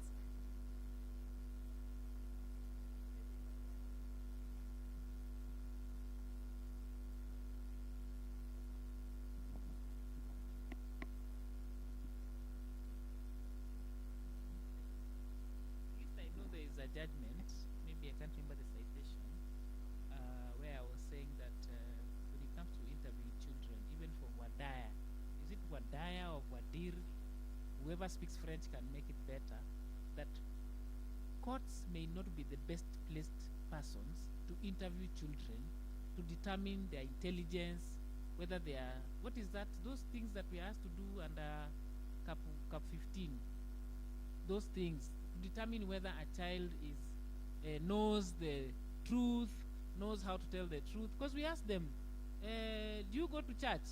If you do something wrong, what will happen to you? I'll go to hell. Then you say the child understands the difference between right and wrong. Is that a measure, Daktari? But those are the questions we ask. So in my mind, I was like, no, when it comes to interviewing children, we need a special, maybe it's time the judiciary put that in the hands of properly, so that they do it for us, and then they now tell us, this child, you can now proceed on this basis. The way we do with people who commit murder, we say aende akangaliwe, alafu akuje tuendelee na kesi. But for children, we make the assumption that me, a lawyer, I can decide how intelligent you are. Okay, thank you.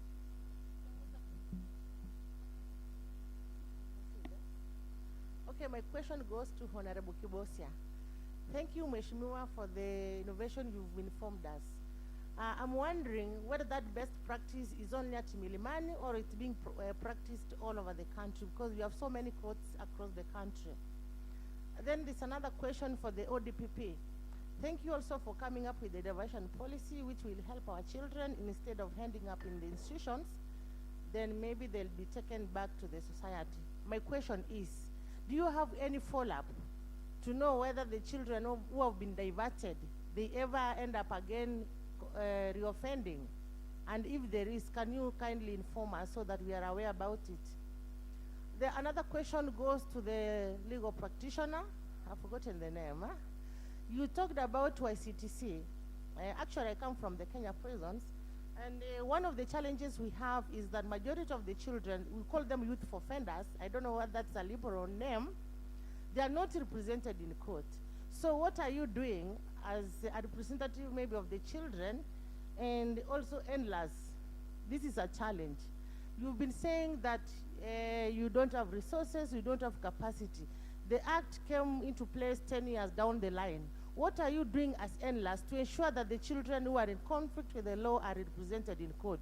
Because majority of them end up being in our Boston institutions or the remand homes, because whenever they are taken to court, they don't even understand the legal procedures. Yet, we are saying that we have legal aid services, which is under the AG's office, and yet it's doing nothing. And if it's not possible for you to implement that act, why can't you ask for assistance from other criminal justice agencies so that it can be implemented accordingly?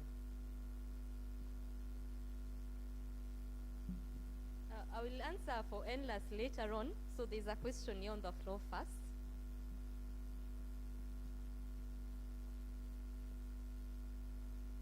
There is the thinking that there are competing rights when you're looking at youthful offenders, especially the ones that tend towards extremism. You know, those young boys in guns, they are usually very agile with their guns. When they meet you, they will not, and I think they tend to be quite lethal. So according to society, these ones you need to get rid of.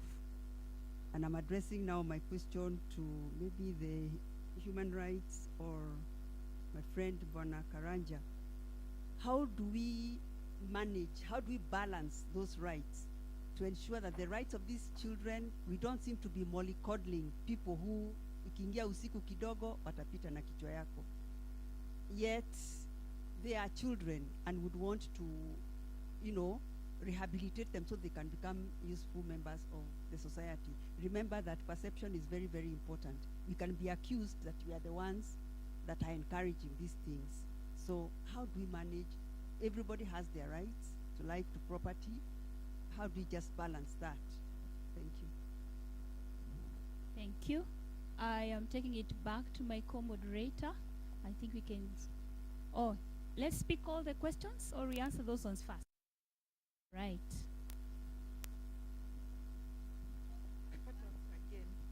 Yeah, my name is Christine Odero. I work for a social impact organization. We are in the criminal justice sector and the juvenile. So we come across the youth, the children who go through the system. And one challenge that we have come across is that because we do rehabilitation and we also strengthen the programs in the institutions, but one challenge is that among those we have taken in our scholarship program, most of them end up dropping out despite the support. And if you interrogate, you will realize that the effect comes from the through care process.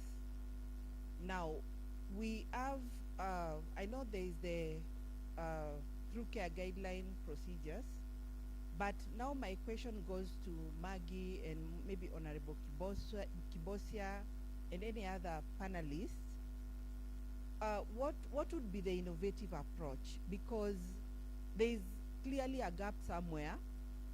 What is the point of taking these children either in protection or in conflict through the justice system?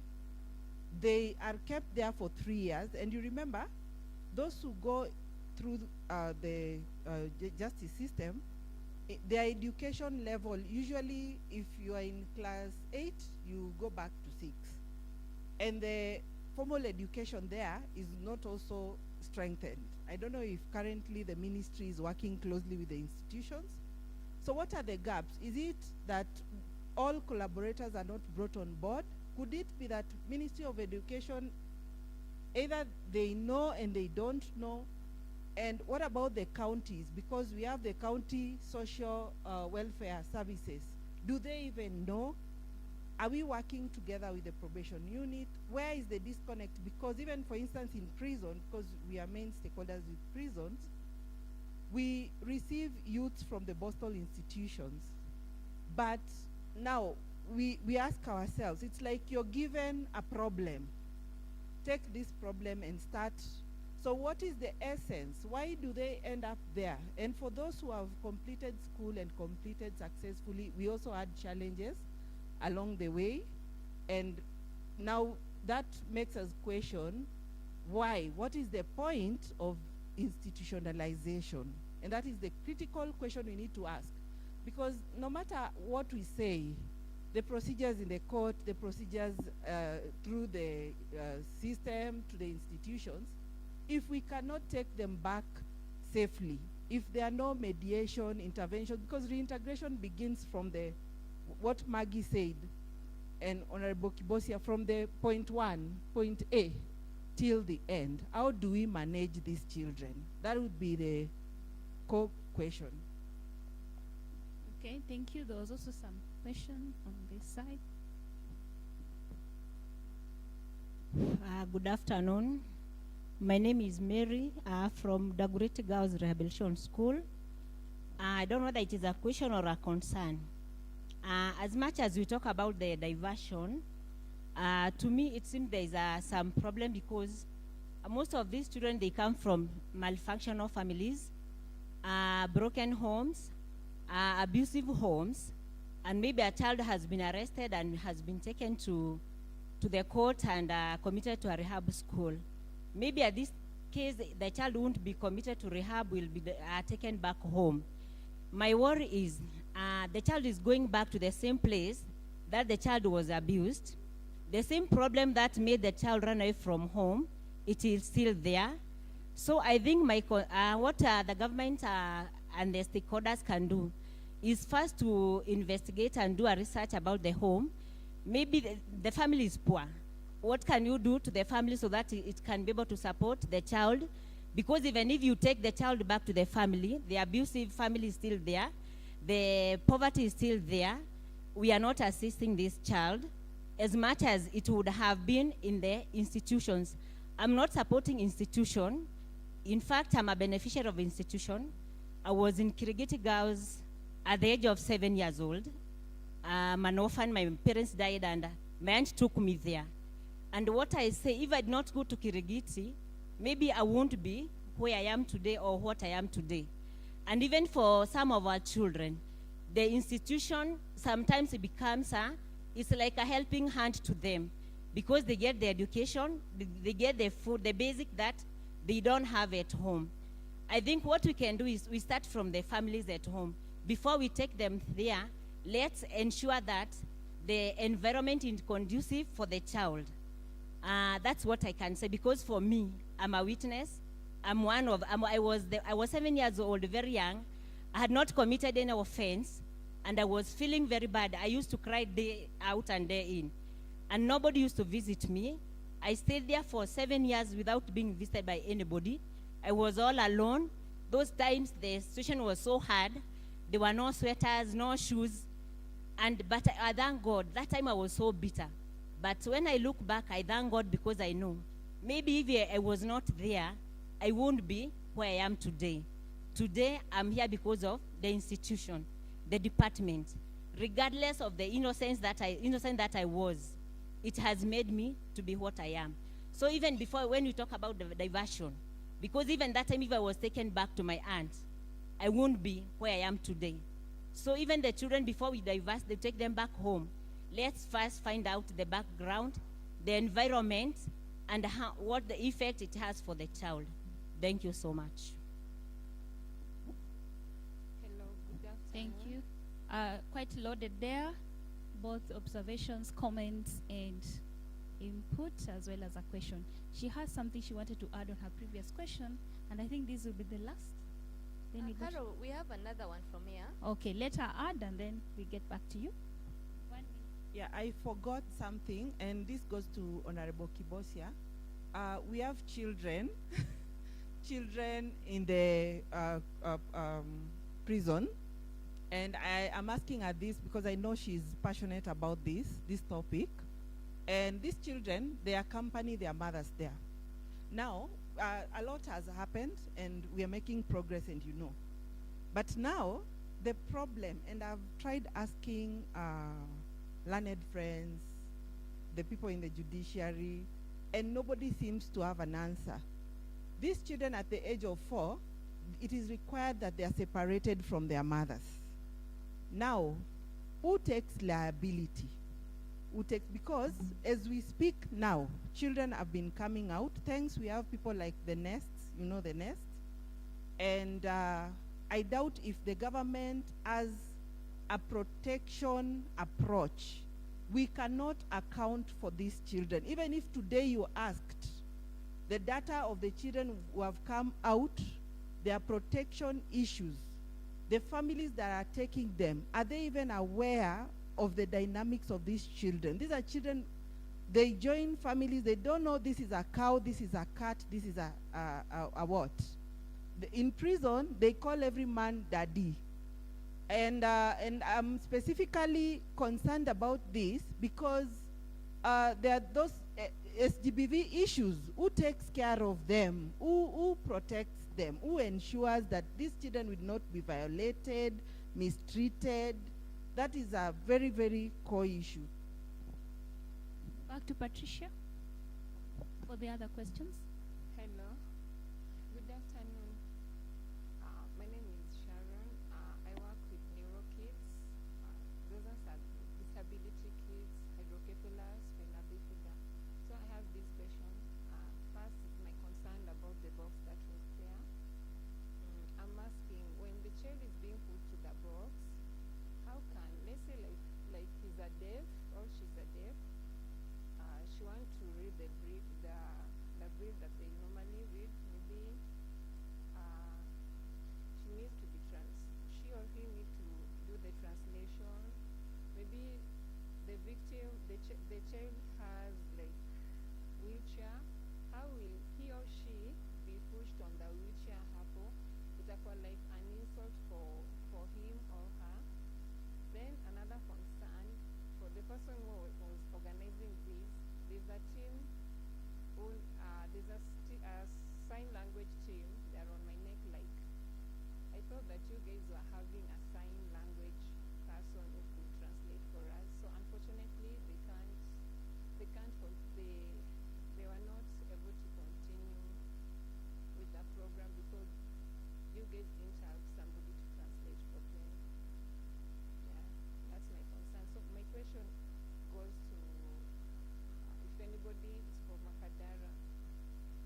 panelists, and I think also the question also goes to everyone here.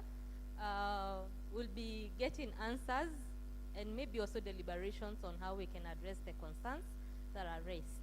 So do we have other questions from the audience before we go to the answers? Yeah, there's just one more this side, and then Sorry, I've come back because I forgot to talk about professionalism. We are talking about the court, and an experience is, for example, you deal with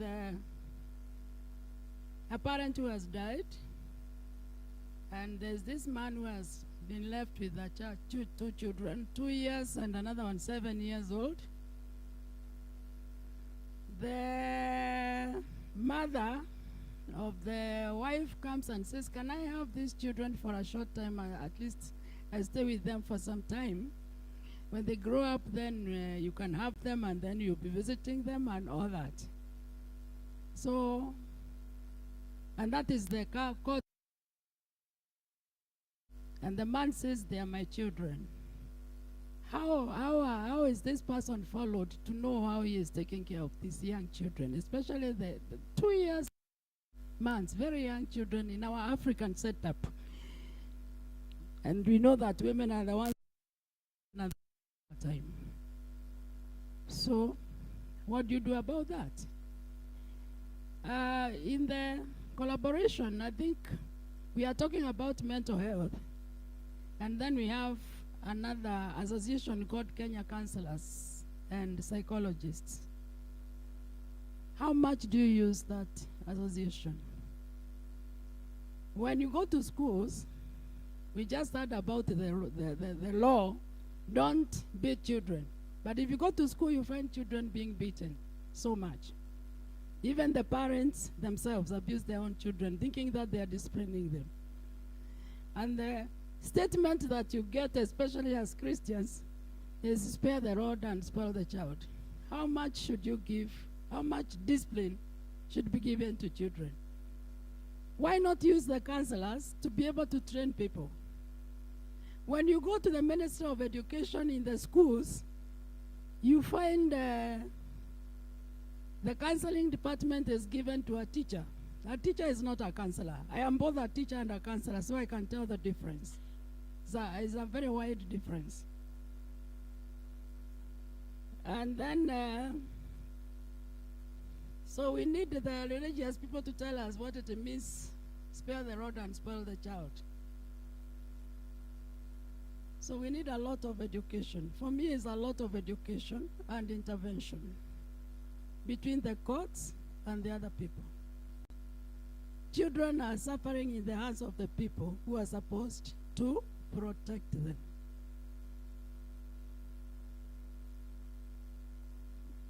Thank you so much. I hope we'll not lose any of the questions.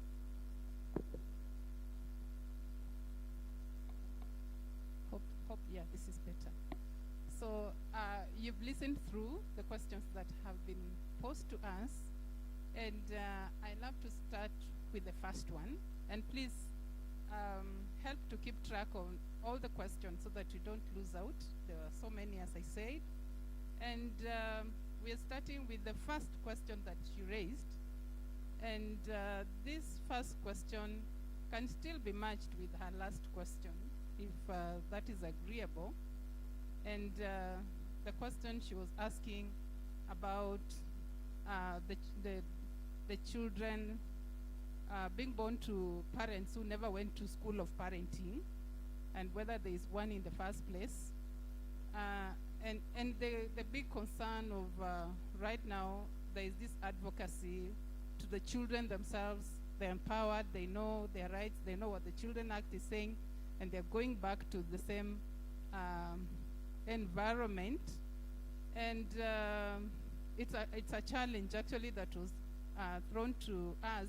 But I like to put this question to any of the panelists who wish to respond to that one. And probably the cane issue, I don't know whether to call it corporal punishment, because the cane issue is the discussion at home, the use of the cane at home, the use of the cane at school, and the two schools of thought, maybe the Bible and the law. So who wants to, among our panelists, it's a complicated one. Can I give it to Maggie? Maggie, please. Welcome. They're all whispering my name.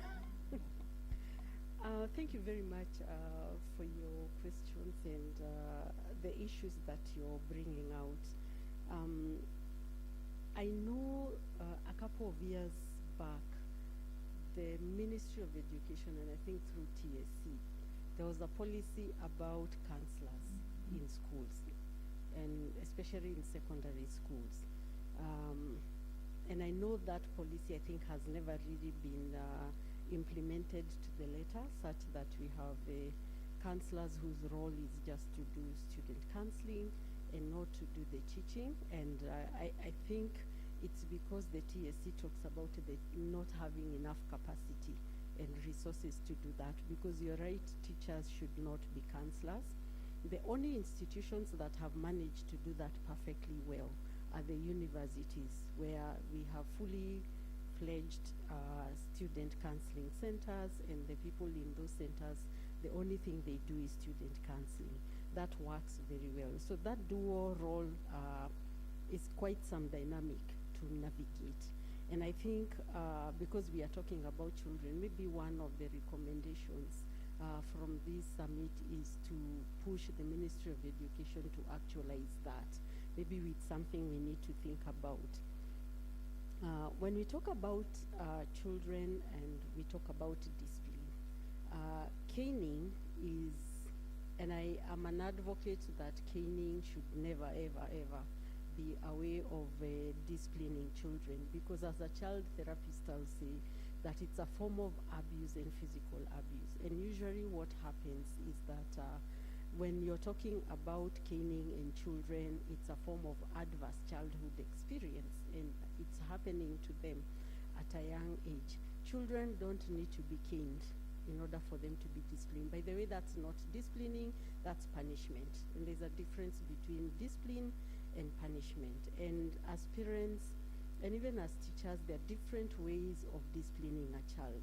And when it comes to discipline, it's the rule of the thumb is that it should be age appropriate. How you discipline a 9-year-old is not the way you discipline a 12-year-old. So you look for what is age appropriate. Take away their privileges. Sometimes it's even more painful than the parent thinking that when I take a slipper and beat them up. As teachers, it's also, and I know I think it's something that is taught in the teacher training as one of the modules, is about alternative forms of discipline. And that does not involve caning. It's still, we know it is still happening in schools. We still see very serious cases of children being caned to the point they end up going to hospital. It's still not acceptable, and you don't have to cane a child. Mold them and make them responsible children. It's the same way we say you don't have to raise your voice to a child. You can still go down to the child's level and communicate to them in a way they can understand. You're right, we don't have parenting schools where we, even me as Margaret, as I was bringing up my children, I still was this mother who was struggling, like in parenting. And what I tell parents is that we need to get to the place where you parent each child singularly, uniquely, individually. They're not two children. But parents like to do a wholesale kind of thing. You know, it's the same rule for all the children at home. We are different, individual differences, and it will never be the same. What worked for my elder sister will not work for me. And when it comes to parenting, my take on this is, can we use every possible avenue, an opportunity and window that is available to educate parents? Can we have those forums in schools? And probably this is also a challenge to NCAJ and the different people supporting the standing committee. When we are talking about the children clubs in schools, can we also now go a step further and talk about parenting clubs in those schools? Because those children, they have parents or they have caregivers. Is it possible for us to maximize on the fact that the parents are right there, and when they are called by a school, parents show up? The only place we call parents and they don't show up is the university. But when you call them in primary and secondary schools, they show up. So is it possible, maybe we need to think, the universities, when we are talking about Wakili clubs, can we also now talk about parenting clubs and use that knowledge? For those who have the children in the, institutions under the DCS, is it possible that once in a year you can call the parents or the caregivers of? And let's talk about parenting, and let's talk about caregiving, and let's talk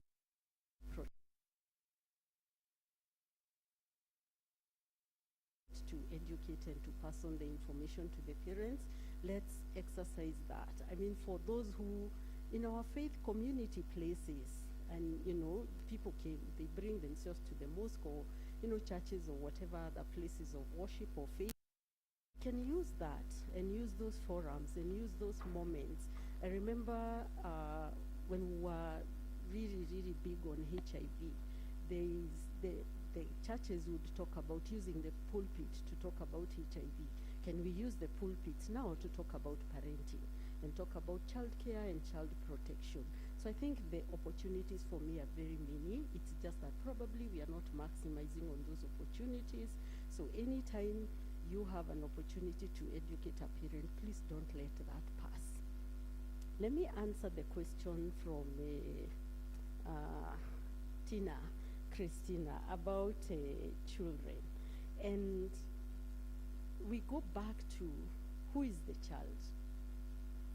Who is this child? You're talking about justice. What is justice for this child? And allow me, Mary, to come to use you and your sharing, and thank you for sharing that. When we are dealing with children and they're transitioning through the justice system, do we ever, for 1 minute, stop to ask ourselves, what are the developmental needs of this child? What does this child need?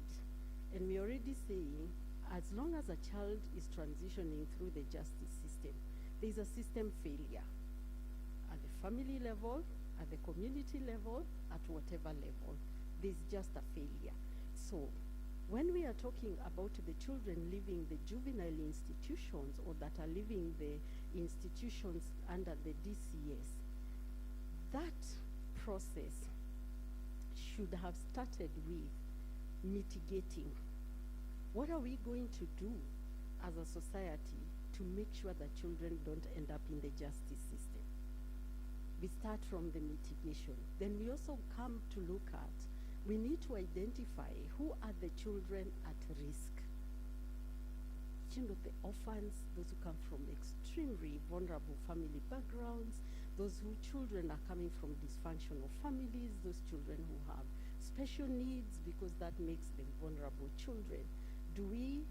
Are we identifying these children so that in our mitigating, then we're also taking care of that? So if they still end up in the justice system, then we are talking about through care across every single step that the child is transitioning the justice system.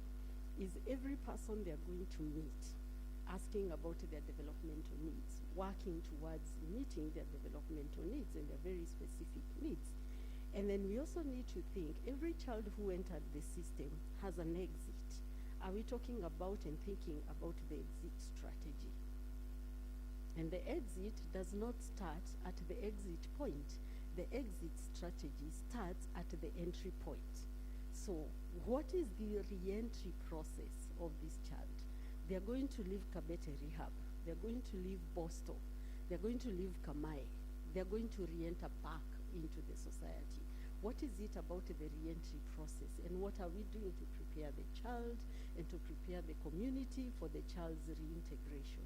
And after they have gone back into the society, then there is follow-up, because we need to make sure they don't come back to the system. So if we don't have a through care kind of support, and if we don't have a follow-up after that, chances are that that child will come back, because maybe the society is not conducive. So even as we think about programming for children, let's think through all this entire system. Tina was asking, what about these children and their needs? They are in rehab centers. So sometimes back, the Ministry of Education withdrew all its teachers from the rehab centers and rehab schools. So does that mean these children don't have a right to education? Does that mean that these children can only be given teachers from TSC if they are in what TSC calls for more schools? Does that take away their right to education? And these are the gaps we are talking about. So can the children's department now get to talk and liaise with the Ministry of Education to make sure that teachers are seconded there? Even these ones in the Boston institution, the fact that they are there doesn't take away their right to education. What about the Ministry of Health? Their health needs, who is taking care of them? Does it mean because they're in the justice system, they don't have an equal right to the Ministry of Health? Today, the parents are paying for NHIF for their secondary school kids. Who is paying NHIF to make sure that the children in the institutions get as same kind quality of care as what the NHIF is doing for the other children? So we are saying, can we make sure at the earliest opportune time, if we are going to be responsive in a positive way to the children's need, that we do a thorough assessment at the earliest opportune time to identify what are the child's needs and what kind of support does this child need. And lastly, the question again about children accompanying their mothers in prison. And I know Sami is right here, and Sami and I were privileged, and Tina were privileged to be part of the TWG that developed the policy that's going to give guidance as to how you take care of children who are accompanying their mothers in prison. And sometimes the challenge is, which is the lesser evil, for the child to go with their mother in prison, or for the child to be left out there with, we don't know who the caregiver is. And one of the things that came up and is a recommendation is the process we are talking about, how the child gets in, what kind of care should be accessed to this child, and how the child is going to exit, and who is going to take care, and who is going to follow up, and how this child is going to be handed over. I witnessed a discharge of a child from a prison I will not name. I was there to see the entire process. And when I got into the car, I just cried. I was like, this is not happening. That was early this year, and I was like, this is not happening in this country at this time. This is the first time that this young child was meeting the person who he was being given to. The very first time. Where they met was this no man's land. You know, no prisons. There is this gate, and then there is another gate, and there is a waiting area that looks like a no man's land. This is where this child met this person who is a grandmother who he was going to go out with. Can you imagine how much time they had? And the child was handed over to a stranger and to go home with. That can't be happening in 2020. Thank you so very much for that insightful conversation.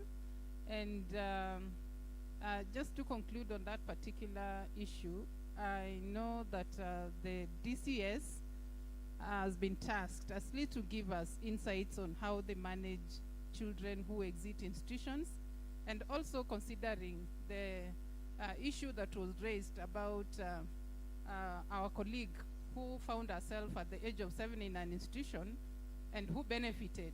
We are also here to pick commitments as to what we are going to do to make the right environmental adjustments for these children when they go back to the community. And I'm inviting Director Judy Ndungu to just give us a quick insight. Okay. Okay. Then we go back to the questions that were raised, and I'm inviting Honorable Kibosia to deal with the 3 questions that were raised. I hope you documented them. One of them is the child interviewing. The other one was the custody issue. There was an issue raised on disability friendliness of the institutions in the justice system, and any other that you may have picked, just quickly to respond to those issues. Welcome, Honorable Kibosia, please.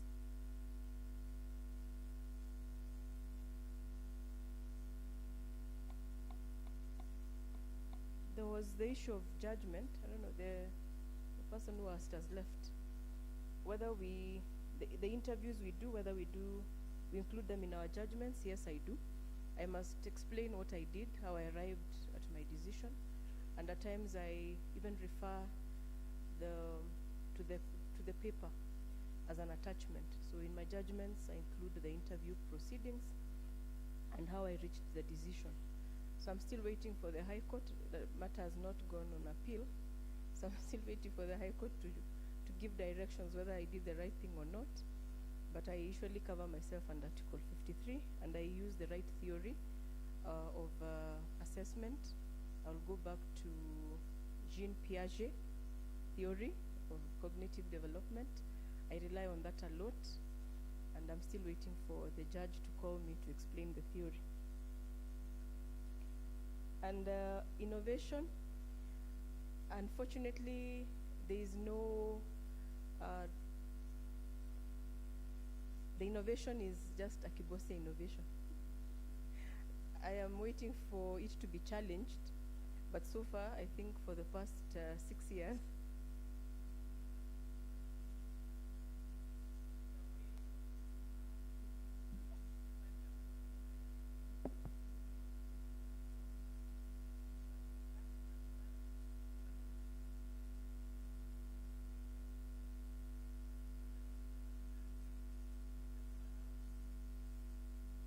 I think I'll bring it to you, Judge.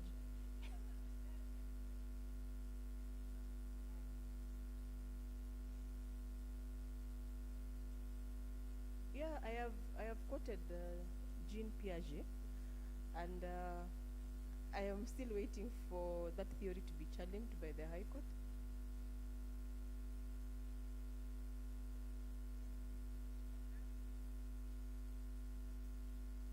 So I do my own appeal. No, I'm joking. Because I'm waiting for the advocates to raise an issue with that theory and tell me the alternative theory. Because I found Jean Piaget to be a bit practical. There are more stigma, but I just adopted that one for cognitive development. Maybe I should take it to the judge. And I think the first thing I will do is explain the theory.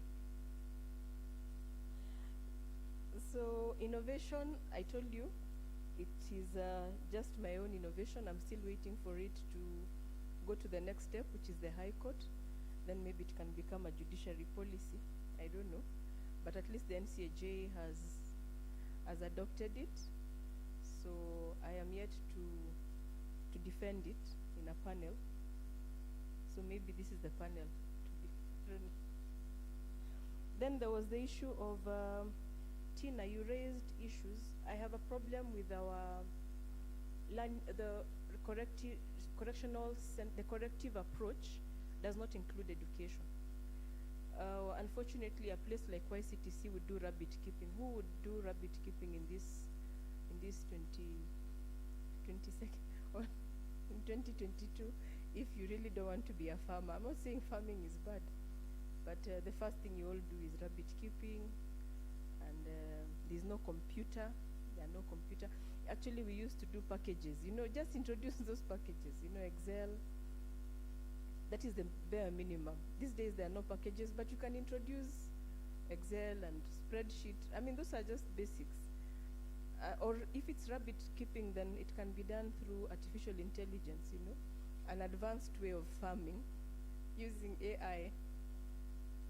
I don't know, but those boys have a lot of energy. There's more we can do.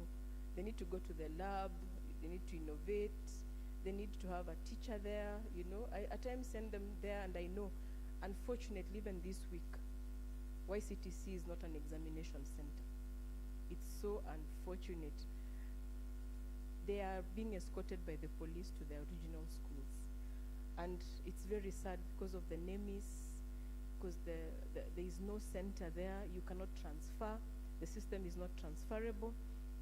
So I have clients doing exams this week, and my heart goes out to them. Wherever you are, just know that I really sympathize, that there's nothing much I could have done. I wish I would write to Ministry of Education, but by the time I was doing that order, it was too late. It's unfortunate that those boys will have to do exams, and the police will be there in uniform, and they will be handcuffed while they're doing their exams. It's very sad, but it is what it is. Yeah, that's the system. So I still feel very bad even as I sit here, because I'm doing exams with them. You know, I am actually dedicating this summit to them.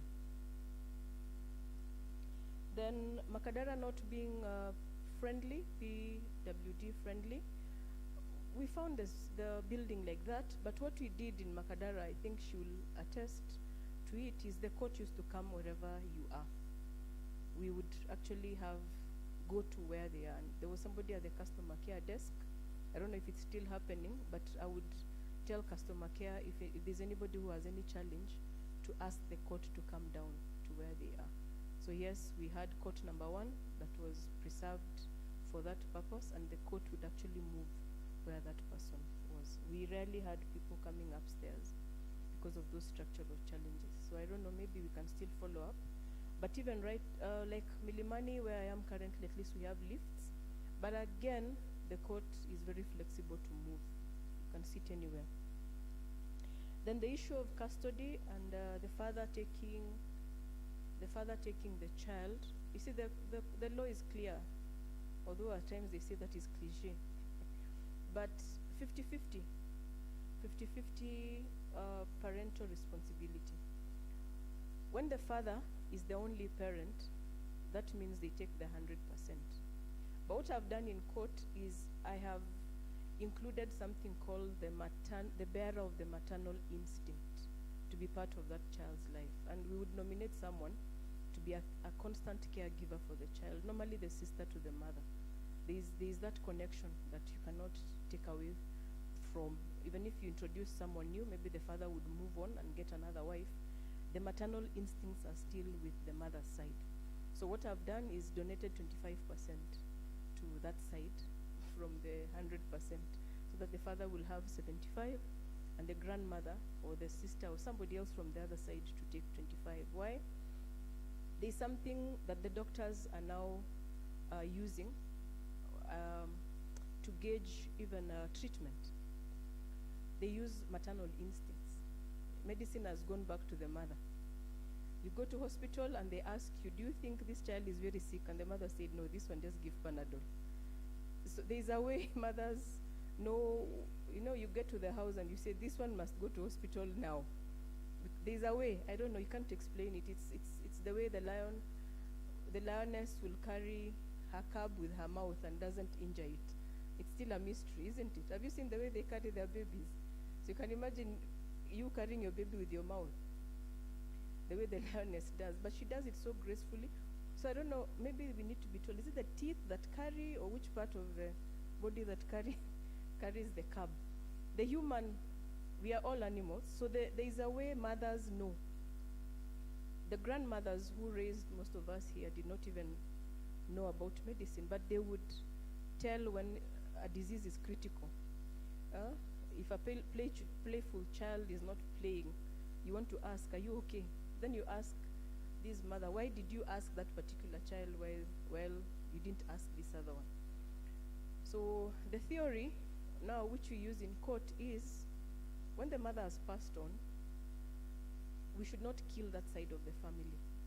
That side should continue being with this child. The father will make all the decisions, but when it comes to instincts and just feeling at home. We'd prefer taking that child to the other side. And again, we don't give the father the child 100% if they've not organized themselves to have a caregiver who is mostly a nanny to take over those responsibilities. But there are some fathers who are getting it right. They're actually raising their children on their own, and they're doing a good job at it. So it's actually depends on the case. It's on case to case basis. And then anything else? No, I don't know.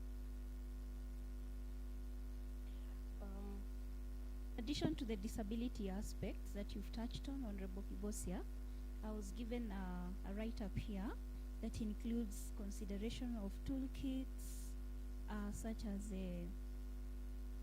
wheelchair, sunscreens, oil, glasses for those who have albinism, drugs for the epileptic. They're also requesting for in under education inclusivity, especially in public schools, so that they have all this facilitation and health. So I don't know whether you want to, because the courts actually is a protection center for all of these rights. What we try to safeguard is discrimination. I'm now aware that Ministry of Education is keen on integrating. You know, there is no special school anymore. Those children actually come into mainstream, which is a good thing, because that segregation was creating a gap. But you wanted the court to buy sunscreen. I didn't understand. Maybe that one now judge can guide, because I don't know where we come in.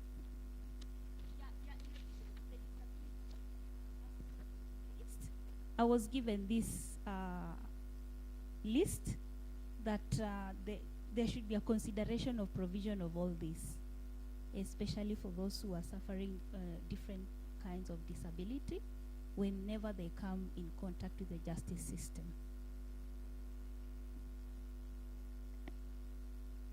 You know, for us, we're not a holding center. We're just a processing center. So maybe we can now demand the holding facilities to have those facilities. I don't know, prisons, police, DCS.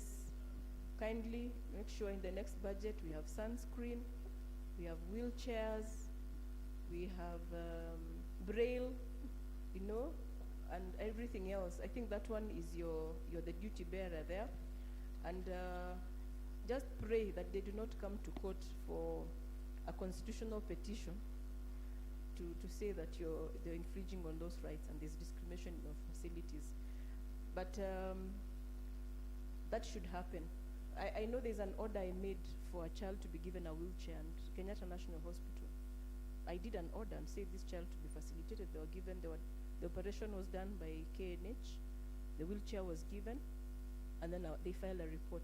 So I at times make those orders, and I'm glad no one has gone to the High Court to challenge if I have the capacity to actually order a hospital to do those things. But they were gracious. They feared that I would hold them in contempt. But again, yeah, those orders we can make. I've even done a custody order for sunscreen. Yes, there was a child who needed it, and the father is now buying sunscreen. Yeah, I just want to. All right. Yes. Okay. Well, I've been given the very hard task by our chairperson, Lady Justice Madeka, and also I take responsibility as a planner for this summit that we didn't have sign language interpreters for this important forum. So mtatusamehea, you'll kindly forgive us, and we promise to do better next time. So hatutarudia. Yes. Order imetolewa huko juu. Hatutarudia. Mmetusamehea? Asante. I just want to respond to this question about welfare of children, and one of my new favorite sections in the Children Act gives Honorable Kibosia, Honorable Terer, and every other judicial officer a duty In fact, one of the questions I want to ask after I read this duty is, can I hold you responsible as a judicial officer when I go, can I go to High Court to enforce this particular right? So I will read.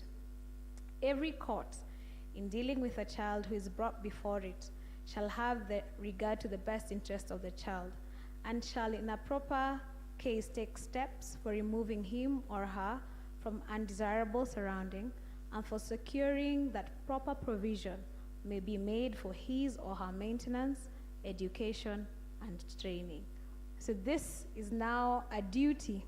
So Honorable Kibosia, you can no longer say DCS, you can no longer say Ministry of Education. It is now a responsibility that has been given to the judicial officers within this particular section, Section 225. So, you know, the person who wrote that request was very right to ask that the court ensures that this is actually done. Thank you. I think now we go to ODPP. There were several questions that were raised for your attention. And then after that, we will go to Mr. Muraya on the question that was raised concerning the balancing of the rights, especially, and the danger the children who are involved in gangs may pose. So, Linda? Okay, so thank you very much, Caroline. I'll be addressing the online question on the role of the DPP in the context of the decision to charge and the diversion policy to facilitate reform of children exposed to violent extremism, especially when they're in contact with the law, and if these subjects can be used as ambassadors for radicalization programs. And because this is opportunities under the Children's Act, if you look at the Children's Act, one of the children in need of care and protection is a child who is exposed to radicalization. That is actually almost like a new concept in law, because when you look at the Terrorism Act, it didn't really have much in terms of children. The previous Children's Act also didn't have much, but that does not mean that these children cannot be diverted. If you look at the objectives and even the eligibility for diversion under the Children's Act, it states that anyone is eligible for diversion if they've not committed a capital offense. So even these felony offenses, children who've committed felony offenses are actually eligible for diversion. And it's something that has actually been happening. There are instances where there are some youthful offenders, children who've committed the offense of maybe engaging in these groups and the rest, and they have been diverted to de-radicalization programs offered by the National Counterterrorism Center. That one is a very hard word. And they go through a de-radicalization program. There have been some success stories, of course. There have been others also that, because it's also not an in-house program, there also have been some not so good success stories. But for the ones who've maybe reformed, they actually used as, because you see, for a program to be successful, you have to show that this program, these are the fruits of this program, and they're actually being used to do de-radicalization just as mentors for these other maybe boys who are coming into the system. And I have an example where a child actually was, it wasn't really radicalization, but it was possession of firearm, but it had a radicalization element.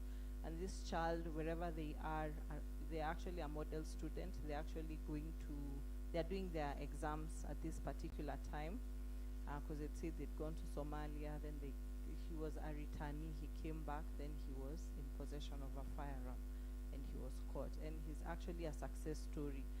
We've also had other success stories where you've seen children coming to even this, or young adults coming to these forums to talk about the dangers of radicalization, the dangers of crime, and those are actually subjects who've passed through the system. So yes, they can be used as our ambassadors to mentor the ones who are undergoing the de-radicalization program. So yes, we do have a role. Some of it has been done pre-charge, the diversion, where the police ATPU bring the case to you. You see, as you're making the decision to charge, what the decision to charge is looking at all these elements, these tests that we've been provided for, and what our mandate is to institute criminal proceedings.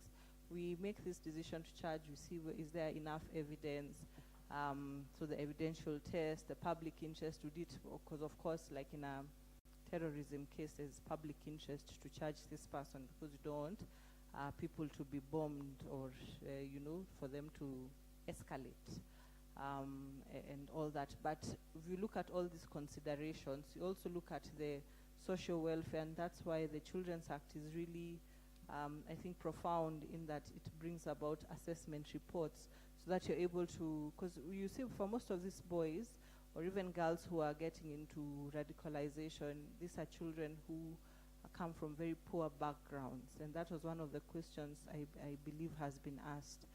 Yes, we are talking about maybe taking these children back into society, but their society is a place where there's hardship, there's economic back issues and all that.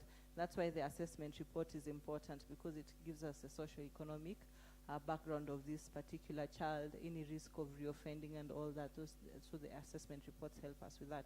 And even as you look about it, we usually say that the best place for a child is in the community. Even when you're going to do rehabilitation, the best place to rehabilitate these particular children are also in the community. And that's why we also talk about issues of, as we are doing these programs with NCTC, how can their social and economic welfare also be maybe enhanced. Honorable Kibose has said maybe rabbit keeping is probably not the best program we are giving these particular children. But we have the cashback transfer. I think they're called orphan, vulnerable, all those social protection programs that are being run by the DCS. We've had a case where it's not radicalization, but it's a child who, because of the background and how they're relating with their father, they are getting into crime.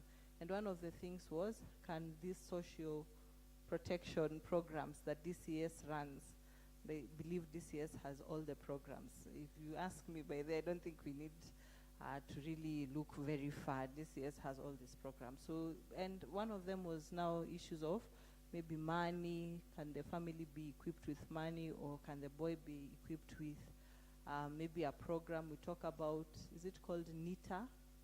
National, these training agencies is DCS probably linked to them so that they are offering these vocational trainings or trainings for these particular boys, and they don't have to go back into programs, because we can talk about de-radicalization in terms of counseling, but if you don't give them something, they'll still go back, because they're probably being offered money.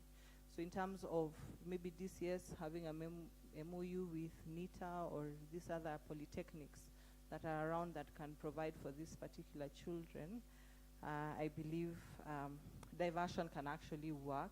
And I was talking about maybe for the scholars or the people who like to read, we have the Neuchâtel Memorandum on Juvenile Justice, which talks, it's in the counter-terrorism context, and it's very useful about, yes, these are children who you might actually fear as a society, but I think they have a benefit to the society, because they can also be rehabilitated if you give them proper support. So there was that. The other question, let me see. Or follow up on diversion. Yeah. So right now, because of the coming of the Children's Act, now we have our ODPP diversion policy, and now we have the Children's Act. But of course, the Children's Act being the law is what really we are anchoring now diversion on. And in as much as we are talking about our diversion policy, What we had contextualized it as we are doing pre-charge diversion is that we would do follow-ups.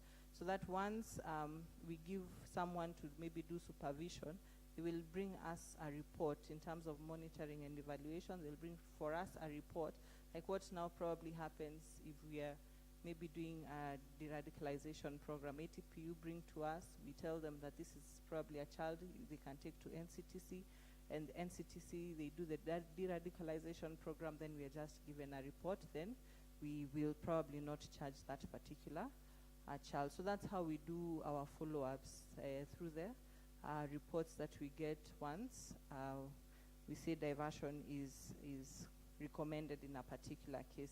Of course, now with the courts, it's even more enforced, because in as much as now we can take this, maybe if we don't have maybe adequate time to maybe finalize everything, take them to court, have this as court orders, and now either the NCTC or whoever it is that has been provided as, or children's department, because I believe also children's department do supervision, probation are supposed to do supervision under this Children's Act. They can now come to maybe the Honorable Kibosia and tell her that this particular person has been successful. Of course, not all cases will be successful, and I think the Children's Act also contemplates that.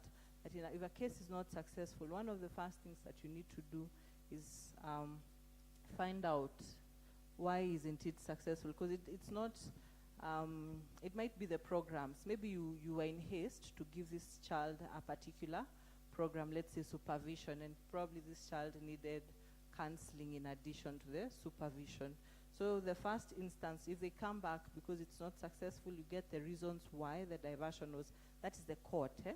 But of course, all officers, as they've said, that nowadays the court is I'd say a community court, because now children officers have to be present, probation have to be present, DPP parents, so you all come up and say, and ask yourselves, why wasn't this particular program successful?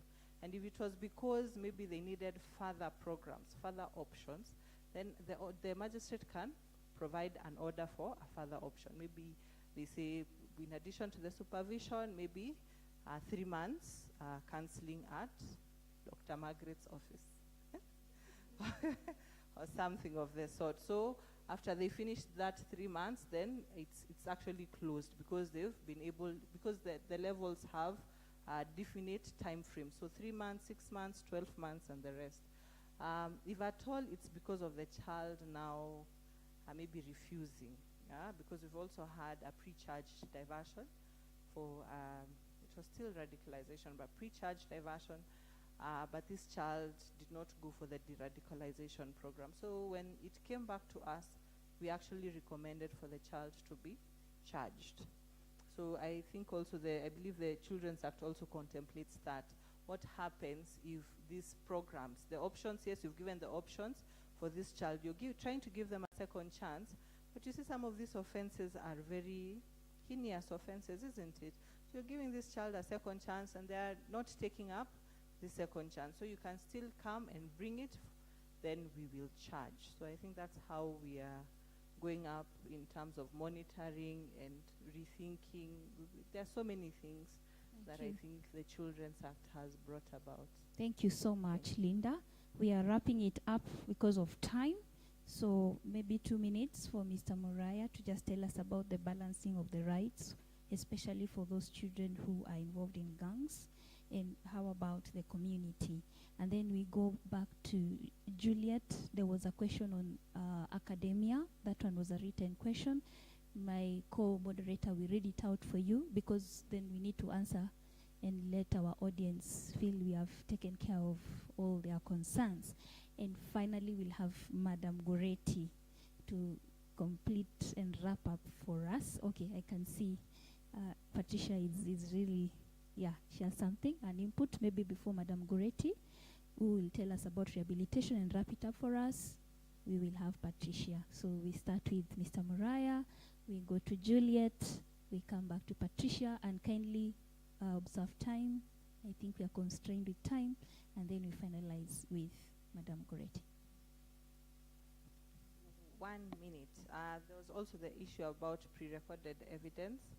I believe the Evidence Act introduces digital evidence, and I think that's one of the new frontiers, pre-recording children's evidence so that it can be used in trial as maybe examination in chief. So there is the concept of digital evidence. How was it recorded?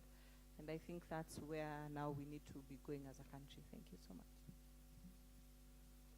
Thank you. Asante, my friend Judy Ndungu, for raising this very important question. And I also have to appreciate the directorate, because the directorate seized the opportunity, and immediately the revision of the Children's Act happened. They created, together with UNODC, a technical working group, of which I am a member and the president of the TWG, to develop materials for training of children officers with regards to the issues of violent extremism. And that was very quick, and it's very, very important moving forward. So some of the questions that are coming up now will be properly addressed. We have just validated those particular documents, and I think there will be countrywide training of trainers to roll out the program for children officers within the directorate. But now coming to this particular question, I don't think there is an easy answer to that, because of course there is a popular saying that your rights end where someone else's begin. And there are no rights that do not carry obligations. All rights have obligations. And that's why when we used to sensitize communities about children's rights, we always made sure that the elements of the obligations that the children carry is also made clear to our participants, because especially parents would ask, you are emphasizing too much on children's rights, but are you talking to them about their obligations? And that is very, very important.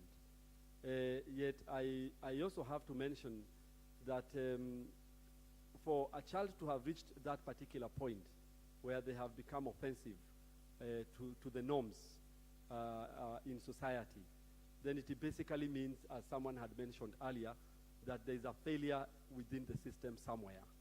That because that child is not needed to have been where they are if somebody was doing what they needed to be doing. Yet we understand that there are certain systemic and structural, even policy and practice failures. Someone said that there is no school for parenting, so sometimes parents don't know what is the right thing to do. But one thing that I would mention is that children who begin to manifest criminogenic tendencies can be seen early enough. And I remember one of the panelists in this forum here said that there is always the need to go back upstream and develop primary prevention interventions. Primary prevention interventions work upstream. They work at the point where that child, based on their age, begin to understand and can conceptualize or process certain things. And therefore, you could say that certain interventions and programs are appropriate for their age. They are also context-specific, and they are designed to respond to some of these early signs of a child who is beginning to manifest criminogenic tendencies. These children can be noticed early, really. And that's why even programs that work with schools are very, very important. And also someone mentioned about the counseling department and the need to empower the counseling departments in school, because sometimes teachers notice these things. They can notice that a child has isolated herself or himself from the rest. They can also actually be able to tell that this child is moving closer to criminal gangs or to children who are known to be manifesting those signs of criminality, and therefore they refer them to the counseling department. And of course the assumption is that the person who is receiving and processing them or supporting them there is skilled enough to be able to respond to the issues those children are going through. And children go through various things across a broad spectrum, and different ecological levels. Some of these issues are interpersonal. In fact, when we talk about radicalization of children, And because of course for a child to take up a gun or to take up a knife and to be able to stab or shoot someone, there is an element of resentment. There is also an element of radicalization in that child. Some of these things emanate from deep within a person.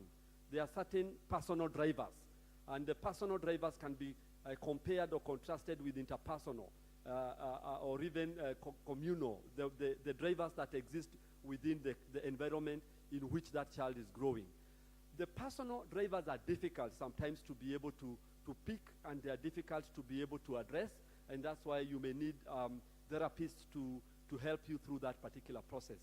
Yet one of the most innovative interventions that I can talk about that my organization did once, and it had extremely promising evidence that this can work, is what we call resilience-based preventative interventions. Resilience even as opposed to life skills, because technically people sometimes compare resilience and life skills programs. And resilience programs that work on the emotional and psychological needs, the intrinsic resources in a child, the things that help the child to be able to cope and manage difficult situations from within themselves, sometimes can be the thing that makes the difference between a child who resorts to criminal behavior and a child who actually is able to survive difficulties and come out well. So there is the need to also champion the issue of the positive psychology-based resilience programs that tend to evaluate the child. As someone said, every child is different, and we cannot do wholesome parenting. So it basically means the needs of this particular child must be identified as being specific to them, and then developing interventions that respond to that particular child. But as to how best to balance this, and I've come from a meeting early in the morning where we were having a similar discussion because of the discourse that is going on now with the police and extrajudicial executions and the disbandment of certain special police units, not specialized, special police units. Specialized would mean probably these people are being picked because of their skills, but specialized for particular purposes. And you know that one of the issues that have been raised is that there could be certain clogs within the criminal justice system that sometimes makes the police tend to resort to unorthodox policing practices. For that reason, I would say that it is best to leave this decision to the judiciary to decide what is best in terms of balancing or drawing the line between what to do. But what I know for sure is that we are required by the Children's Act, by the African Charter, and also by the UN Convention on the Rights of Children, to leave it to a competent court to make that particular determination. But we cannot pass judgment on a child because they remain innocent until found guilty by a competent court of law. Thank you very much. Juliet, over to you. Kindly, the shortest time possible. And then we have Patricia.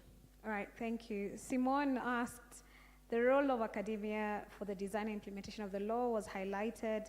Can the panelists talk about the importance of international human rights instruments for protecting children? Also, how can global advocacy space support efforts at the national and local level? So this is a very great question, Simone. We could spend, I teach for 15 weeks, so you can come to my class so that I can teach this. But I mean, we cannot understate the importance of, the UN Convention on the Rights of the Child, the African Charter on the Rights and the Welfare of the Child, and all the international instruments that we have. In fact, I can say that our Children Act is actually giving effect to the UNCRC and the ACRWC, and every other convention that is pertaining to the rights of the child. Now, how can the global advocacy help? Every time Kenya reports to the UN Committee and the African Committee of Experts and the Universal Periodic Review Mechanism to the Human Rights Committee, we as a globe, we are able to see those recommendations that are made to Kenya. And you also have an opportunity, by globe I mean all of us who are sitting here, We have an opportunity to, make reports as well to the same bodies, but we also have an opportunity to ask the government of Kenya and the institutions and the agencies what it is that we are doing to give effect to those, to the recommendations made by the Human Rights Committee, to the UN Committee on the Rights of the Child, and the African Committee of Experts on the Rights and the Welfare of the Child. So I'll leave it at that. But as I said, Kabarak University, I will teach you from next semester if you join my 4th year class. There's a question that was asked about pro bono advocates. So pro bono advocates are appointed by the court. And so therefore, as prison officers, as children officers who are bringing children to the court, if you know that the child does not have an advocate, please raise it with the court, and the court will assign those cases to the pro bono advocates. Thank you. Thank you so much, Juliet. That was wonderful. Patricia, 1 minute.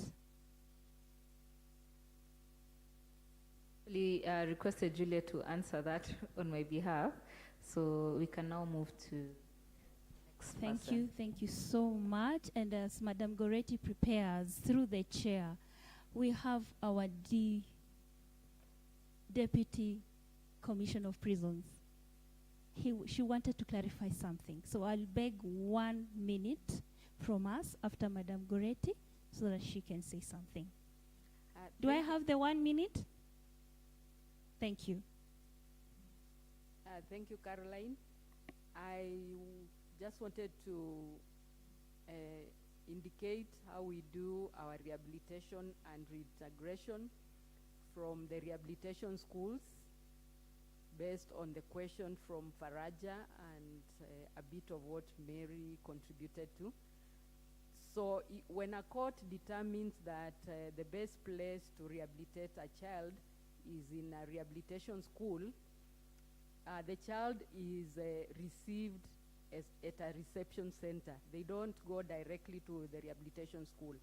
So at the reception center, they are assessed, classified, and placed in the appropriate institution for their rehabilitation. So once they are at the rehabilitation, they are also assessed, and they are put on various programs.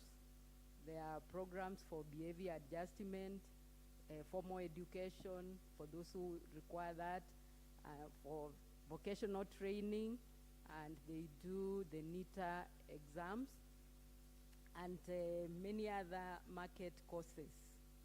Then to ensure that when this child now gets back home or wherever they will be reintegrated to, they are able to cope and to continue living there well, there are usually reports between the committing office, either a children office or a probation office, and the institution.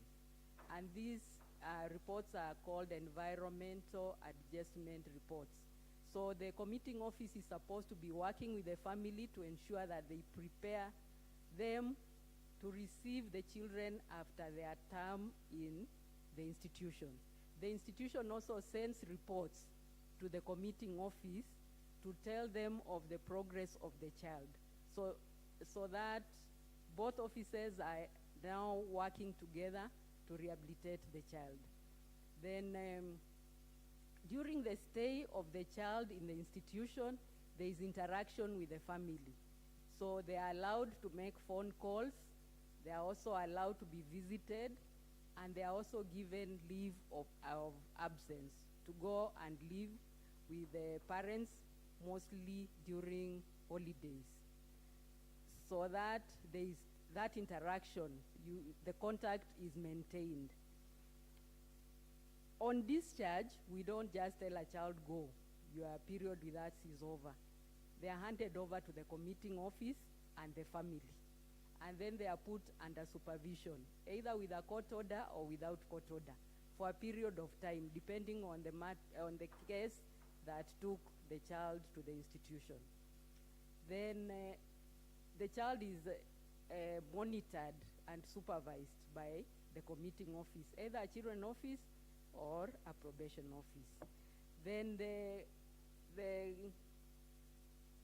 the key child justice agencies, the 6, have come up with through care guidelines that they implement. So once the child gets into the system, there are those guidelines that they are supposed to the 6 agencies are supposed to be checking whether they're actually working. I'm not sure whether that program is still on course, but I think that is something the standing committee can check, and just to ensure that the through care guidelines are being followed. Thank you very much. Thank you, Madam Goretti, and you've represented probation as well. That is exactly what happens with our institutions. Now, over to you, our DCP, so that we finish the session. Thank you very much, Caro. I want to appreciate our panelists for a job well done. Actually, what I wanted to raise has already been covered by Mary Goretti. Thank you very much. They're through care. But I just wanted to also appreciate that we have an online audience. And the online audience, much of them, it seems like they're people who are interested in the criminal justice system, and especially what happens to people who are behind bars. And they have asked me to put a record straight that we have a program for handing over children. And it is modeled from the Montessori. When you take your child to a nursery school, the first day, you don't go to the classroom. You hand them over. And then you go back. And you leave them crying. Yeah, for those of us who have taken our children to kindergarten, you leave the baby crying, and you go back home. You don't sympathize with the child because something good is going to come out. And because you are aware of that, you look at your child crying, you turn back and go. In the evening, you'll come and pick the child, and the child is very happy. And you wonder what happened. It's because those teachers are trained to handle the children. They will have bonded. So equally, when we hand over a child to a caregiver, sometimes that happens. You can remember that we cannot take this grandmother inside the prison. You know, it is the child that we bring out so that we hand over the child to, yes, the next parent.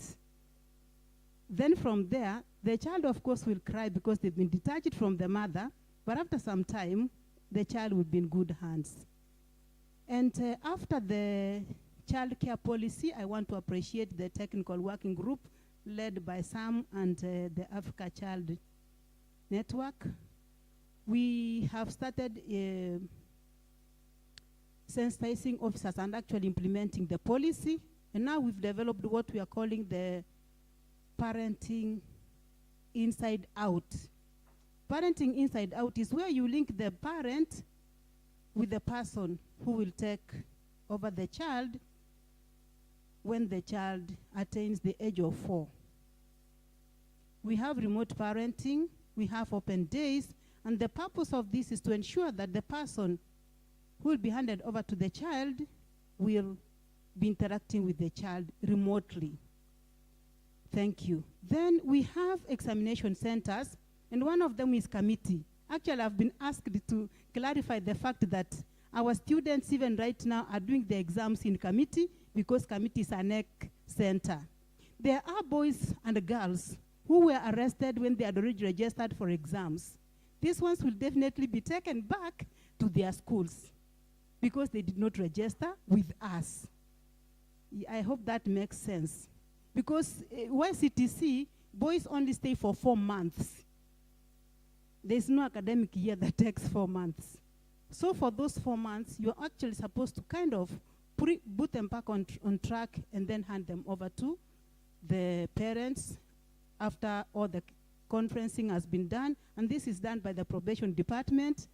And the children from the Boston institutions are normally handed over to the probation for aftercare. They're the ones who have the fund for the aftercare. And we cannot release the child until they come and take the child because the child has to be directed to report to a probation office. And if they are going to high school, for example, it's the probation office that takes care of that. They'll have to pay school fees. That one is a must. They will have to do it. And then for the committee case, The boys are right now doing the exams in committee, the ones who are registered. In fact, the Commissioner General has called me to clarify this. And the ones who are arrested, when they are already registered, they are the ones who are escorted back to their schools. And these ones will be escorted back by the police, and that is why they'll be handcuffed, because most of them, you find that their cases are still ongoing. Yes, and then finally, we are operating in unique circumstances. Our clients are very unique. You know, getting a boy who has been radicalized and putting him in a normal class for only 4 months, in Boston for only 3 years, and ideally they only stay for 1 year, can be very complicated.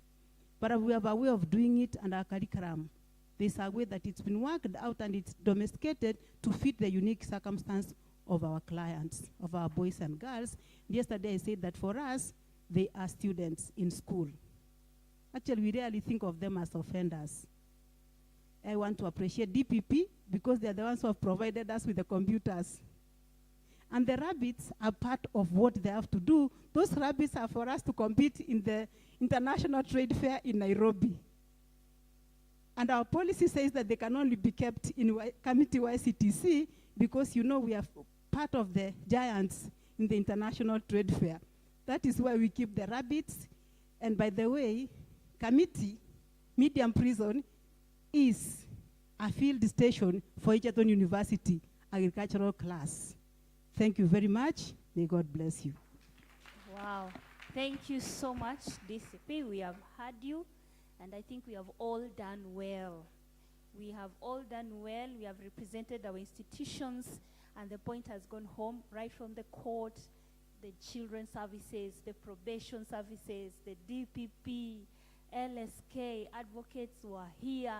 We have done justice, and now it's upon each of us to be keen on what gaps we have in our institutions so that we put our house in order and make sure that this new framework does not go to sleep, but life is breathed into it, and our children benefit effectively from what we have in this good piece of legislation. I would just want, before I hand over to my co-moderator, we just stand up and give ourselves a very, very good hand clap. And we are going to do it in a different way. I want us to pick flowers. We pick flowers. We pick flowers, the best flowers that we can have. I want us to pick red flowers. Let us pick red flowers, rose flowers. Wow, they are so beautiful. Can you visualize it? Oh, have you picked, put it in your basket. We are picking the yellow ones, we are picking the yellow ones, we are picking the my yellow. my brothers from Eastern will say, ma bulu, ma yellow. Let us pick them, let us pick them. We are picking the purple ones, we are picking the purple ones. Our basket is full. I want us to clap our hands as we are giving that to each and every one of us in this panel, in this room, in this session. Let us go. Another one, and to the children. Thank you very much. I'm handing over back to my co-moderator to just wind up. Thank you for all the panelists. You've done very well. At some point, I thought Madam Margoretti went missing from the panel. Sorry, she was here. I appreciate. You know, she's small-bodied and she sat in a way that she was in a corner. And thank you very much for clarifying the positions of different agencies. We have taken so much time. There's another program coming in, and yet you can see where the time is. I don't want to stretch beyond here. I just want to say thank you for your participation. And I take this opportunity to I give this microphone back to Patricia to usher in the next program. Thank you.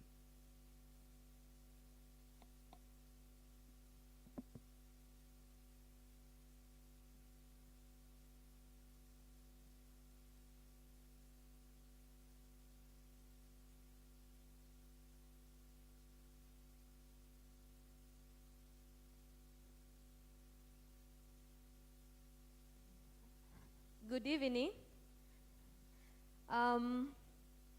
We've had different presentations, different groups, and you've had the different positions of the various institutions that were presented in the panel. The next part that we have, and which is the last one,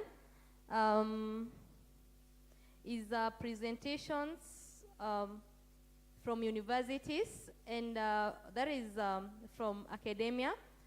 And I'll invite Juliet Gashanja to facilitate that session. As she comes, I'll ask you all to give her a warm welcome, a clap. Yanyayo. Makofi. Mazuri. Yanyayo. Anatembea, vyenye anakuja. Karibu sana. Thank you. Good afternoon. I want to read something. For all of us who are invited here, I hope you received the concept note. One of the most important things about this summit is to really encourage our students and our universities, because as I stand here, children and the law is an elective course. And I think it is in many universities. And one of the problems we have seen is lack of pro bono advocates for children matters. So we want to build up this support and really encourage our students. And so one of the main objectives was to enhance interest among law students in child justice and protection as a long-term measure towards optimal legal representation.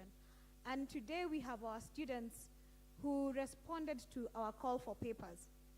And they want to make, we have at least, I think, 4 students who want to make presentations on their papers. They promised to keep it brief.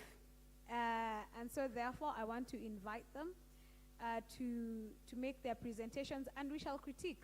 The same way we have asked so many questions today, I want us to be able to have that opportunity to ask those questions.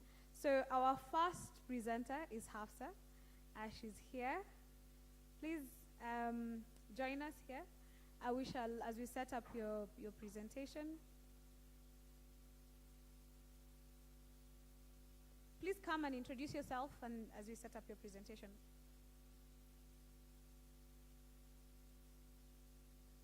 Tafadhali mpigeni makofi.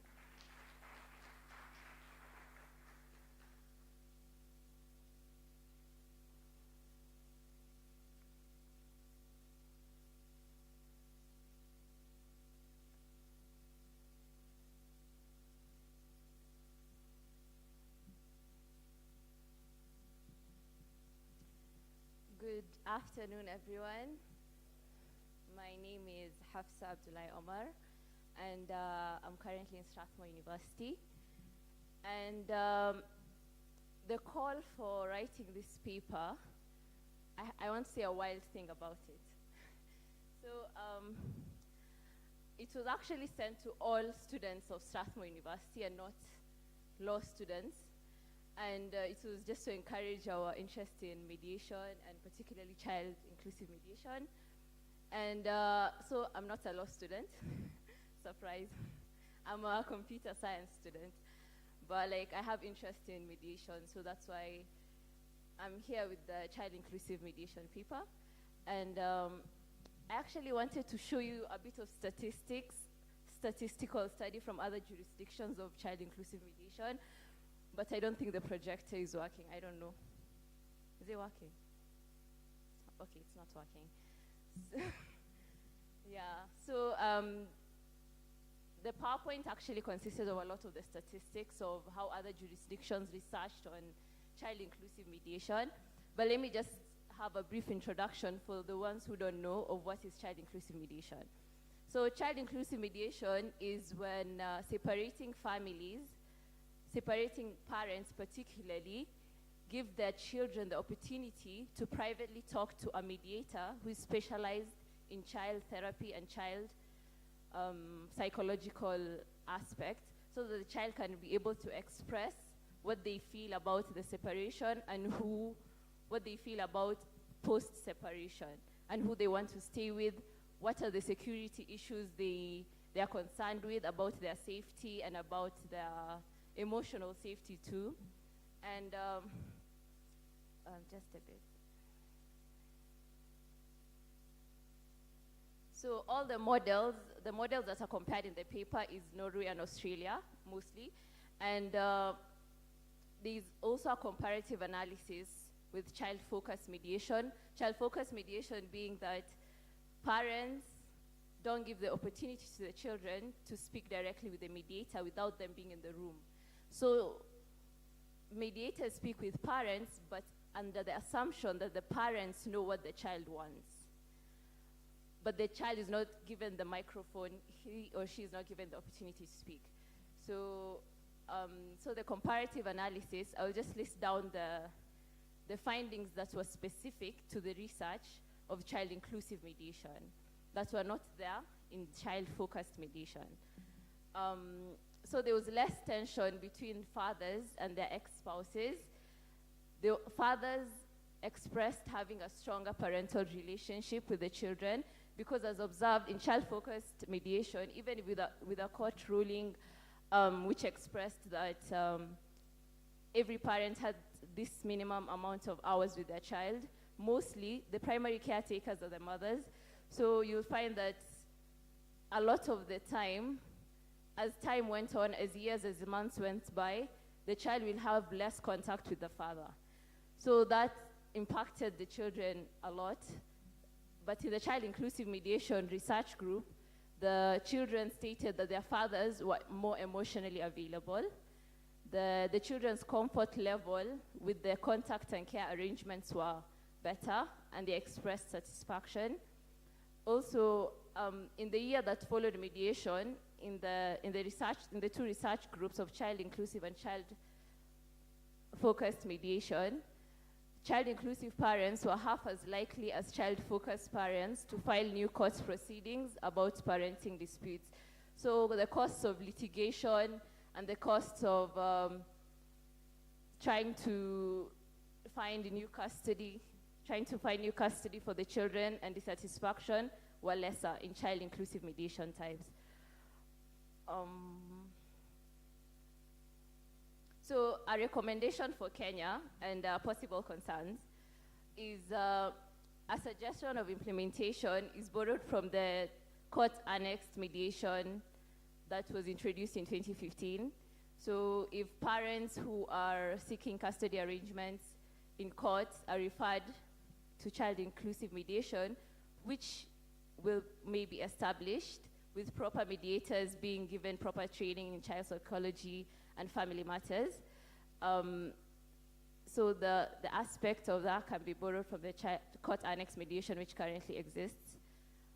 Also, the training of the counselors and lawyers which will be involved in the custody cases.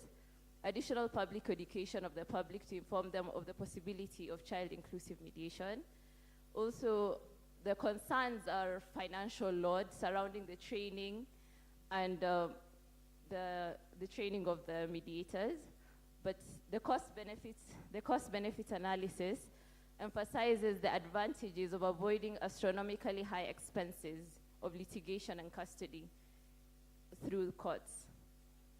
So also a concern is a careful assessment of the stability of this method, because this method is not for every family, depending on the conflict level, depending on the level of problem accumulation in the family.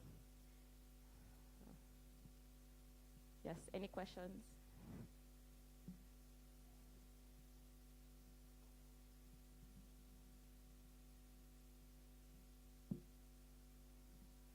Yes. Yeah.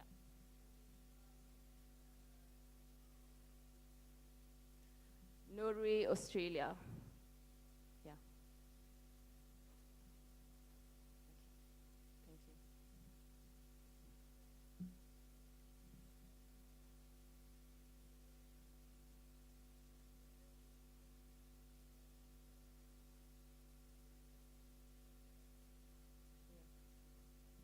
Thank you. Thank Thank you. Thank you.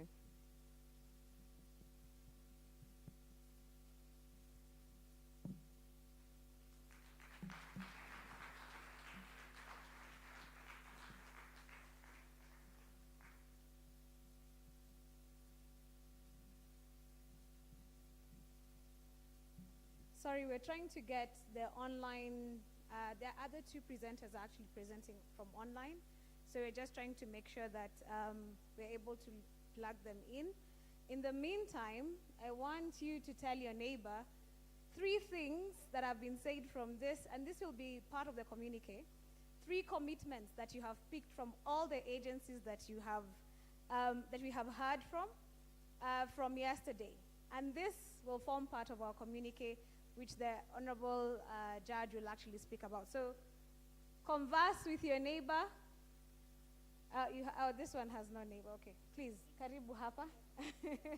If you have no neighbor, just give us 2 minutes. This is an opportunity to have a conversation about 3 commitments that you have picked. If you have no neighbor, please move to a neighbor.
All right, I'm coming to your tables to pick my answers. I will start with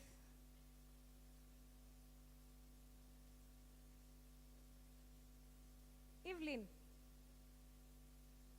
What have you picked as and you're supposed to be in a group of, 3 or 4. So what have you picked as one commitment?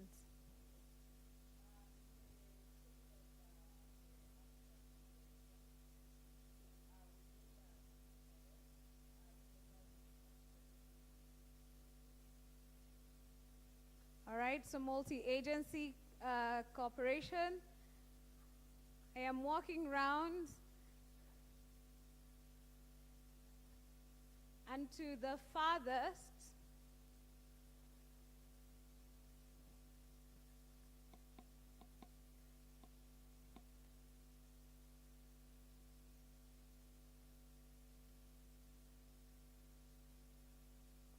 group of our teachers, what have we picked, now commander of our brigade, what have we picked as 2 commitments from the agencies?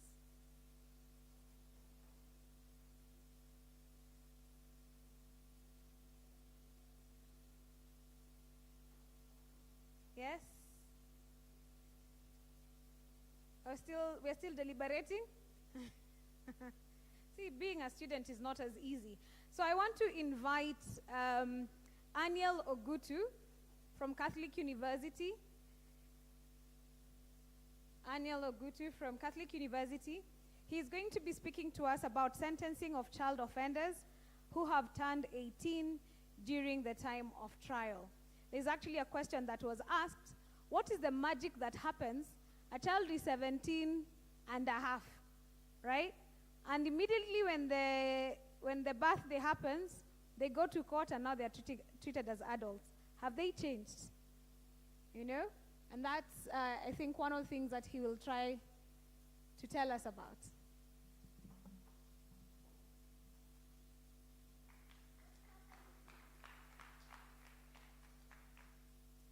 Okay, thank you so much. My name is Anil Zekio Gutu from the Catholic University of Eastern Africa. Before I proceed, I want to say categorically that if you have any hard question, I have my dean with me here, and Mariam, my senior. So I'm representing the Wakilo Watoto Club together with my friend Mariam, who is also a senior student in the Catholic. We've done a number of projects, including the structuring of this bill in the parliament, surrogacy research, and visited Agoreti Special Home and Kibera Pride. Now, our research or our paper is about sentencing of juvenile offenders who turn 18 prior at the time of sentencing. Now, there is this lacuna in law that it is not quite clear what the judge should do when a child is turning 18 or is just about to turn 18, because it is not very clear if he's supposed to be treated as a child or as an adult. Now, according to the Constitution, in section 53 of the Constitution, sub-article 2, article 53 of the Constitution, sub-article 2, and section 8 of the Children's Act talks about the best interest of the child, in that everything that is being done should be done to the best interest of a child if it is matters concerning the child. However, this has not been the case in so many instances. I'll give an example. In the recent past, the judging or the ruling on the case of TWG, the Republic versus TWG, which is essentially the case of a student of Moi Girls High School who burned a dormitory with students, and 10 students died in that fire in 2017. At that time, this child was 14 years of age. However, due to delays in the justice system, the child was being sentenced while she was 19 years of age. And do you know what happened? This child, this offender was given 5 years custodial sentence. The question is, the offense was done while this child was at the age of 14 years. What then happens now that this child is 19 years and is being given 5 years custodial sentence? Will that have been the case if the sentence was done at that time when she was 14 years? Section 239 of this act, of the Children's Act, states categorically that provided for how to deal with child offenders, but remains silent on the issues of attainment of the age of majority. And this is not the only case in which this act has been silent on. We've seen in Section 96 of the Children's Act of 2022 that states that legal aid should be provided for children below the age of 16. It is not quite clear what the children of age 17 or just about to turn 18, if they'll get the legal aid or not. However, that is not the point. The point is, what then does the judicial or the justice system do to help these children who, while committing or being in conflict with the law, they are of the age of minority. However, because of the delays in the justice system, they are being sentenced while at the age of majority. Now, Article 2.6 of the Constitution of Kenya provides that the Constitution or treaties treaties or convention ratified by this country shall form part of the laws of Kenya. And Kenya has ratified treaties ranging from the United Nations Convention on the Rights of the Child and also the African Charter of Rights and Welfare of Children. Furthermore, this nation has ratified treaties such as the United Standard Minimum Rules for the Administration of Juvenile Justice, which is popularly known as Beijing Rules. And Article 21.3 of the Constitution of Kenya mandates that relevant organs of the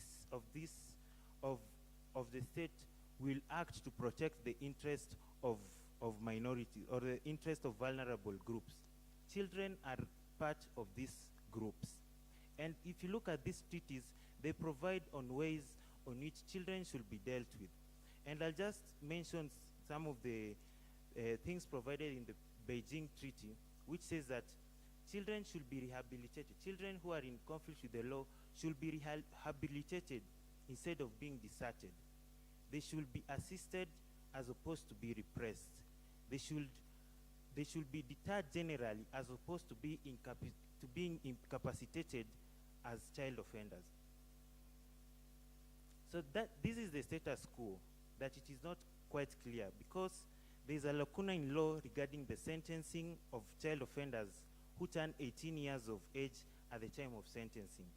Parliament needs to amend the Children's Act, however new it is, to provide for provision of these children, because with discretion comes unnecessary power. And when there's unnecessary power, you never know who is in charge of this power, what they'll do with this power. If the power of deciding what happens to the child when it's not clear in the law, and this power is given to the judicial officer or anyone in charge, then this child are being subjected to risk which is untold. As I finish, I'll say this, that the inadequacy of the legal institutional framework has led to violation of the child offender's right in Kenya, and in particular, the rights that are concerned in sentencing. Therefore, we need to improve on that. Thank you.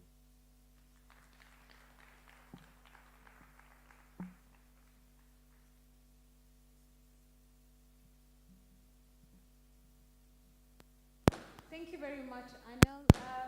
Questions from the floor? Any questions? Great. Yeah, we were having a discussion with Judge. You have a very nice paper, by the way. It's a good one.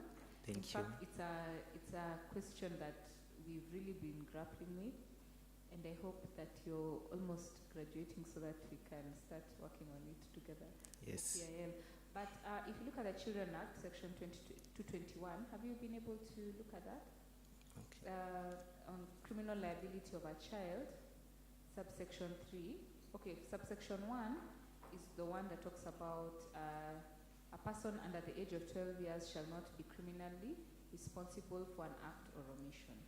And section 2, subsection 2 says, a child who commits an offense while under the age of 14 years shall be presumed to not be capable of differentiating between right and wrong unless the court is satisfied on evidence to the contrary. This is section 221. It's on page 223. Yes, yes. Then subsection 3 states, the provisions of this act, of this part, shall apply to a person who reaches the age of 18 years before proceedings instituted against them pursuant to the provisions of the act, of this act have been concluded. So basically, it's very vague. If you see that, okay, is what you are having a discussion on, because on one hand you can say that yes, the act actually says that you can't, be given that kind of a sentence in the case that you cited. However, at the same time, it's very prone to also, because of the ambiguity of this of the section, it's prone to also be interpreted differently. And also, potentially, you know, those circumstances where you wait for someone to reach 18 and then you now institute proceedings, yeah? So yes, thank you for bringing it to the fore. It's actually quite one, it's been one of the issues we've been talking about, and we need some progress on that and some movement on that. So it's just a comment to just reinforce and give more discussion around that. And thank you. Okay, thank you so much. What? I want to add my voice to hers, just to say that she mentioned something about a PIL, and I just wanted it to come into the public domain, that she might just want to do a PIL with you on that particular issue, and we'll be very happy to see how it goes for the interpretation of this particular provision, and for the fact that when you commit an offense as a child, surely the judgment should judge you as to when you are a child. And we should be able to bring a PIL to ask for damages for the period that we hold you until you become an adult. I just think someone needs to have a declaration around that, so that it's whoever is at fault, even the judiciary, whoever, we pay for it. We stop treating children as if, they don't have some rights. Thank you. Thank you so much.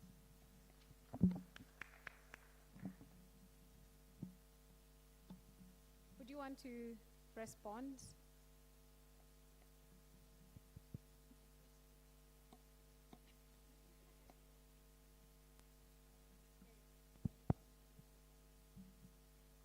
Okay, thank you so much. It will be a pleasure doing it with you. And what you've just talked about reminds me of what my lecturer said. And I know she'll be happy to hear me quoting that the principle of a 12-year-old child or below not being capable of doing a crime is duly incapacitated. So you can just be proud of me, madam. Yes, thank you so much. If there is no other question. Any?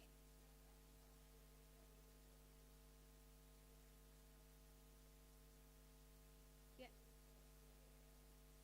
Yes. Brilliant. Yes.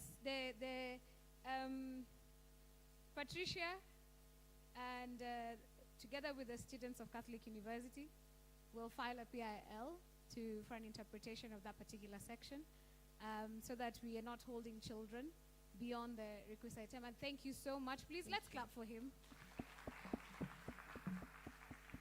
All right. I think our online students now are also ready to make their presentation. Thank you.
Good evening, everyone.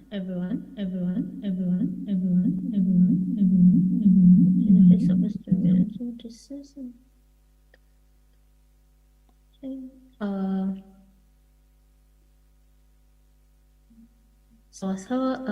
Good evening, everyone. My name is Tracy Kawira Kaburu.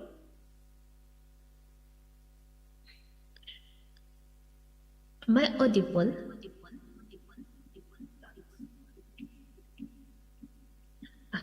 Great.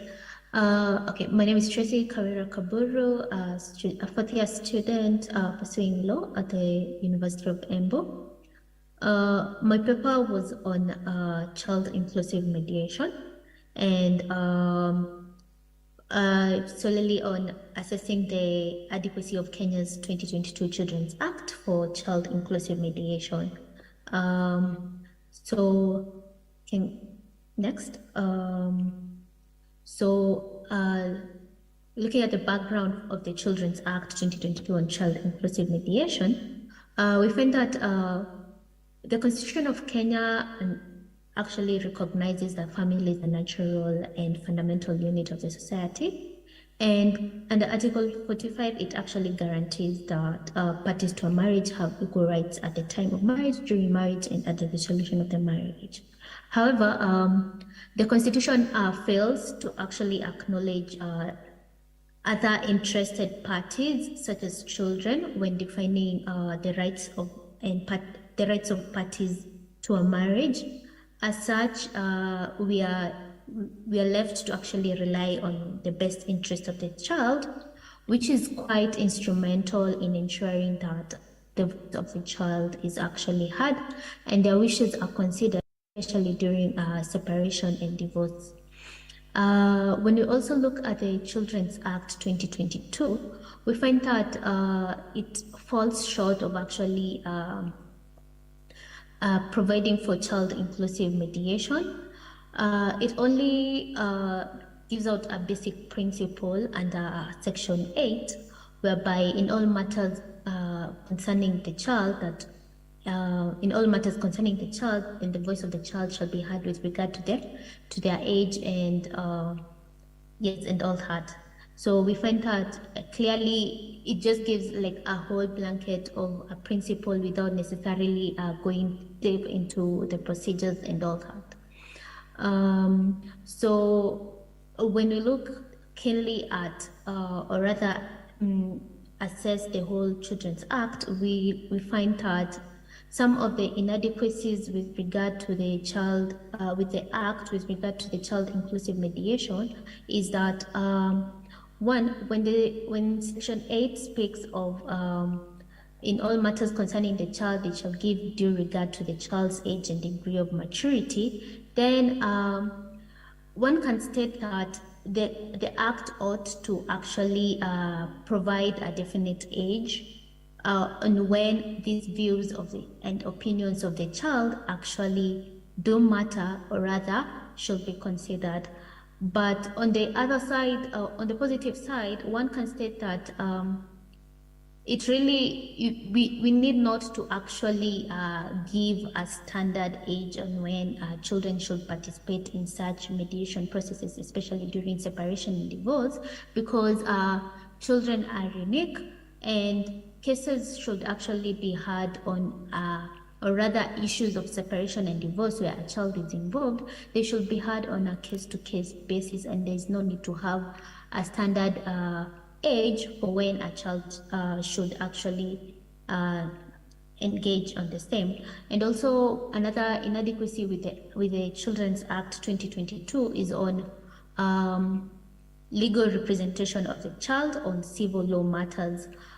So the Children's Act only provides for, or rather, only provides that children in conflict with the law are the only ones who are entitled to legal representatives at the expense of the state. So the Act does not look at the other areas of law, such as family law, where a child might need representation so that so as to ensure there's no power imbalance between the parents and the child during divorce or separation.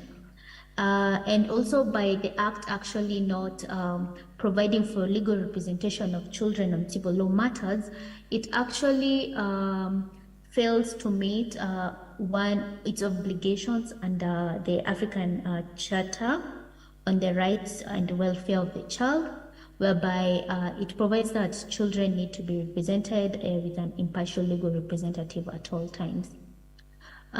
So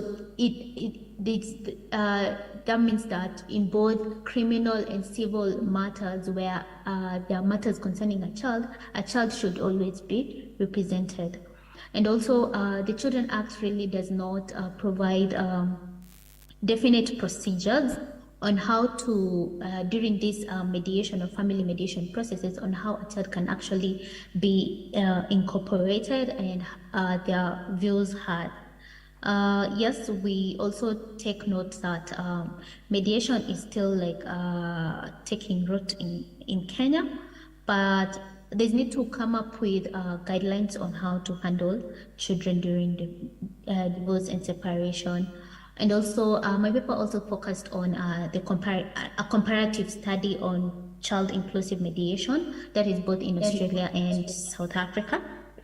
And what we say is that in Australia, they established like community-based family resolution centers. They also have a definite age as to when children are eligible to actually participate in child inclusive mediation, which is at 6 years. But one of the shortfalls of Australia with regard to child inclusive mediation and how children should participate is that it's still adult-centered, whereby children, like parents, have to be consented whether their child should participate in a separation or divorce, and also also on matters on adult-centered,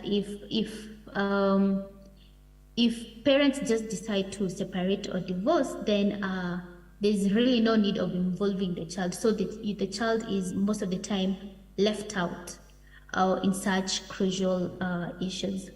On the other jurisdiction of South Africa, we find that it provides for the right to a legal representative or to children during civil issues. And also it has developed like robust guidelines on children with regard to legal representation during mediation and family mediation, especially during separation and divorce. It also makes it mandatory under the Children's Act that children ought to participate in all matters that concern them.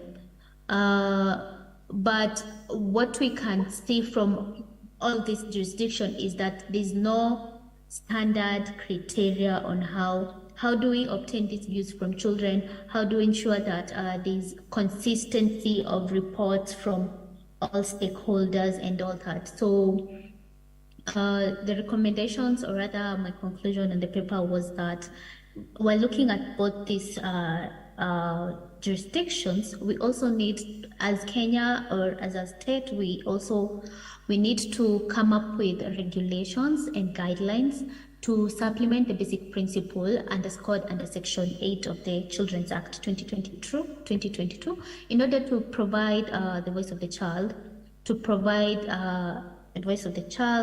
and to ensure that in all matters they're actually heard.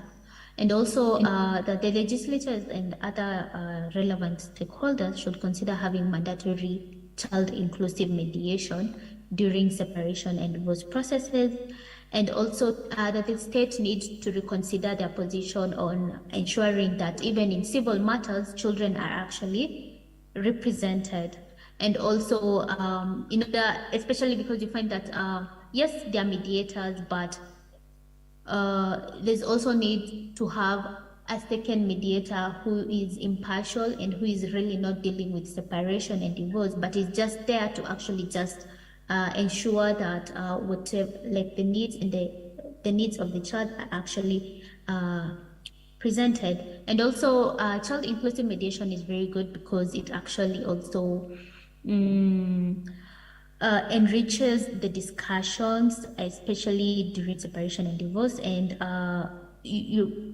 rather parents are able to make very informed decisions on how the child should be handled, and also it tries to actually do away with anxiety among children, and they're able to actually be satisfactory in terms of how children post-divorce or separation, children are able to settle much faster.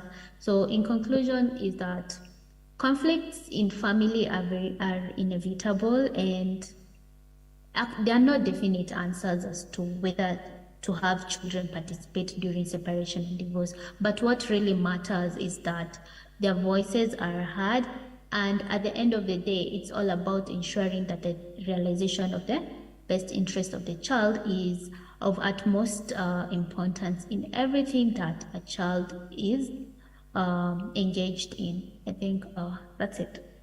Thank you. Thank you very much. I think we'll have to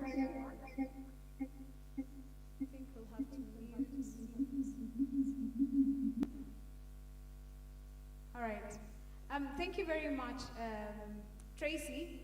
And I think one of the things that is really coming out and has continuously been discussed is a lack of guidelines when it comes to mediation of children matters. I see one other commitment that we can make as a standing committee, partner with Tracy, who's already writing a paper, and Hafsa as well, yes, so that they can help us develop those guidelines. I wish Honorable Kendako was here. I know she's leading on Kota Next Mediation, so that we can come up with those guidelines. So thank you very much, Tracy. And Judge has something else to add. I learned today that there is a training for mediators, children something mediators. This is it Thursday and Friday? I wish they could invite them to just either participate or make presentation or something. I just wish, because I think it would enrich their papers, and also they would make a contribution. It's just a thought. Thank you, Judge, for that guidance. Honorable Kibosia? They are officially invited. Oh, brilliant. Thank you. First and second at Pan-Afric. First and second of December at Pan-Afric. Yes. Hafsa and Tracy, you are invited for this training on mediation. Thank you very much. Honorable Kibosia? Child inclusive mediation. We have lawyers, we have counselors, and we'll have the mediators. Yeah. So you're invited. You can see me behind the tent. All right, brilliant. The last but not the least, we have Storm, who will also be making a presentation.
Good evening, everyone. Can you hear my audible?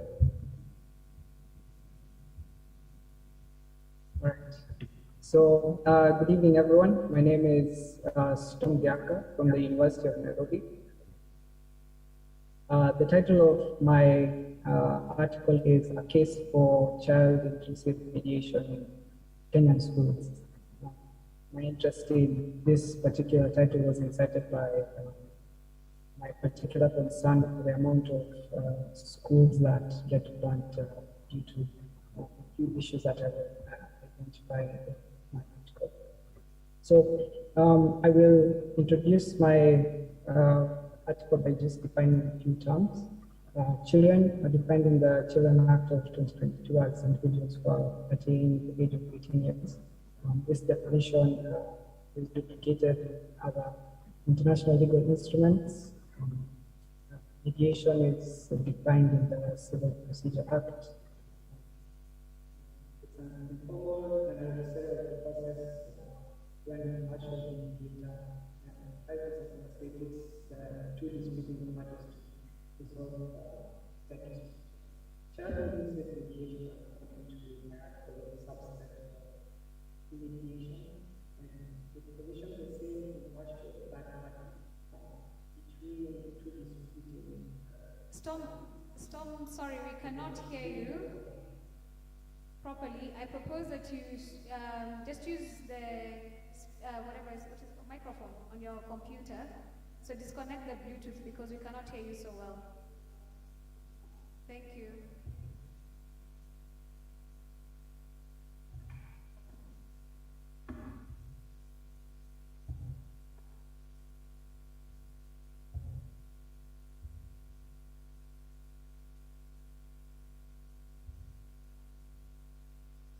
Are you able to hear me now?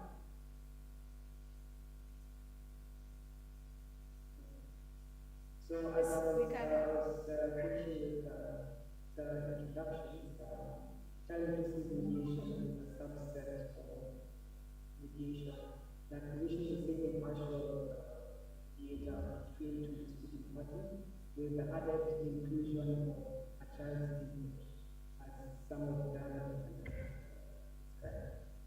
So in my paper, I identified three issues that I think are of particular concern within our schools.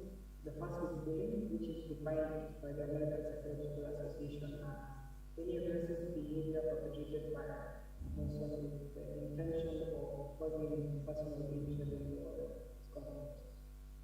I refer to a few studies within my paper that show that there is a large amount of students that are the victims of bullying. About 2/3 of students report that they have been the victim of bullying at some point in their school life.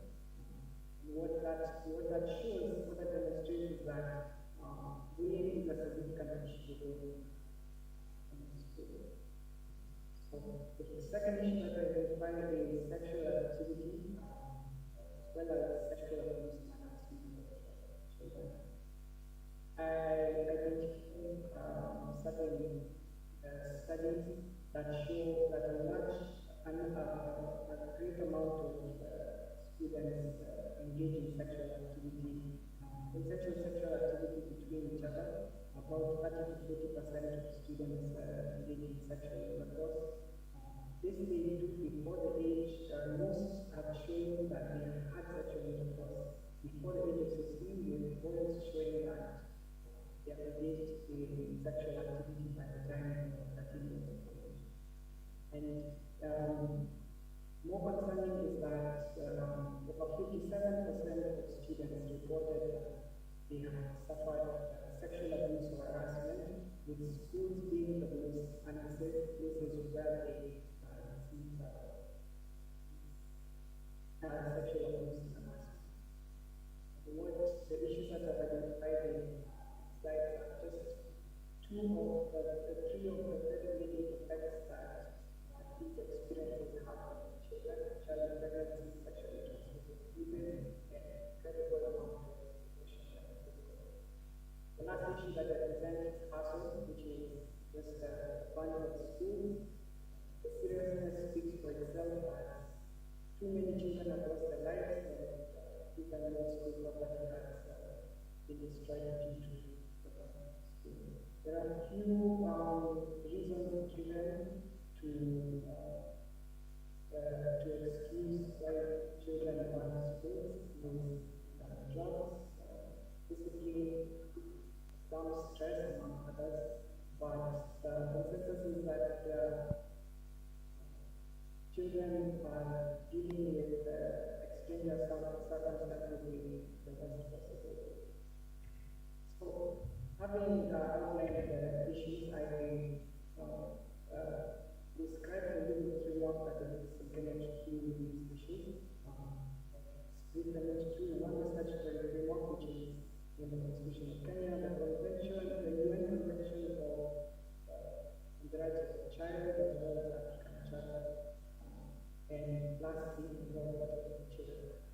All of these statutory frameworks have an extensive list of rights and protections for children that bind not only parents but all persons to ensure that the rights of children are secured in whatever area that they live.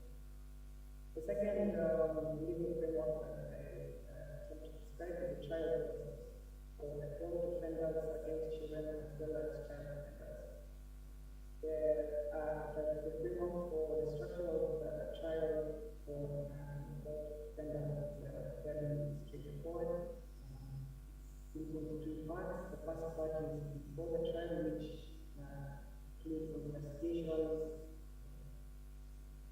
filing of charge sheets, while the second part is the trial process, which is plea-taking all the way to hearing the prosecution case, the defense's case, which culminates in judgment or possibly fiction and sentencing. And the last part of the trial is appeals, where the accused is allowed to appeal the decision of the prosecution or appeal the decision of the court.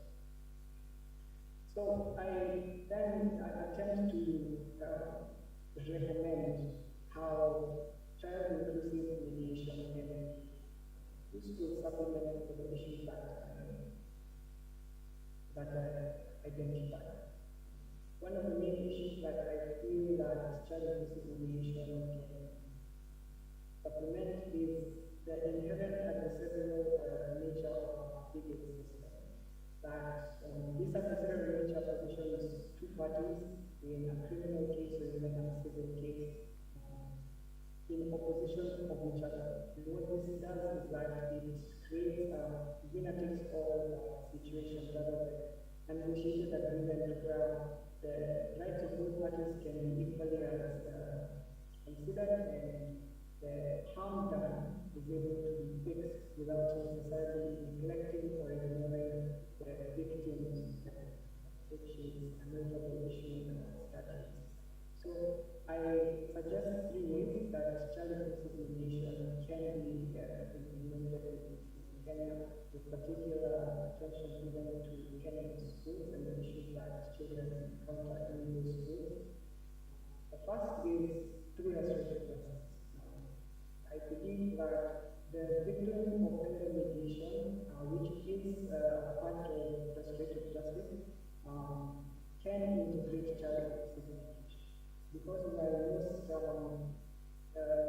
approaches to restorative justice provision an adult as the offender and a community as the victims of the crime, there are instances where a child is the offender and other children or the community can take it.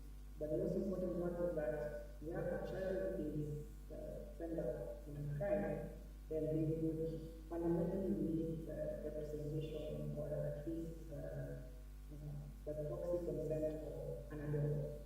And it is in that representation where child inclusive mediation begins to materialize. Because in that particular case, victim offender mediation takes the form of child inclusive mediation, where an adult would have to intervene for the sake of the child in their interest.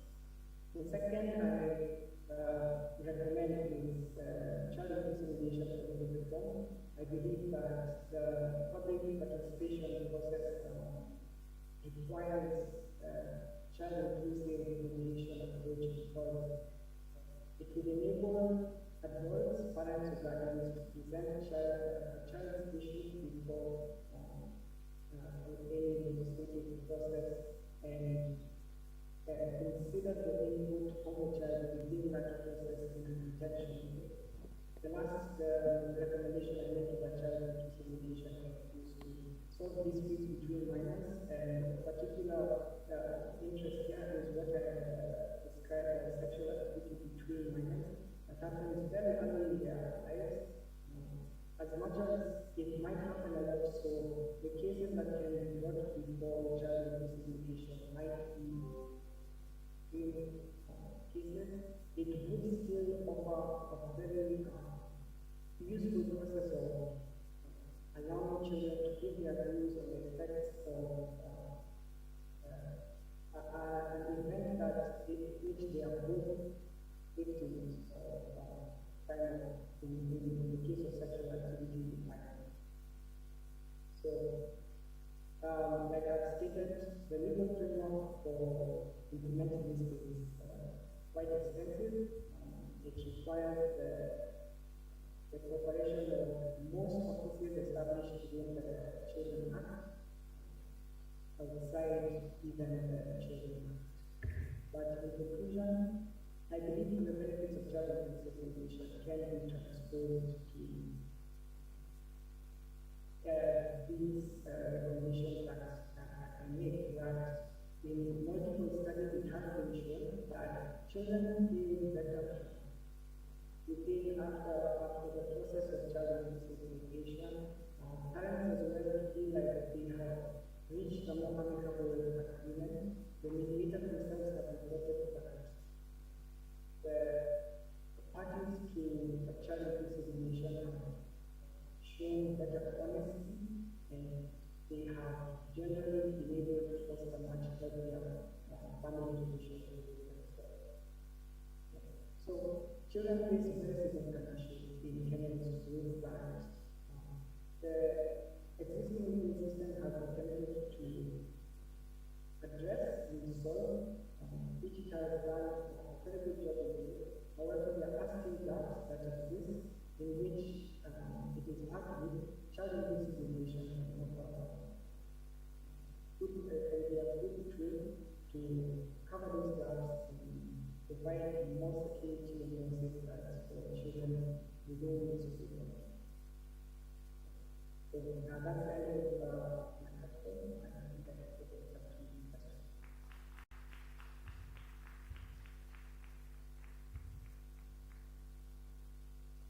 Thank you very much, Storm. You know, it's amazing propositions that he has made, especially because he's addressing issues that are happening within schools, and a way to use, mediation to deal with asset issues and child abuse issues. And I think he raises very important points, and we've agreed with Honorable Kibosia that he also gets an opportunity to join in the training on the 1st and the 2nd, because I think they will not only enrich the training, but some of the issues that will come out will probably inform policy, because, as I said, we really do not have a policy on mediation in terms of children cases. Ladies and gentlemen, please clap for yourself. And for our students who are here, Hafsa and Daniel, thank you very much. I am very much encouraged as a lecturer to see young students, to see young minds that are already starting to think progressively, not just on what has been happening, but saying this is what we should do moving forward. And so we invite your contribution as a standing committee member. I want to invite you to always contribute and join us and send in your communiques and recommendations to us through your universities. This is why you have Wakili or Watoto clubs, but also through your deans.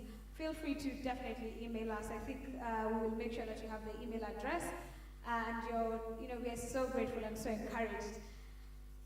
Having gotten to this juncture, I want to invite our chairperson, but first I'll invite you to stand up and and stretch.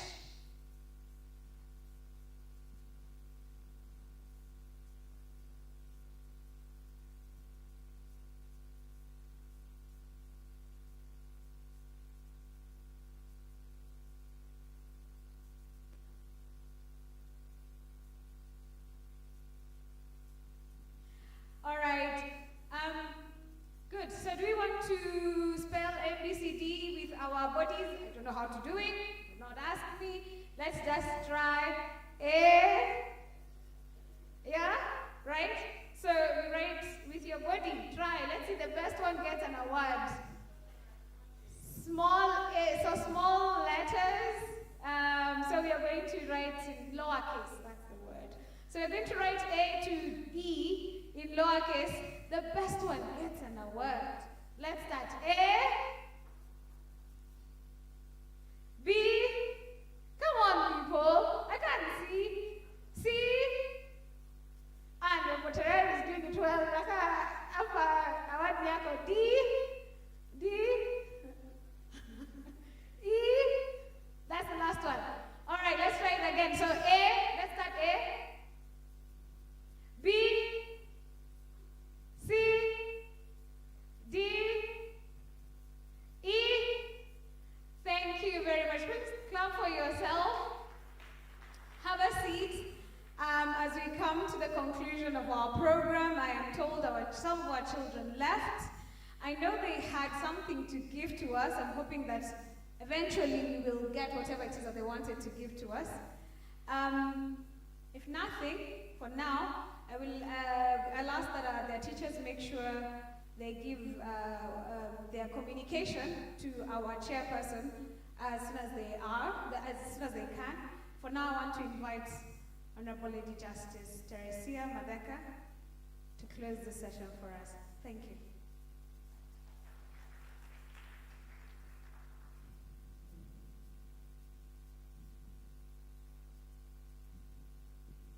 Good evening.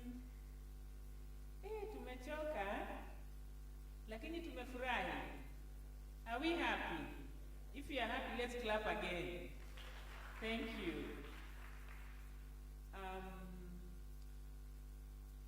You know, when a good thing is coming to an end, you feel a bit sad. But then when you know it's a seed you've planted, you get excited, isn't it? Because you are waiting to see what is going to come out of that seed. When we came here yesterday, for some members of the committee, hebu simameni mahali mlipo, committee ya standing committee, na secretariat kama uko hapa, simama tu. Yani, kuna watu walikuwa hawalali, kuna wengine I think hata wame lose weight, wengine leo watalala vizuri. Please, let's clap for them. Let's clap for them. Asanteni sana. Yes, I had to say that because just to acknowledge the work that went into it. So the seed you've planted by assisting us to come here, I am sure you have all had the commitments of the watering we are going to do, the fertilizing tutaweka, ile organic, tusiweke ile ingine itaeza choma Organic fertilizer tutaweka. Tutaomba Mungu weather ikuange tu mzuri so that the weather is always good and suitable for our seed.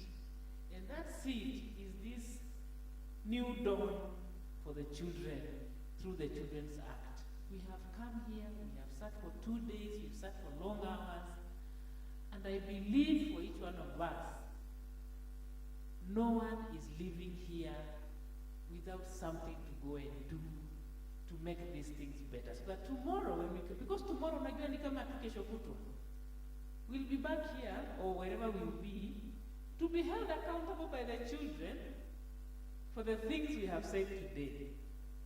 Now kumbuke, every day a child is born, so the 18 years never end. You know, hiyo kuwa mtoto haipishi, because every day there's a new child coming in to hold us accountable for the things we've said. So as they become adults, they are still, so long as we're in these spaces, they will hold us accountable. So it's a continuous thing. I know there was a communique that was being done, few points that we can just agree on. So I'm going to ask Secretariat if you have them, unipatie tu tuzitaje, because we say ukitamuka neno linafanya nini? Linakuwa, si ndio? That's how we believe. Like when you don't say it, it might not be. But when you say it and people hear it, most probably it will be. Nipande pale tu. So I will not keep you for any minute longer. I will just go through that. I hope they're in point form so that we just agree that those are some of the things that tumekubaliana. Let me say this, that as the standing committee, ama kamati ya kudumu, somebody asked why it's a standing committee, because it's permanent. The National Council on the Administration of Justice is so committed to issues of children that they had to have a standing committee. Kwa Kiswahili ni kamati ya kudumu. We have to keep describing ourselves like that. There's no other under the NCAJ. Hakuna, ni sisi tu, sisi hivi wote na sisi hivi. That we have that duty, because issues of children haziishi. Tunajua hivi, as we've agreed, huyu akikuwa 18, mwingine amezaliwa leo, so it's a continuous thing. So the issues of children are so embedded within the NCAJ that we have a standing committee. I'll pick a few. Our mandate for starters is 3 years, renewable.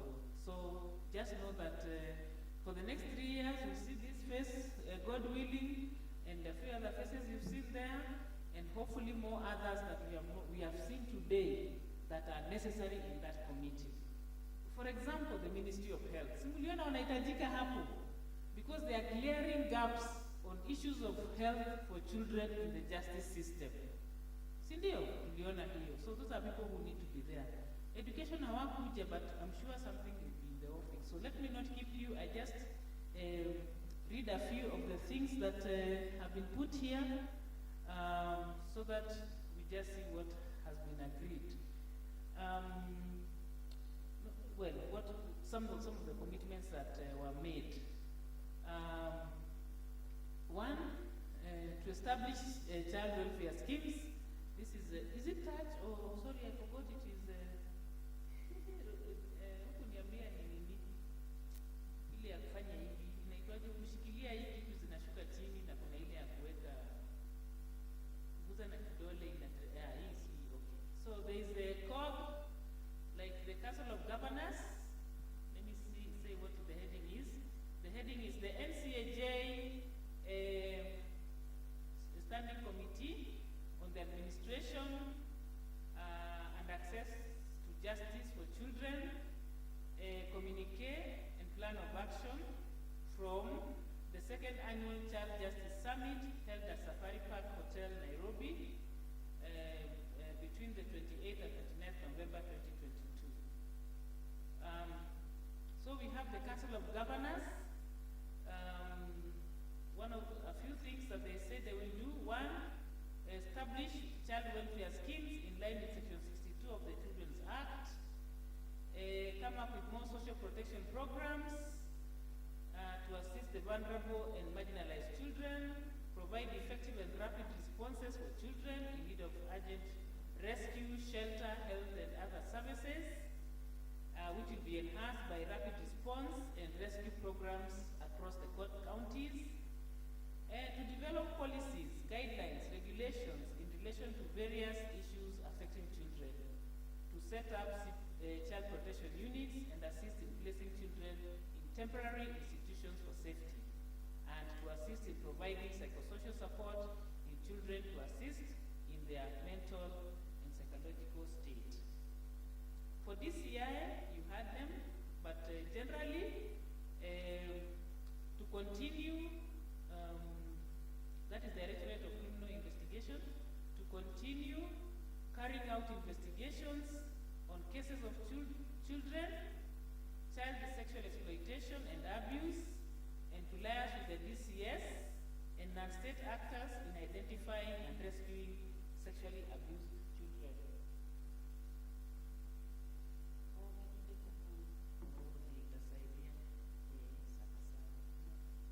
And then to coordinate with Interpol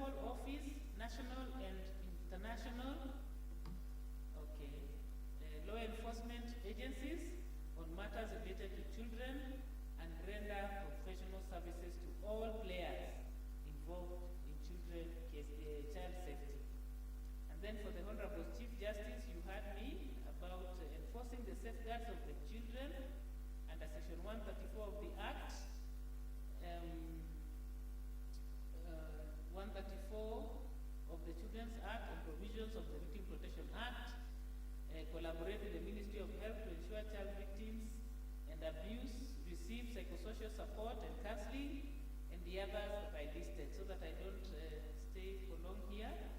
UNICEF also made some commitments to continue support to government and strengthen and coordinate to ensure an evidence-based approach to the administration of justice for children in Kenya.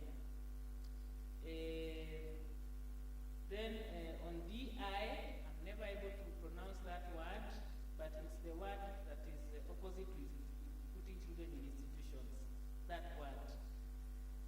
Commitments were made by the agencies that hold children in those institutions and supporting agencies on dealing with that particular concern.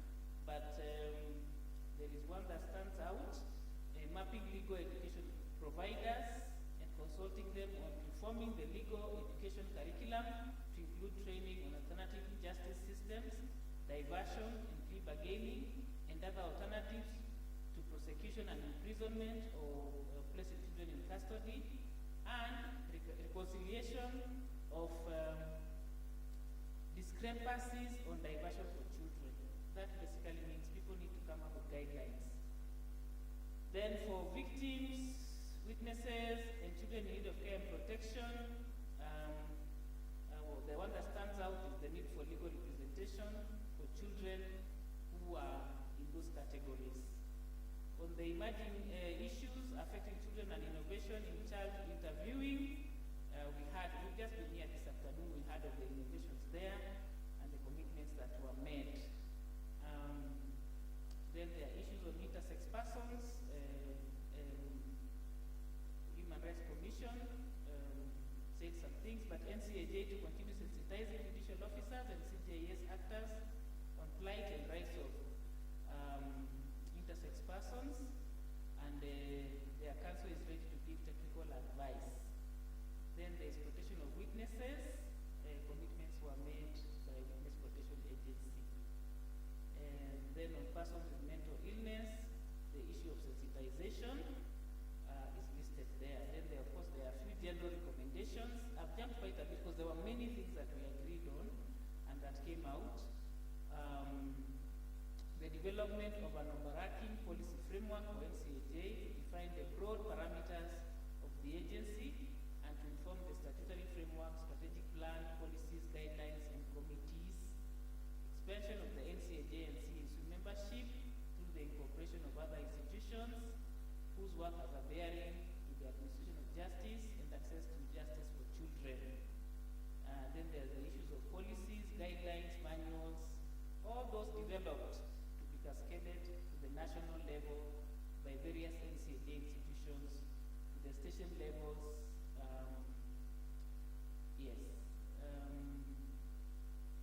Then the development of clear guidelines across the board on issues that affect children. That is something that has been said there. Then there's the issue of there being an official Swahili version of the Constitution of Kenya to increase awareness on fundamental rights and of persons, of course, and awareness of the Constitution. And I think there was something about the Children's Act also being translated. I've not seen it here. I think the main one is that we would all work together to ensure justice for children. That would be the main agreement here, that no one can be able to implement the new law that we have. No one will be able to achieve this by themselves. Not one agency, not a government agency, not an NGO, not an individual would be able to achieve this for children without working together. I think that, for me, is the main thing that we have come out with here. And for the rest of it, it will be shared so that we are all aware of what has been agreed, because it's still, so it will be shared. I believe we have everybody's email, Juliet, and they can get a copy of this when it has been worked out and properly cleaned out. So, so that I finish, due to a channel, I don't want to go away for some reason, but we have to leave. So I want to thank each one of you. I want to say that as a committee and on behalf of the NCJ and the CJ, we appreciate everything that you've done here. We congratulate our students for the work they are doing. We are happy because when we launched the Wakili Watoto Club last year, we could not have imagined how far you go in 1 year. We can see that we have hope, that when you are having a bit of hopelessness that children had no one when it comes to representation in court, we have hope because you picked it up and understood your mandate and you're doing it. So we congratulate you for that. And for the children, though they are not here, they are the ones who have brought us here. They had to go home because it's a bit late. But they've made us come here. They have learned things. They gave us questions. I still have the commitment of the CJ and the DCJ of the town hall commitments you made, that everything that they've asked for, the one that is within our doing, will be done. And the questions that they ask, we still commit to answer them and to send the answers where they belong. So with those many remarks, I want to say thank you so much. God bless you. And I think it's my turn to invite Honorable Kibosia to come here, and I think I saw the program saying we needed to say something. So karibu sana, asanteni sana, Mungu awabariki.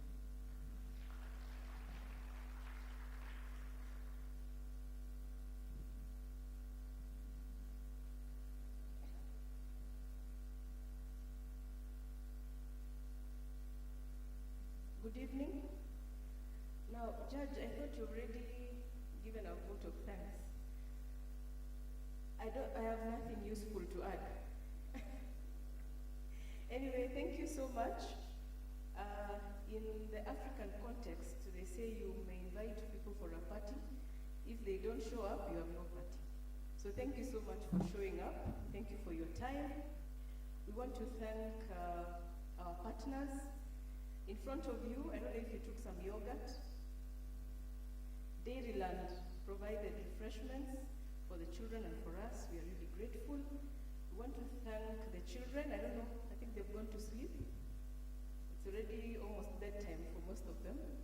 So we want to thank them in absentia for coming to sit with us. A long time ago, child participation was coming to sing for the guests, but we have grown. We are now having children sitting with us and giving us their views. So we want to thank them. We want to thank, who haven't I mentioned? Wakili wa Watoto. I can see your representatives are here. This is your second summit. We launched you in the first and you're growing bigger, which is good. We want to thank the magistrate who is here. I think there were two. We had Honorable Kendagor, Honorable Terere. Today is a whole cause list that was not handled. So we thank you, Your Honor, for your time. And also, because I know tomorrow you have to recover that cause list. It's not easy. So thank you so much. Our chair, Madam Teresia Madeka, we cannot thank you enough. Thank you for devolving yourself, for coming to our level. You know, it's very difficult to have a judge just hanging around like this. You guys are really honored. Can you imagine a judge just... She has made the journey to judgeship to look very short, you know, and coming down to our level, dancing with the children. Judge, we cannot thank you enough. And actually the reason why I've agreed to give a vote of thanks after you is to thank you. Thank you for giving us opportunities, for allowing us to be ourselves, for allowing things to just happen. You know, she's always behind the scenes. She's never like in your face. She comes when we are now stuck. but she'll still tell you, give you an opportunity to unstuck. So thank you so much, Judge, for coming down to our level, to the level of the children. I want to thank NCAJ. Without the Honorable Chief Justice, this would not have happened. This is actually her baby. She got some of us from Bundus. You know Bundus? We came from Makadara Law Courts, you know, where you have no idea where Nairobi is, you know, because you're just in Makadara. All you know is Jajiko, you know, we talk Shem, you know Shem Beteng, you know, that is where she got us from. Now we are able to sit here with all of you and have a conversation. So you can imagine that transition from Shembeteng to us guys, you know, it's a big transition. So we want to thank the Honorable Chief Justice in absentia for allowing us to be ourselves, for coming up with a task force, for pushing, gently pushing.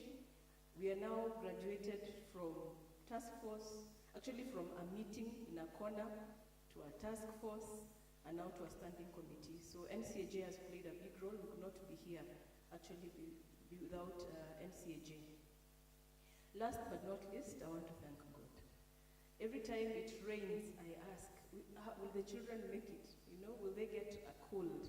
But look, it's cool in the morning, in the evening there is some sunshine. So we want to thank God for making this happen. It started in a prayer room, actually. It has come to this level. So even behind the scenes, we have people who've been praying for this, who have been fasting. So I can officially request the people who are fasting, you can break your fast tonight. I think they already broke their fast. You know, there's no way you can fast and leave all that food there. So I'm glad you can now break your fast. And of course, Safari Park, I'd said, but now Safari Park for the upgrade. We started from Strathmore. We are now at Safari Park, so I'm hoping the next one will be in Rwanda, a regional conference maybe, or Johannesburg. This can grow bigger. So thank you so much for having us, and also the quiet listeners and viewers in the online space. The questions were too many, and even the reactions. Thank you so much. We cannot take you for granted. Thank you for just being there, listening, doing other things, and also logging back in. So thank you so much, and God bless you. So I don't know, Judge, are you supposed to declare the conference closed? So maybe somebody to pray for us, then is it the prayer or the anthem first? Which one comes first? The prayer and then the anthem. Okay. So any volunteer? So among the people who are fasting.